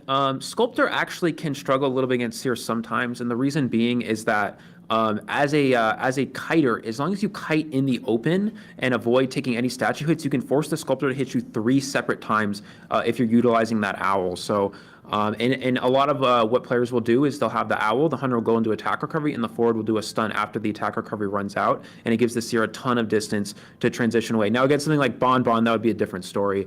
Bon thrives against Seer for sure. It looks like we're going to see Seer is actually the first ban from the PPT Hunter, and immediately that forward, as we mentioned, is going to be locked in as well as the Mechanic. This actually speaks volumes on the part of the Hunter in terms of who his pick is going to be banning this year. So I am expecting a straightforward kind of Hunter, if not a chip damage one, because to ban the Seer means that you really don't want to deal with that sure owl, that nicely timed owl. And here we have the breaking wheel for the first time in the tournament, Eli. I'm really excited to see how this is going to turn out because this is actually one of my favorites. The breaking wheel, really dangerous in the hands of a skilled hunter. But what do you think about this survivor lineup? This is quite interesting. Yeah, this is quite interesting. We're actually going to see Patient. I believe this is going to be a red church map. So using Patient here is a little bit risky. There are a few areas where Patient can be good, like pulling themselves into the wedding area over that fence. And there's a few good walls that they can utilize. But it looks like we're going to see the top broken spawn here from the breaking wheel, which means the closest survivor is in the bottom broken area. Unfortunately, breaking wheel getting stuck on a few objects here. Immediately, you see these survivors rotating towards the windows to avoid any sort of spike damage from that wheel. And already a good start for Legacy. No one has taken any spikes, and the game already is underway. Actually, the wheel just passed by the Mechanic, which is, as expected, the top target. So him doing that just means that she will be able to place her doll correctly so that they can get started on the decoding. doesn't really focus on one target, but instead finds the priestess here inside the church and having a bit of a struggle landing those spikes in, but is able to land one and just another and will be able to down this priestess. Yeah, the only downside here is always going to change targets yet again, going for the mechanic stall here. Good communication from the Legacy survivors for the bot to transition away, and they've been able to make it to this pallet. There's the blink, and he does use the blink on the bot to get that down. Interesting decision on the part of PBT Hunter here, using blink to down the mechanic's doll, because now it's gonna take just another, oh wow, was able to spot her right there. He should be able to take note of that location, because now he's gonna be able to chase the mechanic here and back broken.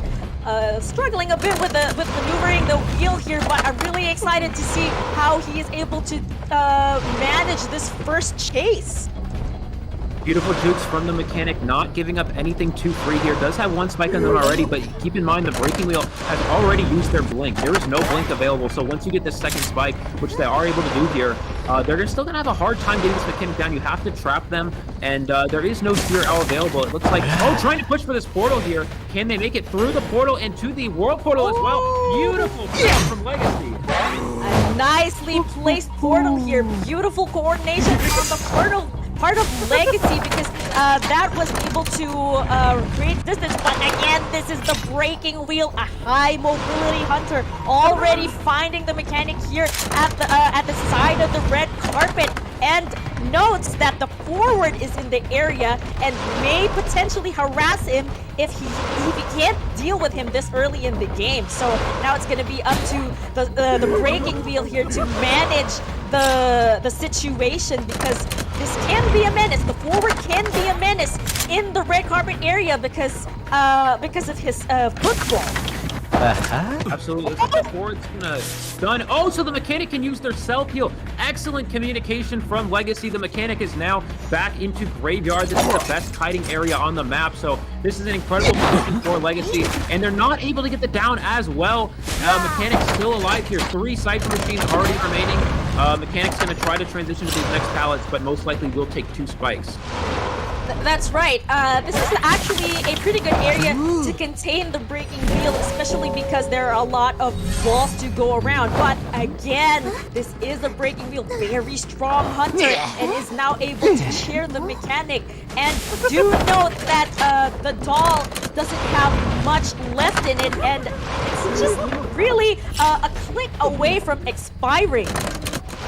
So what's going to happen is they're going to go ahead and leave the doll, most likely, just so it can feed Tinnitus at any point throughout the match. It looks like we're going to see, I believe that's the, forward's going to come in for this rescue. Had 2 spikes on him, but the braking wheel getting a little bit aggressive, trying to push for extra spikes on other survivors, allowing for this free rescue. 1 Cypher machine remaining. They can use this full presence in the snap, but the forward's still in the vicinity to harass the last Cypher machine. Oh, they're going to pop the Cypher! Oh, wow, and now we are pushing for the end game. Everybody needs to make for the gate, and now the end game is starting here at the red carpet area. Somebody is already opening that gate while the forward is trying to provide as much support to his teammates. You really see the downside of going for braking wheel on a map like Red Church. There's so many of these like really strong windows that the survivors can utilize, and that's really causing the braking wheel a hard time to get these downs. They were to see that hook. Oh, misses the hook, unfortunately, and that's going to allow for the braking wheel to get the down on the patient. That's actually a really good terror shock right there, and that will allow braking wheel to be able to cheer one survivor, but then again, they could just make it out through that gate if the braking wheel is not able to provide that pressure in time. Beautiful play from the braking wheel getting that trap. Unfortunately, it's not going to matter. He still gets that rescue off. There's the portal setup for the patient. Can he get the exit game? Snap up. No, he's not going to get them in time, and the forward now is kind of stuck here, though. He's going to use that football. Can he get out the gate? My goodness! And that's it. Wow. Oh, that was an amazing use of the football. It does pay off if you do conserve that item. It really is useful end game, because that is the first time in IdentityV history that I have witnessed a forward using the football to get out the gate. That was actually really amazing. I'm really impressed with their coordination and use of skills, Eli. What can you say about this? This is amazing. Yeah, beautiful game sense, beautiful communication from Legacy, especially in the early game. I know that last end game play was very exciting, but you have to really look back at the start. Legacy knew the spawn right out the gate. They had their survivors rotate immediately towards that church window, so there was no chance of getting caught in the open against the wheel. They were forced to then leave those survivors and push towards the back gate, and the mechanic stayed hidden. The mechanic was near that shack area, and they were not able to find them for a while. They had to go for the bot, and it wasted a lot of time, and additionally, the mechanic forced out the blink on the doll, which is incredibly strong for the survivors because then the breaking wheel has no real chase potential after that, especially if the survivors get into a good kiting area, which was the case. So just beautiful rotation, beautiful communication, and kiting from Legacy.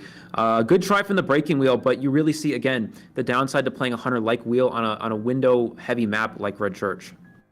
That's right. And apart from these windows, we also have these high walls to work with, and that gives the survivors the chance to break line of sight quite frequently. I was banking on the mobility of the breaking wheel to be able to manage Red Church. Then again, Legacy really did have that outstanding coordination. Did you see that portal, that long portal inside the church? That was really good. And even if the hunter was able to catch up rather quickly because of that mobility, they were still able to manage and hold their own. That forward was able to contain him. Look at this, 117 seconds. And most of it happened at that red carpet area where he was just, staying in the area to intimidate the hunter and to pressure him into chasing him, just so that the mechanic could self-heal. That was really good coordination. You called it, Eli. That was really good. Yeah, going back to the point you're talking about, Kahel, with the Priestess portal setup, the Priestess intentionally world portaled to the forward. And the reason why you do that against a breaking wheel is because we were talking about this in the early rounds earlier on, with forward being one of the best characters for going against a breaking wheel, because breaking wheel very much struggles to deal with the forward harassment. You're very a weak character in that department. And so the Priestess intentionally world portals the forward, so when the mechanic goes through the portal, they know that the breaking wheel is going to catch up before the mechanic can heal. But if the forward's there to support, it pretty much pushes Legacy into a favorable position as it is. So just beautiful communication there to connect the forward to the survivor that is going down there, and it wastes a lot of time for the survivor side. That's right. And from my personal experience, when it comes to a breaking wheel, you can't just wing it. You have to have a solid plan. How are you going to counter this this high mobility hunter? He has the ability to go to and from point A to point B in just like that. So for them to be able to plan ahead, to do their homework, and to be able to come up with a strategy to counter the breaking wheel is just amazing. It's like they're following it from a textbook or something. It was really on point, and that is amazing and really such a joy to see. Yeah, interestingly enough, the Breaking Wheel opted not to ban Mechanic. That is usually the first character that gets banned with Breaking Wheel. We do sometimes see the Seer get banned or Forward, depending on the playstyle of the Breaking Wheel, whether they're going to bring excitement or they want to prioritize their chase or slowing down Cypher Rush. But banning the Seer in opposed to the Mechanic really did come back to hurt them there. They only were able to find the Mechanic's Doll and the Forward in the early game. Two characters you don't want to find really early on. And once they did find the Mechanic, it was kind of already too late. You saw the Cypher Rush was already intact. They had to waste too much time on the Mechanic's Doll. And Breaking Wheel is a hunter that can struggle against the Cypher Rush. So that really came back to hurt them in the long run, unfortunately. They played, Breaking Wheel player did very well. Yes. They did what they could do in that situation. But again, Red Church with good rotation is just so challenging for that sort of hunter to deal with. That's right. And who better to pull off that kind of coordination other than the survivor lineup of LCY? Really great stuff right there. But they still can answer back with also a 4-man kill on the part of their hunter. So it is Red Church who do you think is a better choice, or if not the best, in this kind of map? Well, I 100% think we're going to see an iAlien Sculptor here. I don't think there's any reason for Legacy to go with anything else. Of course, you do have All for One, but again, Breaking Wheel, not a very strong character for this map. And again, iAlien known to be one of the best Sculptor players on our server.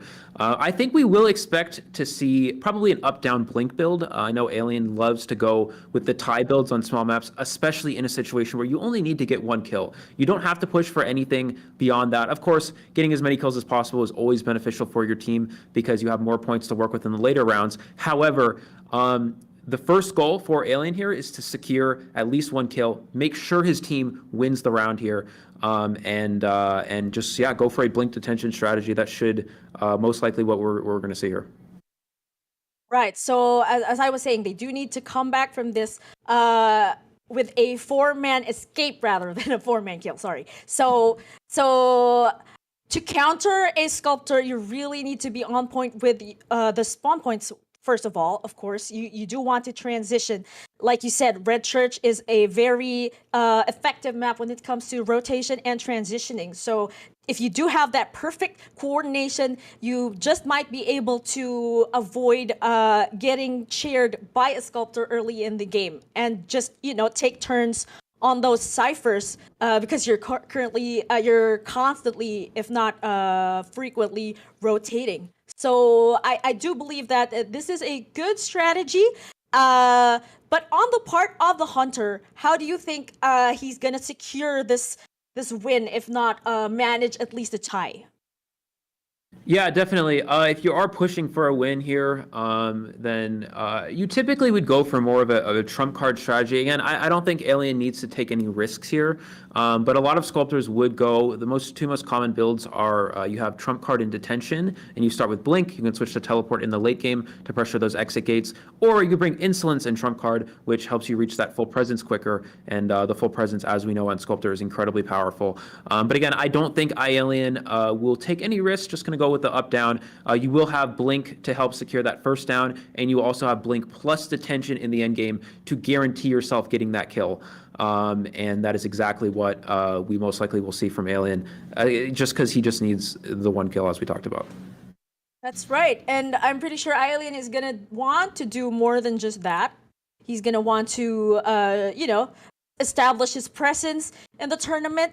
But I'm also sure that the survivors of PPT will want to, show us what they've got, showcase what they have to bring to the table. So I hope they've done their homework, because, as you said, iAlien is such a strong Sculptor, and you're going to want to be prepared for that. You're going to want to predict what the bans are going to be. Who are the survivors that iAlien doesn't want to deal with, and how are you going to make up for those bans? So, of course, I imagine the Mechanic would be a smart ban, although she wasn't banned in the previous match. But it would be understandable if iAlien were to ban the Mechanic, because she really is such a strong decoder. Because look at that previous match. She already was the first chase, but they were still able to get that decoding down, even with half a doll.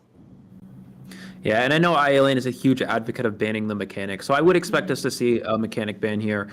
If you're the PBT survivor side, I think you really need to at least secure a draw. There's no need to push for a 4-person escape. If you get in that situation, of course you're going to go for it, because you want to try to get a draw, and you want to try to tie up the round overall. However, you're really trying to not drop as many points as possible. What a lot of teams do when they get in a situation when there's a 4-person escape or a 4-person elimination, the other side, the other faction, so in this case the survivors, will just try to get as many out as possible. Again, pushing for a 4-person escape is very unlikely that it's going to happen, especially against a Hunter of this caliber. However, they could also go for that. They could play, we were talking about this earlier, characters that have endgame kiting potential. Whether it's saving your items for endgame, like, for example, Mercenary saving their elbow pad for endgame, or it's off-meta characters such as Prospector or Batter or something like that. That's right. Speaking of preserving your items until the end game, let us just highlight again how the forward was able to use the football just to get out the gate. So I'm really hoping that the survivors would also adapt more of this kind of strategy, because not only is it really interesting, it does pay off. So conserving those elbow pads, conserving those footballs is an interesting strategy in itself, but we do know that the hunter knows this. So that's why we've seen sculptors and other chip damage hunters chase the mercenaries and the forwards early in the game just to be able to exhaust those resources before switching to different targets. So I'm actually also expecting this kind of strategy from iAlien. We do know that he's very aggressive with his playstyle. Am I correct? Yes.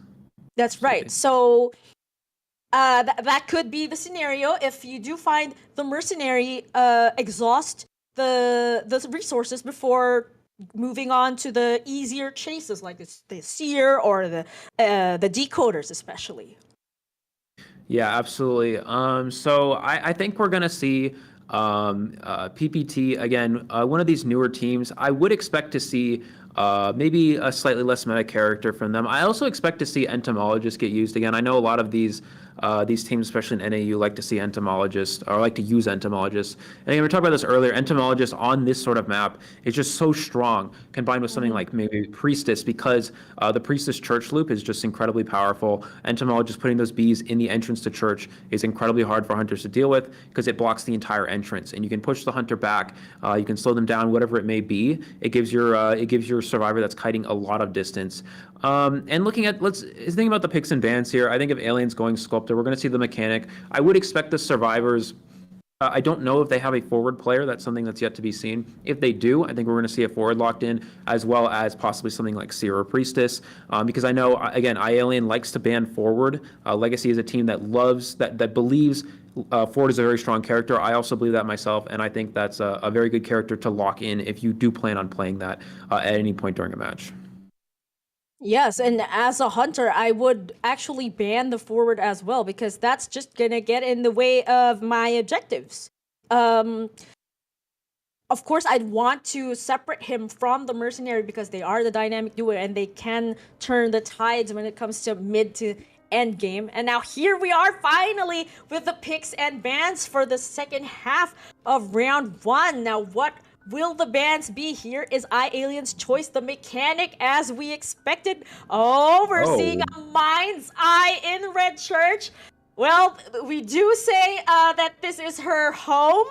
This is her playground because she does have the walls to work with. I wasn't expecting this pick, but I'm really excited to see how this is gonna play out. And then we also have the Painter coming out for the first time in the tournament. I'm excited because this is actually one of the survivors that are rising in terms of popularity, and more players are realizing the Painter's kiting potential. Oh, a Blood Queen also for the first time in the tournament. Things are starting to get interesting finally. Eli, what do you think about these picks and bans? Yeah, I think the Bloody Queen is actually a very good. It's actually something that we didn't talk about. It. Bloody Queen is actually a very good character in a situation where you only need to get a kill. Bloody Queen is the best hunter in the game for securing at least a single kill, because all you have to do is simply mirror a survivor with attention and down them, and there's almost nothing that any survivor can do against that unless they're getting some sort of support from another character. Mind's Eye being locked in is almost unheard of, but again, it's NAEU. This is what we talk about. We see a lot of fun off-meta tricks that come into play on this server, which is one of the things I really like about it. We also are going to see Cowboy and Painter. Painter definitely makes sense. Is a good kiting character, can help support kites. The Cowboy is a little bit interesting. Looks like we're gonna have the church window spawn from the Bloody Queen, which means the closest survivor spawns towards that back gate, as well as Shack. We see the Mind's Eye using that cane tab to reveal the location of the Bloody Queen, and it looks like they're gonna head straight over towards the Shack area. That's right, and if iAlien is playing his cards right, of course somebody will be at the shack, but I was kind of hoping he'd find the Mind's Eye first, but looks like the Mind's Eye will be safe for now. Wow, lands that hit already right off the bat here at the back gate area, and there are 2 survivors here in this area, by the way. You see the Seer go for the ball, gets the hit on the Seer as well. 2 injuries for Alien right out the gate here with only 1 mirror being utilized. He does know that the Cowboy is right here because of this trail, so he's going to go ahead, use the mirror image on this Cowboy to secure the down, unless they go for the Owl. No Owl available, looks like, and we're going to see a quick down for Alien with the Seer injured as well before his trade's even online. This is a beautiful start for iAlien. That's right, especially because this is actually a far chair from the rest of the survivors. They do have to manage a heal on the part of the Seer. I'm not sure if all of them are bringing Tide Turner, but it looks like it's gonna be up to the Painter at this moment to try to pull off the rescue since he's the closest. But look at iAlien just providing this pressure on that Cypher right there. Here's that Painter as we expected. iAlien waiting it out, trying to force a rescue after half, goes for the charge attack, gets the hit, but still, oh, we get the rescue. Was it after half? I think it might have gone after, I'm not actually sure. Is going to get the double hit on the Painter though, that's very important. You get that double hit on the rescuer character, and now you can down this Cowboy with a mirror image. 2 survivors will be going down, which means 1 less survivor is going to be decoding, slowing down that Cypher rush. Alien still has Blink available for the later game. This is just incredibly strong. Oh, goes for the blink. Was barely able to make that hit, and the Owl. The Owl has been given by the Seer to the Cowboy just to extend his kite, but the mirror is active and on point, and now the Cowboy is down once more. iAlien just staying on top of it, bringing his A game, cheering the Cowboy here at the graveyard area. Outstanding job on the part of LCY. And that rescue was just after half, so it looks like Alien has a quick survivor returning to the manor here, which is exactly what you want to see. Already securing the win of round 1 for Legacy. Let's see how many extra points he gets. Beautiful mirror on the Seer as well from across the wedding area. He's going to be able to switch places and gets the down with the same mirror image.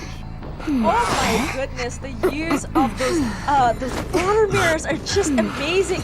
They are really perfectly placed. It looks like iAlien's got he's got the map in his head. He knows it like the back of his hand. He knows where to place those mirrors. And look at this Cypher progress already. A lot of pressure on the part of PVT here. And now look, Bloodmass is on the move while the Mind's Eye is left roaming the map, trying to get these Cyphers going as much as possible. Oh, there's that nice use of that painting right there. And that guarantees a safe rescue on the part of the Painter. Looks like the Painter's going to try to body block a hit here, but it's not really going to matter because the mirror image is still here for Alien. He can actually just take a free hit on the Painter and then mirror the Seer and get the down. Let's see if he's able to avoid these hits. It's such a hard area.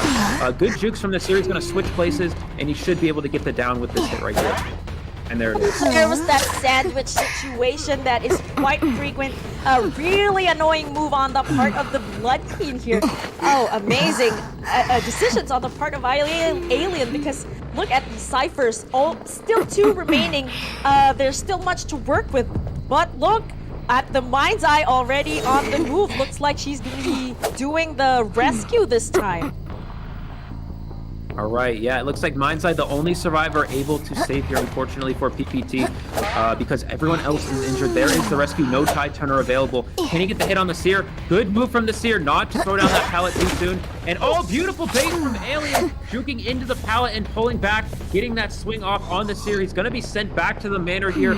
2 Cypher Machines still remaining and 2 injured survivors. Alien might try to mirror the Painter here and get a free hit. There it is, but good communication from the survivors to tell the Painter to leave that Cypher early. Right, because iAlien is going to want to put pressure on that Cypher. Who knows which Cyphers are already having really great progress. And although this is visible to the Hunter, everything is just really intense right here with the Seer securing that kill. So it looks like they've also found the location of the dungeon. So the best case scenario here would would be to just get somebody out there, and that's if Alien doesn't find both of them first. If you're the PvT survivors here, you're going to take this time to heal up. You know that Alien doesn't really know where you are currently, so they're going to go ahead and heal up to get themselves to full health. They don't have to rush down any Cypher machines here because there's no, there's no pressure being applied. Alien doesn't know where the survivors are. Maybe does get Tinnitus here, so let's see if he's able to locate them. Good game sense from Alien to check out this area. Can he find these survivors healing back here? And it looks like they were able to get the heal off on the Mind's Eye. That's right. It looks like what they're trying to manage at this point, though, finds the dungeon knows where to defend because it looks like Alien knows what these guys are planning. Okay, he wants to know. He wants to deny them that dungeon escape, and that's why he's staying in this general area just to make sure that nobody gets out. There are 2 ciphers remaining. It's quite. It's not really. The possibility of priming that last cipher is quite slim. So it's just gonna be a game of chase now between Alien and the last remaining ciphers. But look at the Mind's Eye right here, pulling off this really sneaky hiding tactic right here, doing his best to hide and remain hidden from Alien because it looks like Alien will try to transition towards the other side of the map to find a target. Wow. Beautiful gameplay from the Mind's Eye there, just staying out of vision.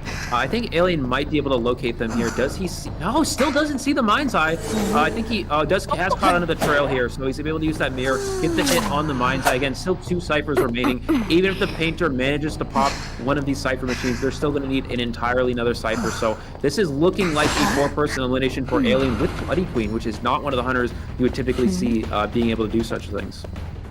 That's right. Actually, him finding the Mind's Eye right here is basically sealing the deal already. But who knows? They might be able to pull off something just to be able to get out that dungeon because Alien is not gonna chair. I don't think he's gonna chair her.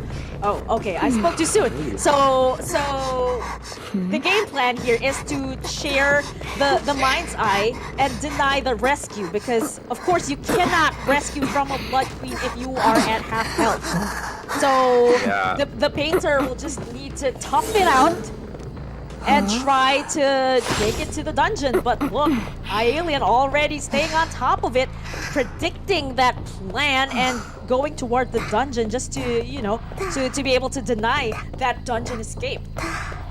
Yeah, I think Alien knows he's got time to go ahead and look for this painter. Most Mind's Eyes will typically bring snooze, which means they sit on the rocket chair for a lot longer than other survivors just because they're the first chase targets. Painter able to make a sneaky rescue here, so... Wow. Yeah, it doesn't really matter. If you're the painter here, I actually think that it might have been better to let the Mind's Eye die and try to push for that dungeon escape, because there's no way for them to really get a tie anyways.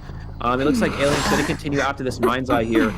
Just going to try to get them down. Most likely will leave them slugged at this point since they've already been on chair. That leaves a lot less time to try to find that painter before the dungeon opens. So good job for the Mind's Eye, though, containing this Bloody Queen, making them use at least one more mirror image. That's right. This is a strong... Oh! Terror shock. Nicely timed terror shock on the part of Alien here.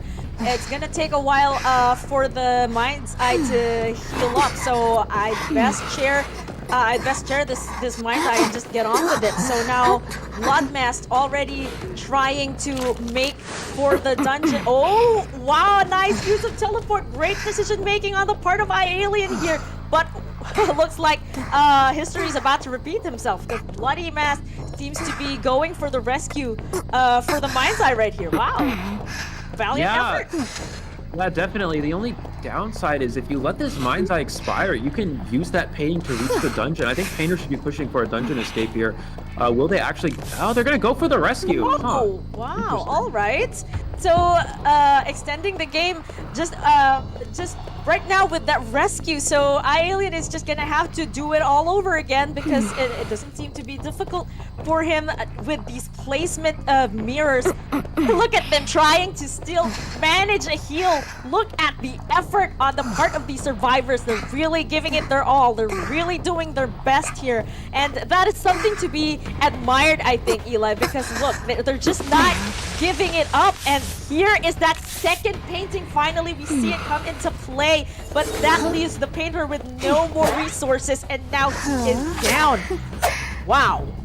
Yeah, A beautiful mirror image there from iAlien. No more, as you said, resources here for the survivor side. So we're gonna see the Painter be on the chair. I think Painter still has a full chair time available. Yeah, so he's got plenty of time to look for this Mind's Eye. And this is actually a little bit better than sharing the Mind's Eye for Alien here because, one, the Mind's Eye is dead on chair, but also sharing that Mind's Eye early on means you have to chase a Painter with a painting. And the Painter's already used up that painting, which means all you have to do is chase Mind's Eye, which is known to be one of the weakest kiters in the game because of that slow vaulting speed, because of that slow pallet throwing speed. Alien's going to go ahead and search up this Mind's Eye. We've seen the Mind's Eye do a very good job of hiding throughout this match, but it's only a matter of time if Alien keeps looking in this area. That's actually something to be admired, but we do know that if the Painter does fly back to the manor, the crows are gonna start to fly on top of the Mind's Eye, and iAlien will be able to spot her right off the bat. And this is actually quite disadvantageous because the dungeon is at the other side, and it's gonna be really difficult to make it towards that other side without getting spotted. So I think iAlien is just gonna wait for the Mind's Eye to make her way to the dungeon. But like I said, these crows are about to be activated and iAlien will spot the Mind's Eye. Yeah, one thing the Mind's Eye could have done is they could have touched that middle broken cipher machine to prevent themselves from getting crows, but instead they are going to try to go a little bit aggressive here, pushing for that dungeon. Unfortunately, it's not going to pay off here. Alien is going for the trap. There's the mirror image hit and the down on the Mind's Eye, securing a 4-person elimination. That is a 10-0 lead here for Legacy right out the gate. Beautiful gameplay from both the Survivor and Hunter side. That's right. I mean, the valiant effort of these survivors to just huff it out and try to come up with the best possible outcome and not giving up, having that perseverance is still something to be admired, and I really appreciate that kind of gameplay from the survivors. Then again, iAlien just really on point gaming here. Those mirrors are really on point, knowing where to place them to secure those hits. He came on strong at the start of the game, landing a hit on 2 survivors, which is already amazing in itself. Eli, what are your other insights on this match? Yeah, I mean, it was again, looking back at the first half, a very strong survivor start for Legacy. Alien going again with the Bloody Queen, which is not something we necessarily expected to happen, but it does again make sense. It's a hunter that really can't get 4-man for the most part, so that's Alien really just going for at least 1 kill. And as you said earlier, Cahel, if he has the ability to go for more, he's going to do that, and that's exactly what happened. Unfortunately for PPT, they did have they did kind of get caught in an awkward spot in the early game, 2 survivors kiting on top of each other. You had the Cowboy and the Seer, and Alien was able to sneak 2 free hits on both of those survivors early on, and that's never ideal for a survivor side. So yeah, it's just a bit of a tough situation. If you're the Cowboy there, do you continue to go towards back 8 even though the Seer's there, or do you kite towards bottom broken? The downside of going bottom broken is it's such a weak kiting area. You have no pallets, no windows to work with, so going back 8 in theory would make sense, and that's exactly what happened, but unfortunately it did not quite pay off for the survivors there. That's right. And also note that he was chaired on such a far corner of the map, leaving the rest of his teammates on the other side. And that's why the Painter wasn't able to make it in time. And that's why he was only chaired once. During the second, he already made his way back to the manor. So that was a really good move on the part of iAlien to make all of that happen. It could be that he's got it all planned out in his head, because he knows that the spawn points are going to be at that shack and the back gate. So that is something to be admired. You know, that game sense, knowing where to chase your first targets, or mapping out your hunting route already at the start of the game, really could be advantageous on the part of the hunter. So now here are the match results of the first round. It's 10-0 in favor of Legacy. So now PPT is gonna need to come back a lot stronger from this first round and secure a 5-man kill on the part of the hunter, and a 4-man escape on the part of the survivors as well, just to be able to catch up in points. Similar to what we saw in the first round of today, 10-0 lead for ICT back in that matchup. We talked about this a lot with Grizzly, but what's going to have to happen here is it's the same sort of situation where PPT is going to need to essentially win the next 2 rounds. They can't really afford to go for a tie and then try to win the last round, because if they do tie any of these next rounds, they'll have to win a round by a score of 10-0, which means they have to play perfectly, getting a 4 survivor escape and a 4-person elimination from the Hunter side, which against a team like Legacy is incredibly challenging to do. So I would expect PPT's going to play a little bit more risky here, going to try to use characters, again, that have win potential characters that can kite, well, in the end game, that can kite to the exit gates, that can kite to the dungeon. Typically, those are characters with recharging abilities. Again, like Priestess, you have those portals that recharge throughout the match. So even if you have to use them in your early kites, you can save a couple for the end game. Once they recharge, you can use them to kite with then. So yeah, I think that this is going to be a tough situation again for PPT. They need to they really need to propel themselves forward, using some of these non-meta characters possibly, or maybe just again good kiters in the end game. iAlien still has not used the Sculptor. It looks like they opted to ban the they probably will opt to ban the Sculptor or possibly Bloody Queen. It depends on the situation. Again, they're going to be pushing for, or the survivors are going to be pushing for a high survivor escape situation, and Bloody Queen is a hunter that is good at preventing that. So even though Sculptor is kind of like the most prominent character in the meta currently, I would expect us to have the Sculptor probably be given to Alien. And again, it's so risky because of how good his Sculptor is. It's just that it's going to be very challenging because you don't want to also give him the option of using that Bloody Queen.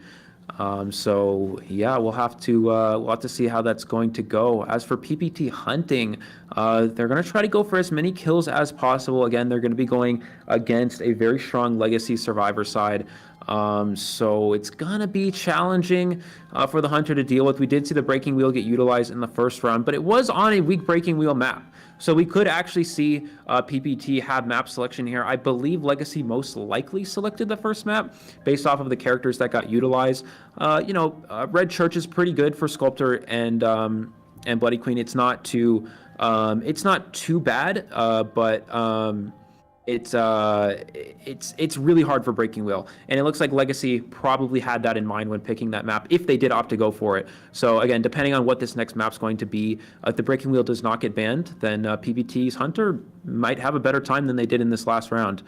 So again, it's gonna come down to that. Map selection is always so important in these sort of competitive situations. So it depends on, again, what PPT's next hunter is going to be. Are they going to play hunters with winning potential, or are they going to play hunters that have more tie potential? Again, if you're PPT, you want to try to go for as many kills as possible on the hunter side. Okay, so I'm back. Welcome back. What did I miss? We were just talking about what PPT needs to do moving forward, especially for the hunter side. Are they going to have to start playing more win hunters? And it also depends on, does Legacy give breaking wheel back to the PPT hunter? And if so, are they going to have a more favorable breaking wheel map, depending on what this next map's going to be? So do you have like a map prediction? I'm really looking forward to see Arms Factory. We haven't seen Arms Factory yet. So I've really been looking forward to seeing this map, especially because this is a hunter advantageous map. So, I mean, the survivors could do their best in this map as well, but this is a rather hunter-centered map. So I'm excited to see this. Yeah, so it really, again, it's you have to think about who's going to have map selection. If Legacy has map pick, they love Ever-Sleeping Town. Again, we talked about how Legacy loves the meta. Ever-Sleeping Town is the most meta map in the entire game currently.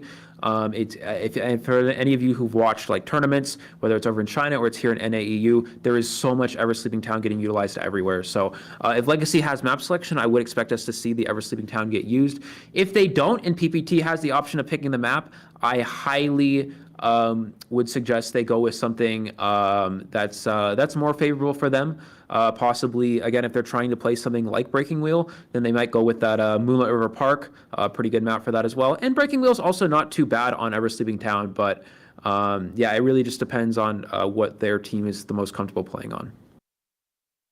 Yes, actually, Ever Sleeping Town is advantageous not just to the hunter, but also to the survivors. They really, both factions can actually do well. Especially that you mentioned a Breaking Wheel. Actually, Breaking Wheel is my favorite hunter to watch in Ever Sleeping Town because of that mobility and how he's able to just get to one point from one point to another, not having to bring things like traits like teleport. He just needs to bring and use a very effective blink. So I'm really looking forward to seeing that. Well, actually, one other interesting point to think about is I've seen Breaking Wheel excel not just in Ever Sleeping Town, but also in surprisingly Arms Factory. So we do know that it's quite disadvantageous because of the factory area and the shack. There are those windows, but we've seen this in competition, Breaking Wheels just killing it in Arms Factory. I wonder if it's the same for NAEU. Yeah, typically not so much. Arms Factory, again, it's one of the maps with the most windows, and we talk about this a lot. Breaking Wheel heavily struggles against those windows, especially because the windows have a lot of good cutting areas surrounding them as well. So you just take you think about the front gate area near the water tower. You have that ruins with a lot of Yes. those windows back there. You have, as you mentioned, the shack area. Even the deep sandbags area, there's a lot of windows back there that can be very challenging for Breaking Wheel to deal with. And on top of all that, you have Factory, which is one of the strongest kiting areas, probably the strongest kiting area on that entire map. So typically we don't see Breaking Wheel get utilized as much on Arms Factory here in the North American European server. However, it could definitely be a possibility, but I think if PPT has an option again, it depends if Legacy opts to ban the Breaking Wheel or not. But if PBT has the option of picking the map, they definitely will play something, in my opinion, more on a Breaking Wheel favored side, such as Moonlit River Park, because of how widespread it is and how open it is. And that would also be strong against iAliens hunters. I mean, iAlien probably will be playing something along the lines of Dream Witch in these next rounds. And Moonlit River Park can be good for Dream Witch if played properly, but it's also not as strong as some other smaller maps like Arms Factory. Mm-hmm. Now that you mentioned that iAlien could possibly bring out Dream Witch, I am expecting them to respect ban the sculptor, because she is such an efficient hunter, and you don't want to be dealing with her in the later rounds, especially because this is just the way to further secure your win or your points. So, but then again, a Dream Witch still very dangerous. I don't think she pales in comparison to any other hunter out there apart from the sculptor, because she does have that map control, and if you can multitask, if you're very skilled with the Dream Witch, you still can put pressure on those ciphers and secure those kills. So if iAlien really will bring out Dream Witch, I'd be really excited to see that. I'm also excited to see how PPT will want to counter that. We do know that there are ideal survivors that are hard counters to the Dream Witch. We have the Doctor, and then now we have Psychologist. But what do you think are some other picks that could even the playing field on the part of the survivors here? Yeah, so I actually talk about this with a lot of people, but Dream Witch is a character that's kind of developed into being a round 3 hunter. And the reason why she's not quite as good at round 2 is because there's 3 characters in particular on specific maps that are very strong against her. And that's Mhm. and Priestess. Okay, so if we do get the Dream Witch, I think we would want to expect the same pick from PPT as well, because we've seen some mirror matches in the tournaments in the previous matches. So I could say that I'd want to expect the same thing from PPT as well. Now you did say that we don't have much data on the picks and bans of PPT. So I guess it wouldn't hurt to have those predictions on what you want to see and how you want the players to try to counter iAliens hunters based on his frequent picks. So you did say though that Dream Witch excels more in round 3. So can you tell me more about that? Okay, so Eli is having a bit of some audio difficulty here, but putting myself in the perspective of iAlien here, as a dream witch, you really want to exercise that map control. So you don't want to go up against survivors that are fast when it comes to decoding and when it comes to healing. So survivors really can counter this by employing really healing centered builds. So we do have Doctor in the persona in the persona web. We could make use of that. That's gonna allow you to heal quicker. And another counter to the Dream Witch would be, of course, the Seer. We know that the Seer is able to provide support at the opportune time, especially because the Dream Witch doesn't necessarily have to, is not capable of landing that chip damage. So he's more of a straightforward kind of hunter. And let's not forget about the capability of the followers and the main body to bring the trait and use it over and over. So that's really something to deal with. So Eli, are you back? What do you think about this? Oh, okay. So it looks like Eli is still out there in the clouds. But while waiting for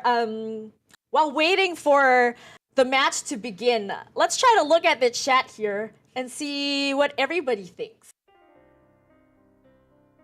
So I'm seeing a lot of opinionated players right here, but it looks like we could finally proceed with the picks and bans.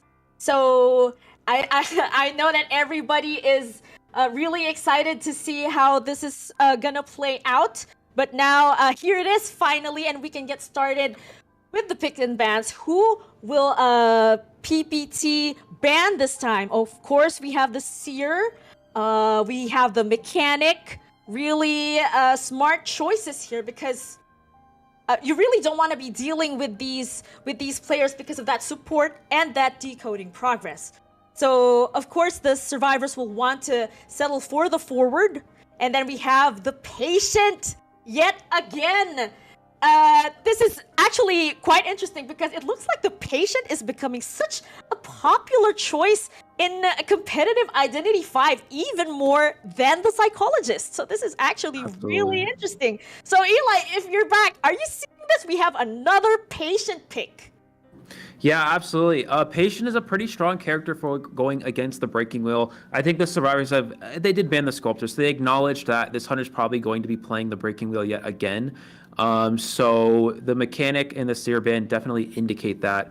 Because just because those are two characters that are so strong against Breaking Wheel. So it looks like we're going to see Patient being used. As you said, Patient's very good because once the Breaking Wheel starts to approach the Patient, they can actually just hook themselves off of some sort of wall and make distance. Looks like we're going to see Female Dancer. This is actually a specialty character because I know Wind is a female dancer player. So going a little bit off meta into the specialty character range for Legacy here, and it looks like we're going to see the Breaking Wheel yet again from the PPT Hunter. That's right. And actually, the map is not yet visible to us, but whatever this map is going to be, this is probably going to be really interesting because these are some interesting picks right here. I mean, we have seen the Postman. He has been increasingly popular in the past tournaments in all regions. Okay, everybody is recognizing the importance of the buffs that can be provided by the Postman, as well as the ability of his dog to slow the movement of the hunter. So of course we know that the Postman has his value in the lineup, but the Female Dancer, I'm particularly interested in this pick, especially because she has been recently adjusted, right? Yeah, so Female Dancer has the ability has quite a few abilities to work with, actually. You're able to pick up your music boxes after setting them down. So a lot of female dancers will use those fast boxes to increase decoding speed. Once they pop their cipher machine, they can simply pick them back up and bring them along with them to the next cipher machine. On top of that, she also has the spinning ability, where if you're on one of the music boxes and the hunter's approaching you, you can actually just spin to the edge of the music box and create distance. And on top of that, if it's a slow box, the hunter's being slowed down in the process. So you can make a lot of distance, avoid a lot of hits, and the cooldown is very short for that ability as well, making it incredibly strong. The dancer here, again, I don't think we know the map just yet, but the dancer here does indicate maybe Arms Factory. Arms Factory is most likely what map Legacy would want to use Dancer on. It's arguably the best map for Dancer because you can set up those boxes in the factory. And when a survivor pushes the factory to kite there, you already have fast boxes and slow boxes set up to help support. And you don't really lose any decoding time because all you have to do is drop a couple of boxes within a few seconds and go back to decoding. And the Cypher Rush is still intact for the survivors. That's right. And although you did mention that it could be Arms Factory, could it also be that the map is actually Leo's memory? Because we do have that factory there as well. And if so, wow. Okay, here we are at the Arms Factory, as you predicted.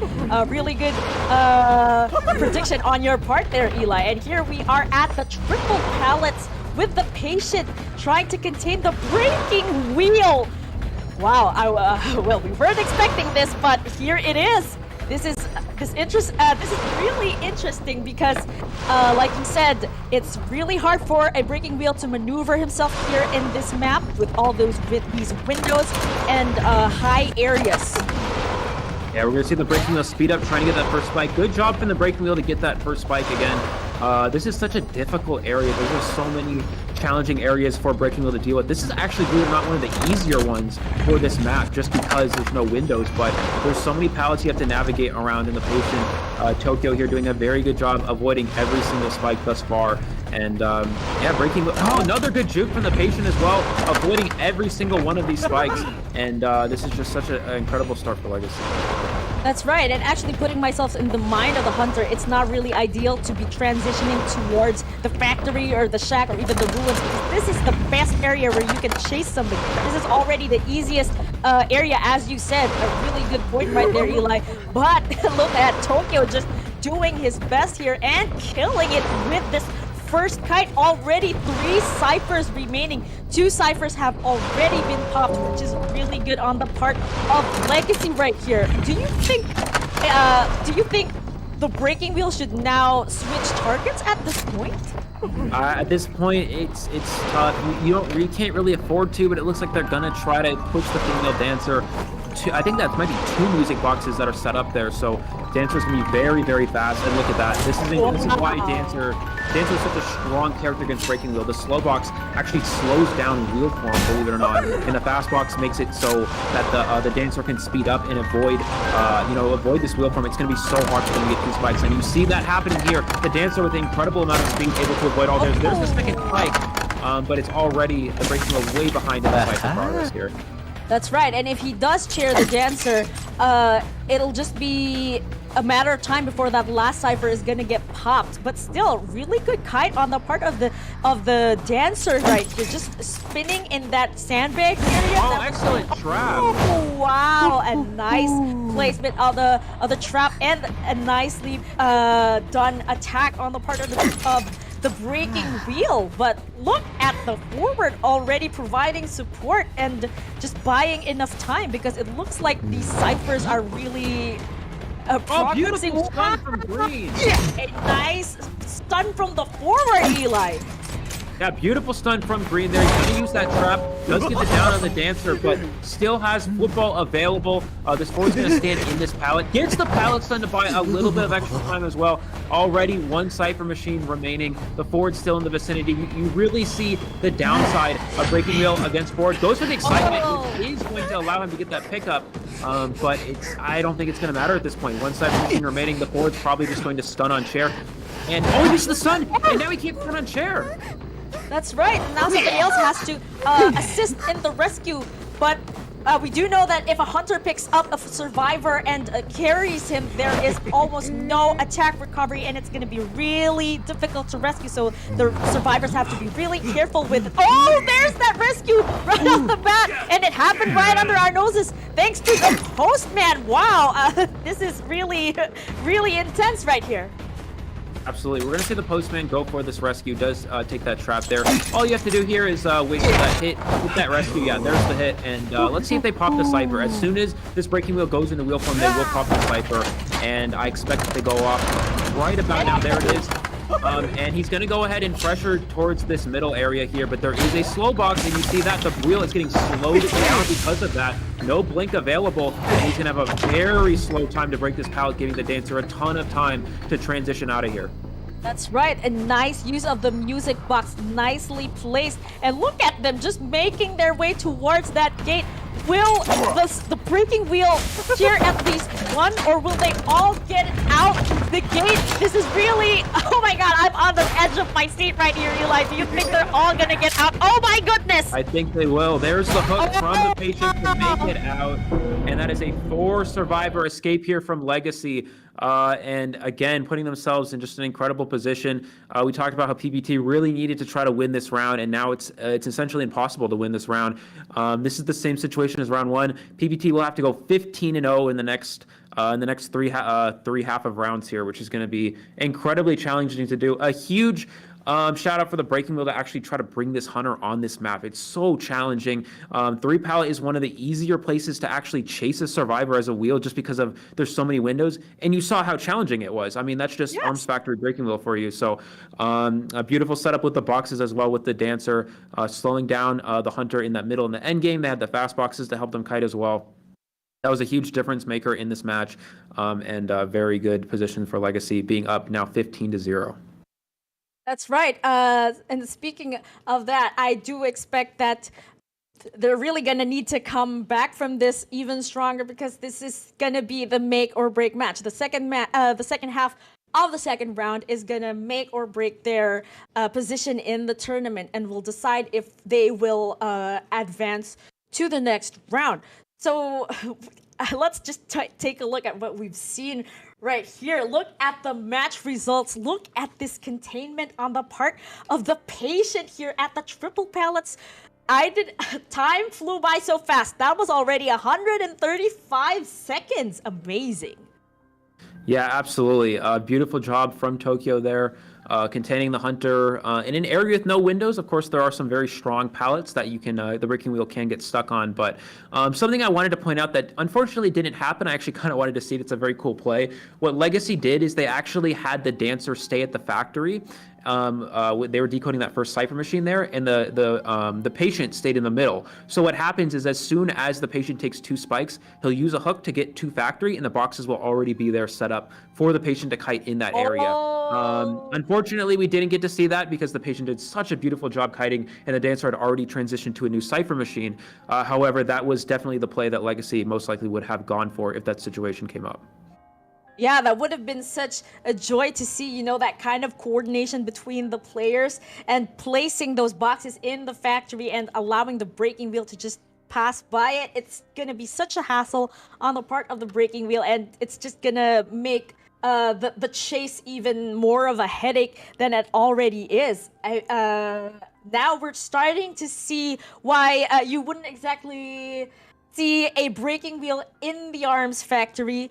But still, a really good effort on the part of PBT here. Let's not take away from his effort to try to down these survivors, because I think he did try to chase the best survivor in that scenario. Like you said, he did stay at the middle of the map, not go towards the factory. You don't want to deal with those windows, and you wouldn't want those survivors to loop you. So for him to just stay in that area is already the best choice of action for the breaking wheel. Yeah, absolutely. Now looking into this next round, for PPT. This may come as a surprise, but if you're PPT here, you actually kind of have to ban Bloody Queen. You really don't want to give Alien Sculptor, but Sculptor is a hunter that actually can technically get 4 escaped, and PPT needs to play to a 4 survivor escape here. So Bloody Queen is, again, we talked about this, probably the best hunter for getting at least 1 kill, because you have that mirror image plus detention is almost impossible to avoid. With Sculptor, however, you do have very good chase with your statues, and Sculptor's just so strong all around, but it is a hunter that is actually more likely to get force escaped than a Bloody Queen would, even though the Sculptor technically has more win potential in the long run.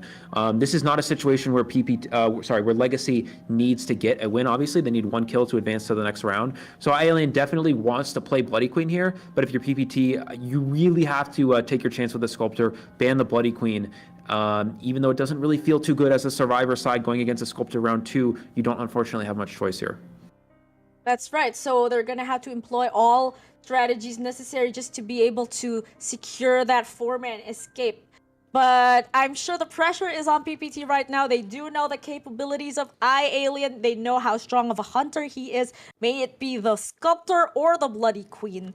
But who knows? They just might listen to you. I mean, we did see the breaking wheel in Arms Factory. That was really interesting. So for them to actually follow your advice, ban the Blood Queen, and risk the Sculptor would be an amazing choice.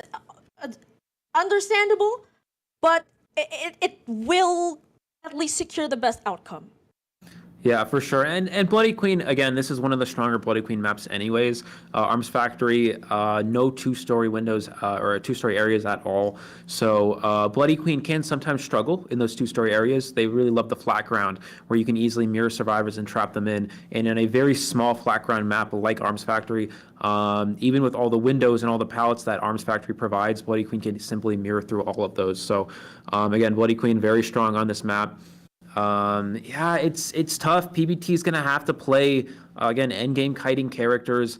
They're going to try to counter this Sculptor to the best of their ability, most likely, and then go with a Bloody Queen ban. They could still go with the Sculptor ban and take the Bloody Queen, but it's incredibly unlikely to see a 4-survivor escape against a Bloody Queen unless you have like a very heavy team comp, a lot of rescuers, and you preserve your items for the end game. That sort of team can deal with a Bloody Queen, but if that becomes the case, Alien can simply just play something like Dream Witch, which would be fairly strong against that sort of team comp.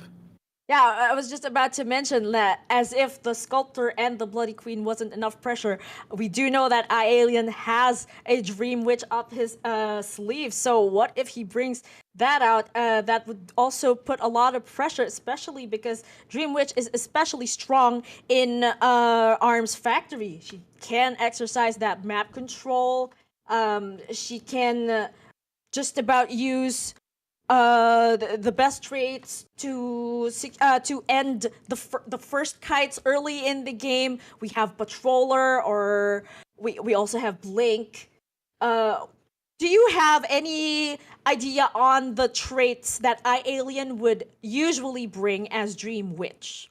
Yeah, Alien will 99% of the time be bringing Patroller. Again, Alien is a heavy meta character player, so he tries to play the meta as much as possible, and that's totally respectable. Meta is obviously the strongest form of character usage in this game. So Alien loves to go with the Patroller, goes with that trump card with the detention, kind of a standard build that we would usually see out of a Dream Witch. So if he does go for the Dream Witch, and we might actually see a Dream Witch from Alien here just because it is a very favorable map for Dream Witch. I actually think that Legacy might have picked this map because they were prepared for a Breaking Wheel.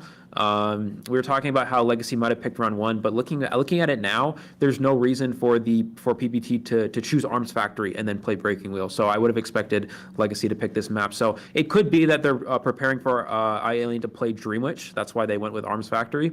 And it would make the most sense. Again, you only need to get 1 kill. Dream Witch is 100. That could technically get 4 escaped. Again, Bloody Queen is still easier to get at least 1 kill. However, in a situation where you're up so many points, there's really no reason to not just pull out the Dream Witch here and showcase that. So I guess we are in agreement when we say that we want to see iAlien's Dream Witch. We want to see that pro meta gameplay. So I'm really looking forward to seeing iAlien's Dream Witch. But let's take a look at the survivors of PPT here. How do you think they've prepared for this? Of course, they should have done their homework. They know that this is Arms Factory. They know that what iAlien is capable of in this map is the Dream Witch. Of course, they should have built a counter lineup to this choice.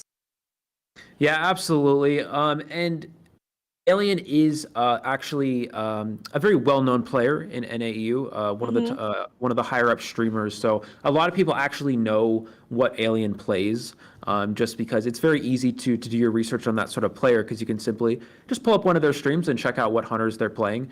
And I would expect PPT to know exactly what Alien has in his arsenal. So yeah, it's most likely that they did prepare for this matchup, prepare for these types of hunters. It's just that there's no real way to prepare for a situation where you need to go 15-0. It's just so difficult to come back from.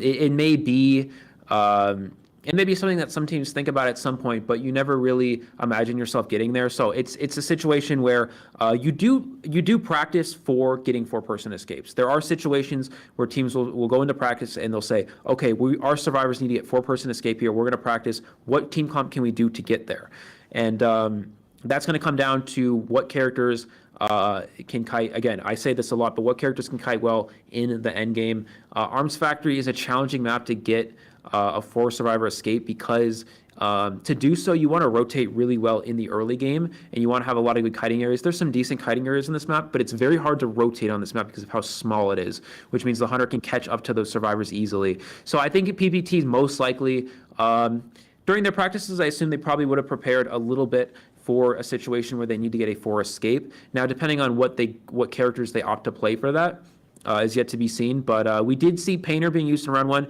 Painter's not a bad character for that, because Painter can use one of their paintings in the first kite and then save one of the paintings for endgame. So we might see the Painter come up. We might see Cowboy again. Cowboy can use that lasso as long as they conserve it for the endgame again.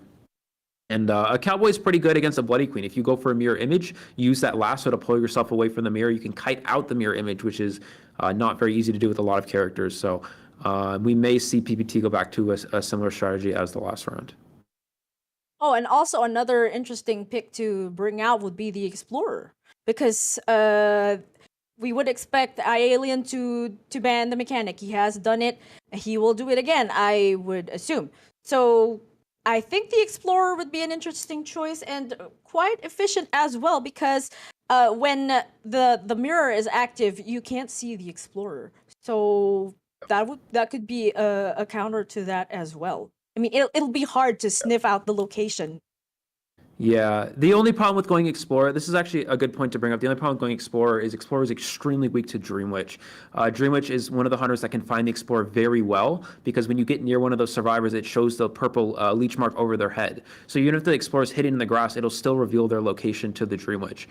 On top of that, I actually don't think Alien will ban Mechanic here, and the reason why is because Mechanic is a good tie character, but she's never good for getting 4-person escapes because her kiting is so weak. It's a character that has no real way to kite to dungeon in the end game. So a lot of the time when hunters only need 1 kill in a round, they'll actually give Mechanic to the other team, because Mechanic is a character, again, that is such a weak kiter, and he might still ban Mechanic just because of how strong Mechanic is. I mean, I ban Mechanic all the time when I play Hunter, but yeah, it could also make sense for Alien to go and ban the heavy characters like Mercenary, like Forward, and give himself better chase targets, so there's no chance of getting rotated or kited to in the end game. Plus, you don't have to deal with somebody harassing you when you're trying to chair a survivor. So I really do think it would be also a smart choice to ban that dynamic duo. We have the Mercenary and the Forward. You really want to be banning them as well. So for the best turnout, you probably ought to ban a mechanic. Okay, you did say that iAlien probably wouldn't ban Mechanic. So if ever, I think the next best choice would be Mercenary and Forward. And then the survivors are free to use the Seer. Well, you can't really use Priestess in Arms Factory. Would you agree? Yeah, I definitely would agree. Typically, you almost never see it get utilized. They may use it here only because Priestess is a character that has a recharging ability and can kite well in the end game. It's still a little unlikely just because this is by far the weakest map for Priestess. But again, in a situation where you need endgame kiters, Priestess isn't a bad character for that. And she's definitely one of the better kiters in the game in terms of and compared to something like Prospector. Priest is a lot more utilized in competitive gameplay. So I there's a chance they go Priestess, but yeah, as you said, Gahel, it's unlikely because it is Arms Factory, such a weak map for Priestess. Yeah, I don't know. I would not expect to see Mind's Eye here. Mind's Eye, again, this is the same sort of concept as Mechanic. And it's not because Mind's Eye is necessarily not a great character. It's because Mind's Eye doesn't have endgame kiting potential. In fact, Mechanic can technically kite endgame if the survivors go for an item swap play, which is not something you see a lot in NAEU. It's more of a China strategy. But what a lot of teams will do is you can switch your items as the mercenary and give your elbow pads to the mechanic once they use up their doll, and they can use their elbow pads to help to kite to dungeon. Now, Mind's Eye cannot do that because Mind's Eye is holding a cane. They can't pick up any items at all. So there's no way for Mind's Eye to really kite towards dungeon against any sort of full presence hunter. It's simply just too challenging. That's right, but we have seen them bring out the Mind's Eye, so we can expect just about anything. So there could be some interesting picks. I'm actually excited to see which those will be. And then knowing that iAlien just is such a versatile hunter and has a lot of hunters in his arsenal, the possibilities are endless when it comes to how the survivors are planning to counter whatever it is. They could have simulated this in their training. They could have talked about this before the tournament. But even so, it's really important that they exhaust all means possible to counter whatever it is that iAlien might be picking. So since we're still waiting for the match to start, if you were iAlien, which hunter would you pick out of the three, given that there will be no bans? Just a random question. I would 100% play Bloody Queen, just because, again, you just need one kill. Bloody Queen's the best hunter for that. If you want to have fun, I know Alien's one of those hunters that sometimes, likes to showcase his hunters and likes to have fun in tournaments, is not always serious in terms of, he enjoys himself when he plays, which is excellent. I love seeing that in a lot of players. So we may see him play a fun hunter like the Dream Witch. But yeah, if I'm my Alien here and I'm going for that at least one kill, I'm 100% playing Bloody Queen. So assuming that it's not banned. So I think that, again, I think they'll probably ban Sculptor, even though Bloody Queen is a good ban here. But I actually really expect Alien to just play Dream Witch. I think that's the reason why they picked this map. And even though Alien only needs one kill, he knows that. He knows he can get away with playing Bloody Queen and get that one kill. I think he probably will pull out the Dream Witch, kind of enjoy himself, and have a good show. Yeah. Actually, I would agree. I would want to use Dream Witch in this map. She's actually one of the top bans in previous seasons, especially when it's Arms Factory before the Sculptor came into the mix. So I still think that Dream Witch is a really dangerous hunter in Arms Factory. I'm also, in a way, wishing that iAlien would use Dream Witch just because it's so entertaining to watch. But to have him play Blood Queen would be really understandable because it is such a smart choice. So you did say that just to be able to secure that one-man kill, all you need to do is use a Blood Queen. So that's really understandable. Yeah. Yeah, I was going to say, Alien, another thing I wanted to point out that I actually didn't think of till now is Alien really loves Axe Boy. I don't know if we'll see it here, but that could be a hunter he will bring out. Arms Factory Axe Boy can be tough because there's a lot of places where you can make a lot of distance and dodge fireballs. When you reach that factory area, if you try to go for fireball snipes, in the factory. Sometimes you can get them because it's a little bit narrow, but sometimes if the survivor's paying attention, you're able to avoid. And there's a lot of blind spots as well on Arms Factory. You really want to be able to see the survivor.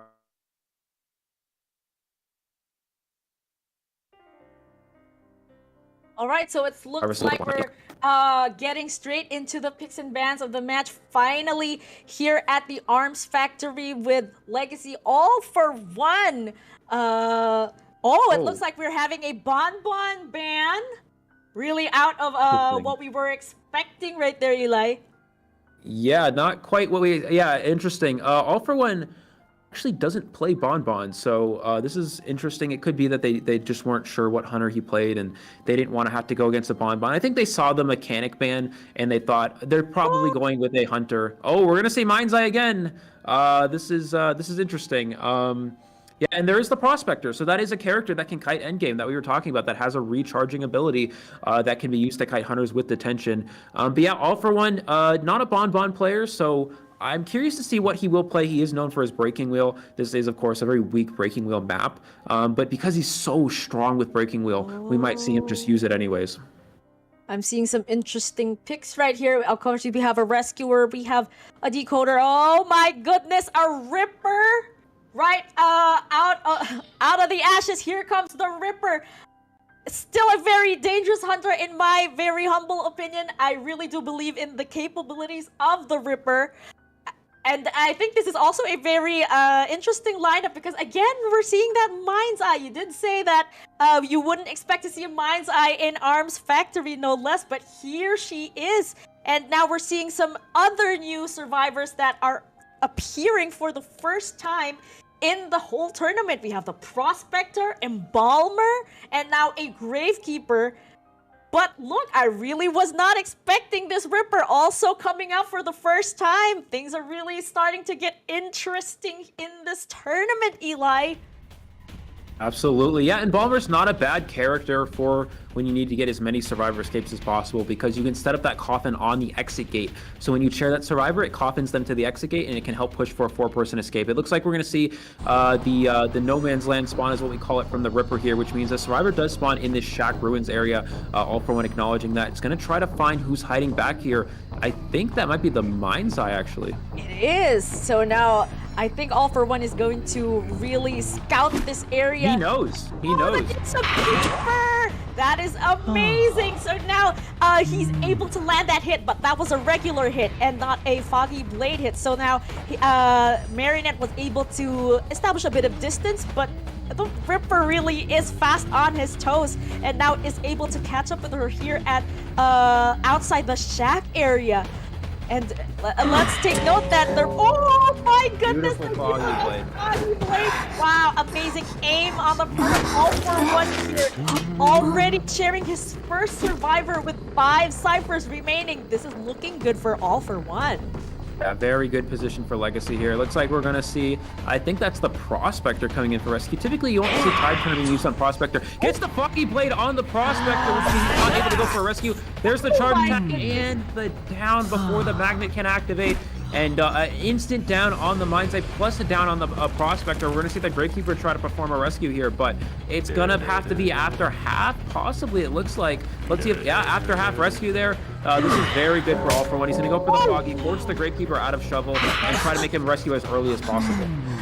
So that was really a good Foggy Blade hit, but then it happened while the... Oh my goodness! No time. All for One is just such a fast worker right here, giving them no time to decode and even rescue. But look, the Mind's Eye is actually able to transition towards a stronger area that could be favorable for her because she can see through these walls. But will she be able to extend? Oh my Beautiful Foggy goodness! Sight. It's like All for One isn't even allowing us to finish our sentences. Just moving so fast. These Foggy Blades are so on point. He doesn't miss. Wow, I'm really impressed here. Look at this. 5 ciphers remaining. The pressure is immense on the part of PPT here. Yeah, this is already Legacy has secured their win. All for One only needed that one kill, was able to do it. And it looks like, All for One is known to be one of the very good game sense hunters in NAEU. He's known to have very good game sense, and he acknowledges these survivors are probably healing, has found where they're healing as well. That's a very good, very intelligent play from him. Gets the Foggy Blade. No attack recovery hit. Can he get the follow-up on the Embalmer before he reaches the pallet? Goes for that charge attack and just misses. Beautiful job for the Embalmer to stay alive. That's right, and it's amazing how much he exercises discipline on not making those Foggy Blades hit. Not making those normal hits. Oh, wow. Look at All for One. He just, it's like we're not even allowed to talk. I'm just gonna finish this match really quick. You don't even need to cast this. I'm done. Now all I have to do is take care of these 3 remaining survivors, especially because the Embalmer has already made use of his coffin. Yeah, what All for One was doing there, instead of going for that Embalmer and walking through a pallet, he was waiting for his Foggy Blade. Even if you get pallet stun while going for a Foggy, the Foggy Blade will still register. So that's why he was doing that there. He's going to go ahead and transition after this new character. I think this is the Embalmer, it looks like. Yeah, and he's going to try to get him down as quickly as possible. Full presence plus a Foggy. There's not much the Embalmer can do here, unfortunately. And that is going to be the down. He's going to be placed on the rocket chair. The survivors have gotten to full health, but still 4 Cypher machines remaining. I don't think there's much chance of them finishing them anytime soon. That's right. With this amount of ciphers to work with, there really is a slim chance to be able to prime a last cipher. But now here is once again the Prospector trying to go in for the rescue. But do note that he wasn't bringing Tide Turner to begin with, so probably he was expecting to. Was able to avoid that Foggy Blade, and there was a nice stun there for a second. Was able to take that hit to do a rescue. And now we'll try to provide as much support to the Embalmer just to be able to get away from this area. Looks like he's trying to remove this magnet here, trying to get this Embalmer down. I would like to say very good job. Wow, beautiful Foggy Blade through the wall there to get the hit on the Embalmer. Excellent rescue from the Prospector, able to dodge that Foggy Blade. All for One getting a little bit aggressive with that Prospector, taking advantage, making that rescue, but unfortunately for the PVT survivors, it's not going to matter. 3 Cypher machines still remaining, 2 survivors eliminated from this match. All for One already secured Legacy the win here, but is going to try to push, of course, for as many points as possible. And again, acknowledging these survivors are probably over near Shack, dropping a couple peepers here to gain some more map vision, and has spotted out, I think this is the Gravekeeper over in the Shack area. Okay, so that was my mistake. The Prospector actually did bring Tide Turner, but instead used it for the Embalmer instead of the Mind's Eye earlier in the game. So now the chase continues here at the Shack with the Gravekeeper and the Prospector in this area, trying to contain All for One as best as they can. But in terms of the Cypher progress, it really is quite difficult. Wow, again, another with Foggy. those Foggy Blades, All for One is just staying on top of it, and another charged attack there. The Gravekeeper Claire is down, and now Black Flag has probably sniffed out the location of the dungeon and will try his best to probably escape through it, if not rescue. But we've seen how accurate All for One can get with these Foggy Blades. It's really almost impossible to rescue from him, especially at half health. It looks like he's caught onto the trail of the Prospect. There's still 3 magnets available, but with a Foggy Blade online here, it's going to be very difficult for him to actually get that down. All for One is going to wait out here, going to get a good angle, and misses the hit! Staying alive there, but is going to get the down on the Prospector. That is a 4-person elimination with Ripper, not a hunter you see every day, and he's going to go ahead and place him on the rocket chair, securing that last kill, and that is going to be another 10-0 victory for Legacy here. Yeah, very good job. The survivors have now surrendered. I would do the same thing. I would have just accepted my fate at the beginning of the match, just seeing that it's a Ripper, because I think the Ripper is still really strong, especially in Arms Factory. So I wasn't expecting that pick, but was pleasantly surprised to see the Ripper once more, again in competitive Identity 5. So thank you for that match. And now here we are with the stats.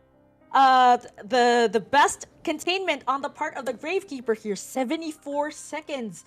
followed by some 60s and 50s from the rest of his teammates. But All For One really did do such a great job in aiming those foggy blades. That accuracy is so scary and really dangerous and will put them at such a huge disadvantage. Yeah, absolutely. You see the containment time, All For One keeping it on the lower side from them. That just goes to show how well your chase is with that Ripper. And Ripper's just known to be such a weak and fragile hunter because he's fairly easy to kite if you miss that foggy blade. You really have no way to hit a survivor for another 20 seconds. Your hitbox is so small. You're not in your invisibility form yet, so because you don't have that presence. So you really have to hit those foggy blades in the early game. All For One acknowledging this, being very patient, and is able to hit pretty much every foggy blade. I think he might have missed one on that Prospector the one time, and that was it. Yes. So very picture perfect gameplay from this Ripper. Exactly what Legacy wanted to see here. Yes, and I really was not expecting that, but for him to not miss, or at least just miss one of those foggy blades, that is amazing. That is such a high hit rate on the part of the Ripper. And now here are the match results. Outstanding job on the part of Legacy here, killing it from the start, securing those 10 points for both rounds. It is amazing, and it must have been such an experience for PPT to be coming up against Legacy. It is indeed an honor to be competing with such a top tier team. So I really hope that PPT, this isn't the last that we've seen of PPT, and I hope that they come back from this, and we really want to see you in tournaments to come. Still a lot of room for improvement, guys. Wow. Congratulations to Legacy and to PPT as well for a valiant effort. Yeah, Legacy taking this one 10-0 in each of the two rounds here. So they will be moving on to the next day of competition here. We're yet to be seen who they're playing against. We have that next match will indicate that. But yeah, PPT doing their best. Huge shout out to them coming out again, trying to make a name for themselves against one of the best teams on the server. Did their best, but Legacy ultimately coming out on top here with, again, perfect gameplay with both the survivors and the hunters. Yeah, we see the Bloody Queen from iAlien there. 4-person elimination in that round, not really missing any mirrors at all. It's just incredible gameplay to get a 4-kill with 2 Cypher machines remaining, especially with a heavy TIE hunter like the BQ. Yeah, and just look at this average elimination 4. It's the perfect score right there. Amazing gameplay on the part of iAlien, and with a Blood Queen, no less. I mean, players have already been saying that she is the tie queen, that it is possible to secure a tie with her on the part of the survivors. But look at iAlien just proving that the Blood Queen is still a strong hunter, whichever map you put her on. And now we are being presented with the other stats here. Total strikes 18, total terror shocks 1, and total knockdowns 10. Eli, what can you say about this? These are some great numbers. Yeah, very good numbers overall. 18 strikes overall in a match is very incredible. Was able to get 1 terror shock. I can't quite remember when it was, but just getting that at any point is very strong. So yeah, 4-person elimination again with a Bloody Queen. It's not something you see every day, especially on a Red Church map where there's a lot of walls that can be very hard to mirror around. But iAlien definitely making it work in this situation. That's right. And an outstanding job on the part of Legacy as well. Let's definitely not take away from the survivors being able to secure those escapes. And the coordination is just so on point. It's really admirable. And it gives us a lot of tips to go with. You know, these are some strategies that you can actually apply when you're playing your games. You're really learning from how the survivors make use of their resources, of how they conserve, how they use it at end game, and how they coordinate to make it all work to secure that tie. And do note that there were some moments where four survivors are actually out the gate, and that's also something that you don't see every day. Yeah, absolutely. You know, Legacy had very good rotation in the first game, and rotating a breaking wheel is so difficult because of how quickly that hunter gets around the map. Just reaching that church window early on, forcing the breaking wheel to transition to new targets. The survivors communicating based off of where the hunter spawns, which direction they're going to go, and you can tell your survivors. And typically, against a lot of hunters, when you rotate, you tell your teammates where the hunter's going, and then you leave that area to kind of create some distance. But against a breaking wheel, you don't have time to do that. So instead, you go ahead and push a window, and you stay near a window from when the breaking wheel actually reaches you. And that's exactly what Legacy did with the Patient. I think it was the Patient. He went straight towards that, or maybe it was the Ford that went straight towards the church window. The Mechanic rotating early towards the God Kiting window, which is near Graveyard, already creating some distance there, leaving that back gate. So that's just really how you have to deal with breaking wheel. Again, you don't have time to transition away in terms of rotation. You can hide, but again, a lot of players will get to the windows. Legacy understanding that, and that goes to show how high the game sense their survivor team is. Yes, and to be able to utilize this kind of game sense in competition is such a joy to watch. So we've had some really entertaining matches so far. We still have one more matchup left for today, but so far I think we've been having an amazingly interesting set of picks and bans so far. We've seen finally the female dancer, your prospector that you were suggesting. It looks like they're actually listening to us. So much for that. I'm really pleased with what I've seen so far. So let's have a short break in preparation for the next match, and we will have more IdentityV action when we return.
帷幕拉开，舞台之上，我们是老妪，是孩童，是国王。有默契驾驭着各种古怪的体态。畸形的狼狈终究不容于大雅之堂，只会被打落街头。可我们不再是无人可依的弃儿，戏谑的孩子，卑贵的母亲，寡言的父亲，一场场像家庭破碎的剧目，只求一个答案作为回报。你见过我们的父母吗？每个答案都会在寂寞里静待审判。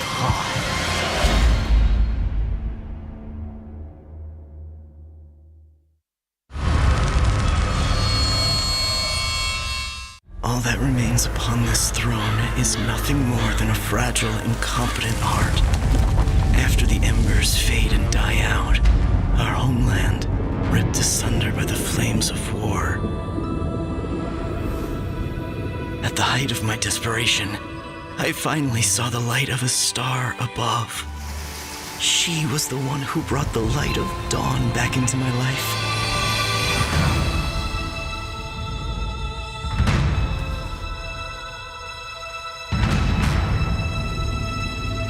But when the sun sank below the horizon, I saw the flames of war burning without end. Flesh torn and blood spilled before me. The illusion of my utopia had lost the favor of the sun.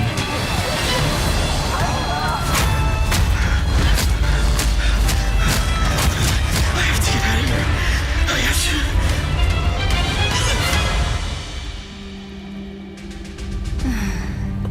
Why do you wish to escape, my dear king?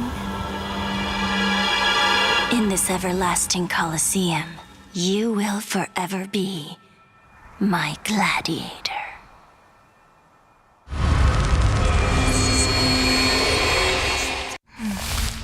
Anna, night, girls' school. To discover the truth about what happened to Anna, I disguised myself as a maid at the school. After the incident, someone was still the center of attention. Someone was still beloved. Someone seemed to be hiding something. And the odd thing, someone was trying to look for answers in those ancient legends. The truth may not be what it seems. Everyone is under suspicion. Things were not as simple as I imagined.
远方的流水，曾将我带入一个温暖的怀抱。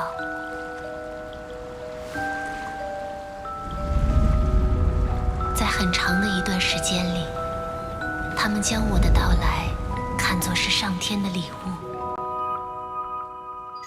巧合、命运，诞生了无意义的希冀。人们相信，是我为他们带来了收成与希望。尽管如此，我依然对周遭的一切产生困顿与不解。水中的鱼儿似乎更能让我感到亲近。直到那日，灾难再度降临，我终于明白，是沉默让鱼成为了任人宰割的动物。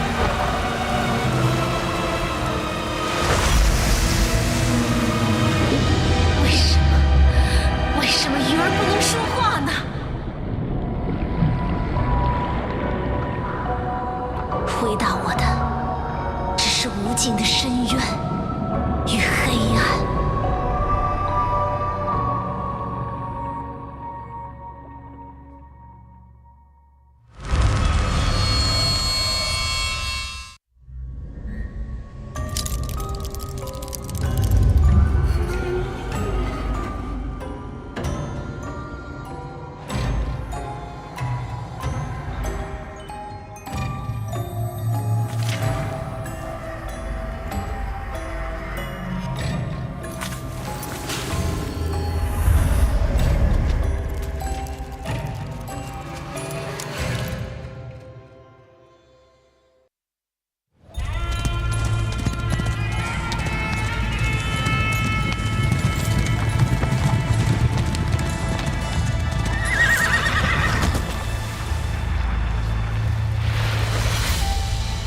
荒谷和大漠，肩负着族人的使命，去往异乡。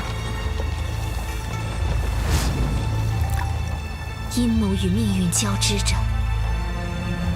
当星辰落下之时，毒蛇露出了尖牙。忠诚与背叛的戏码拉开序幕。火光将反叛的计划化为乌有，刺向毒蛇的弯刀，在烈火间把双手灼烫。然而，救命的稻草不过是又一场狩猎的预谋。而若不甘心成为猎物，只能自己勇敢伸手，触碰飞鸟与神鹰。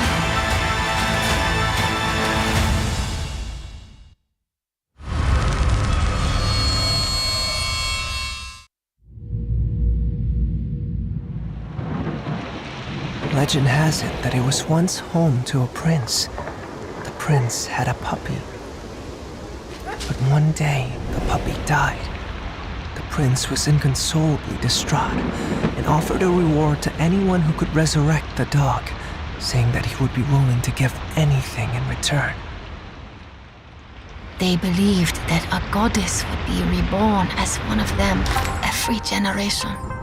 And as long as the goddess danced for the Lord would be blessed by the heavens. And at the sacred ceremony, she danced and prayed for rain. Soon, rain indeed fell. Hey. It's your turn.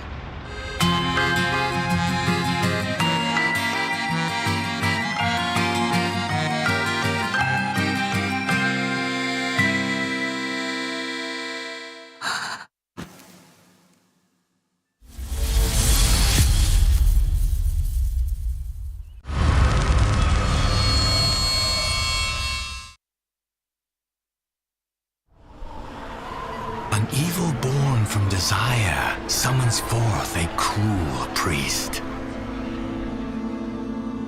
An open hand ushers in the decaying birth. A turned hand leads to the despairing death. Only from a submissive soul can flowers bloom eternal.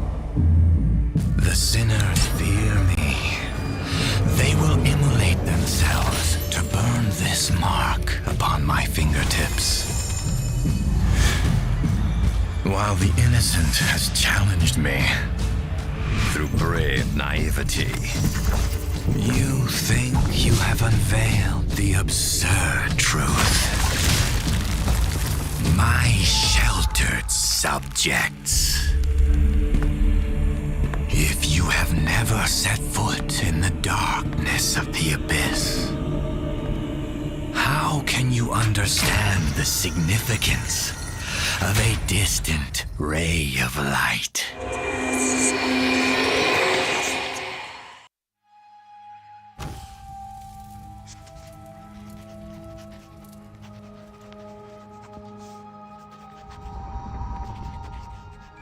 Criminals engrave their evil intentions on their faces, forehead, pupils, cheekbones. The beast within cannot hide from science. These wax statues are my vessels to imprison evil, but in my sister's innocent eyes, they are merely works of art. And so, I left her all alone. I received invitations to conduct my research across continents. My shaping fueled my theory, and my theory shaped the world. How was my sister doing? The thought rarely crossed my mind. But when I come home, I bet I still see that same happy face, the face of an artist immersed in her work. I have returned. Only too late. The escaped beast wrought its sin upon an innocent lamb. Late justice is a sin for which I must atone. The wax has been heated. The model has waited long enough. This time, let's do this together.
Welcome back, everybody. Unfortunately, we would have a fourth round here, but it looks like there was a little bit of an issue, unfortunately, with one of the players on Ace, which means Iron Thorns is actually going to be advancing to the next round of competition. Unfortunately, I believe maybe some communication issues or something. We're not entirely sure, but yeah, Iron Thorns will be moving on here to the next round of competition. So unfortunately, we will not have a fourth round for today, but we will still have our 4 more rounds tomorrow, which will be coming up tomorrow.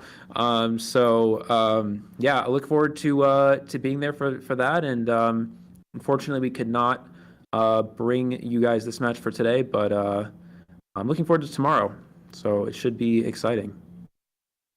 So sad as it may be, still congratulations to the teams that will advance to the next rounds. So do stay tuned and tune into the stream tomorrow to witness the matches between MRH, PBM, GOE, MLF, WZ, EC, and then we have Fusion and EVA. So really exciting matchups still to come and watch. So don't forget to mark it on your alarms. Do remember that it is tomorrow. Please be there to support your favorite teams and players. So we will now be closing the stream. Thank you so much for watching day 1 of IdentityV tournament NAEU 2021. This has been Kahel and Eli saying goodbye. See you guys tomorrow.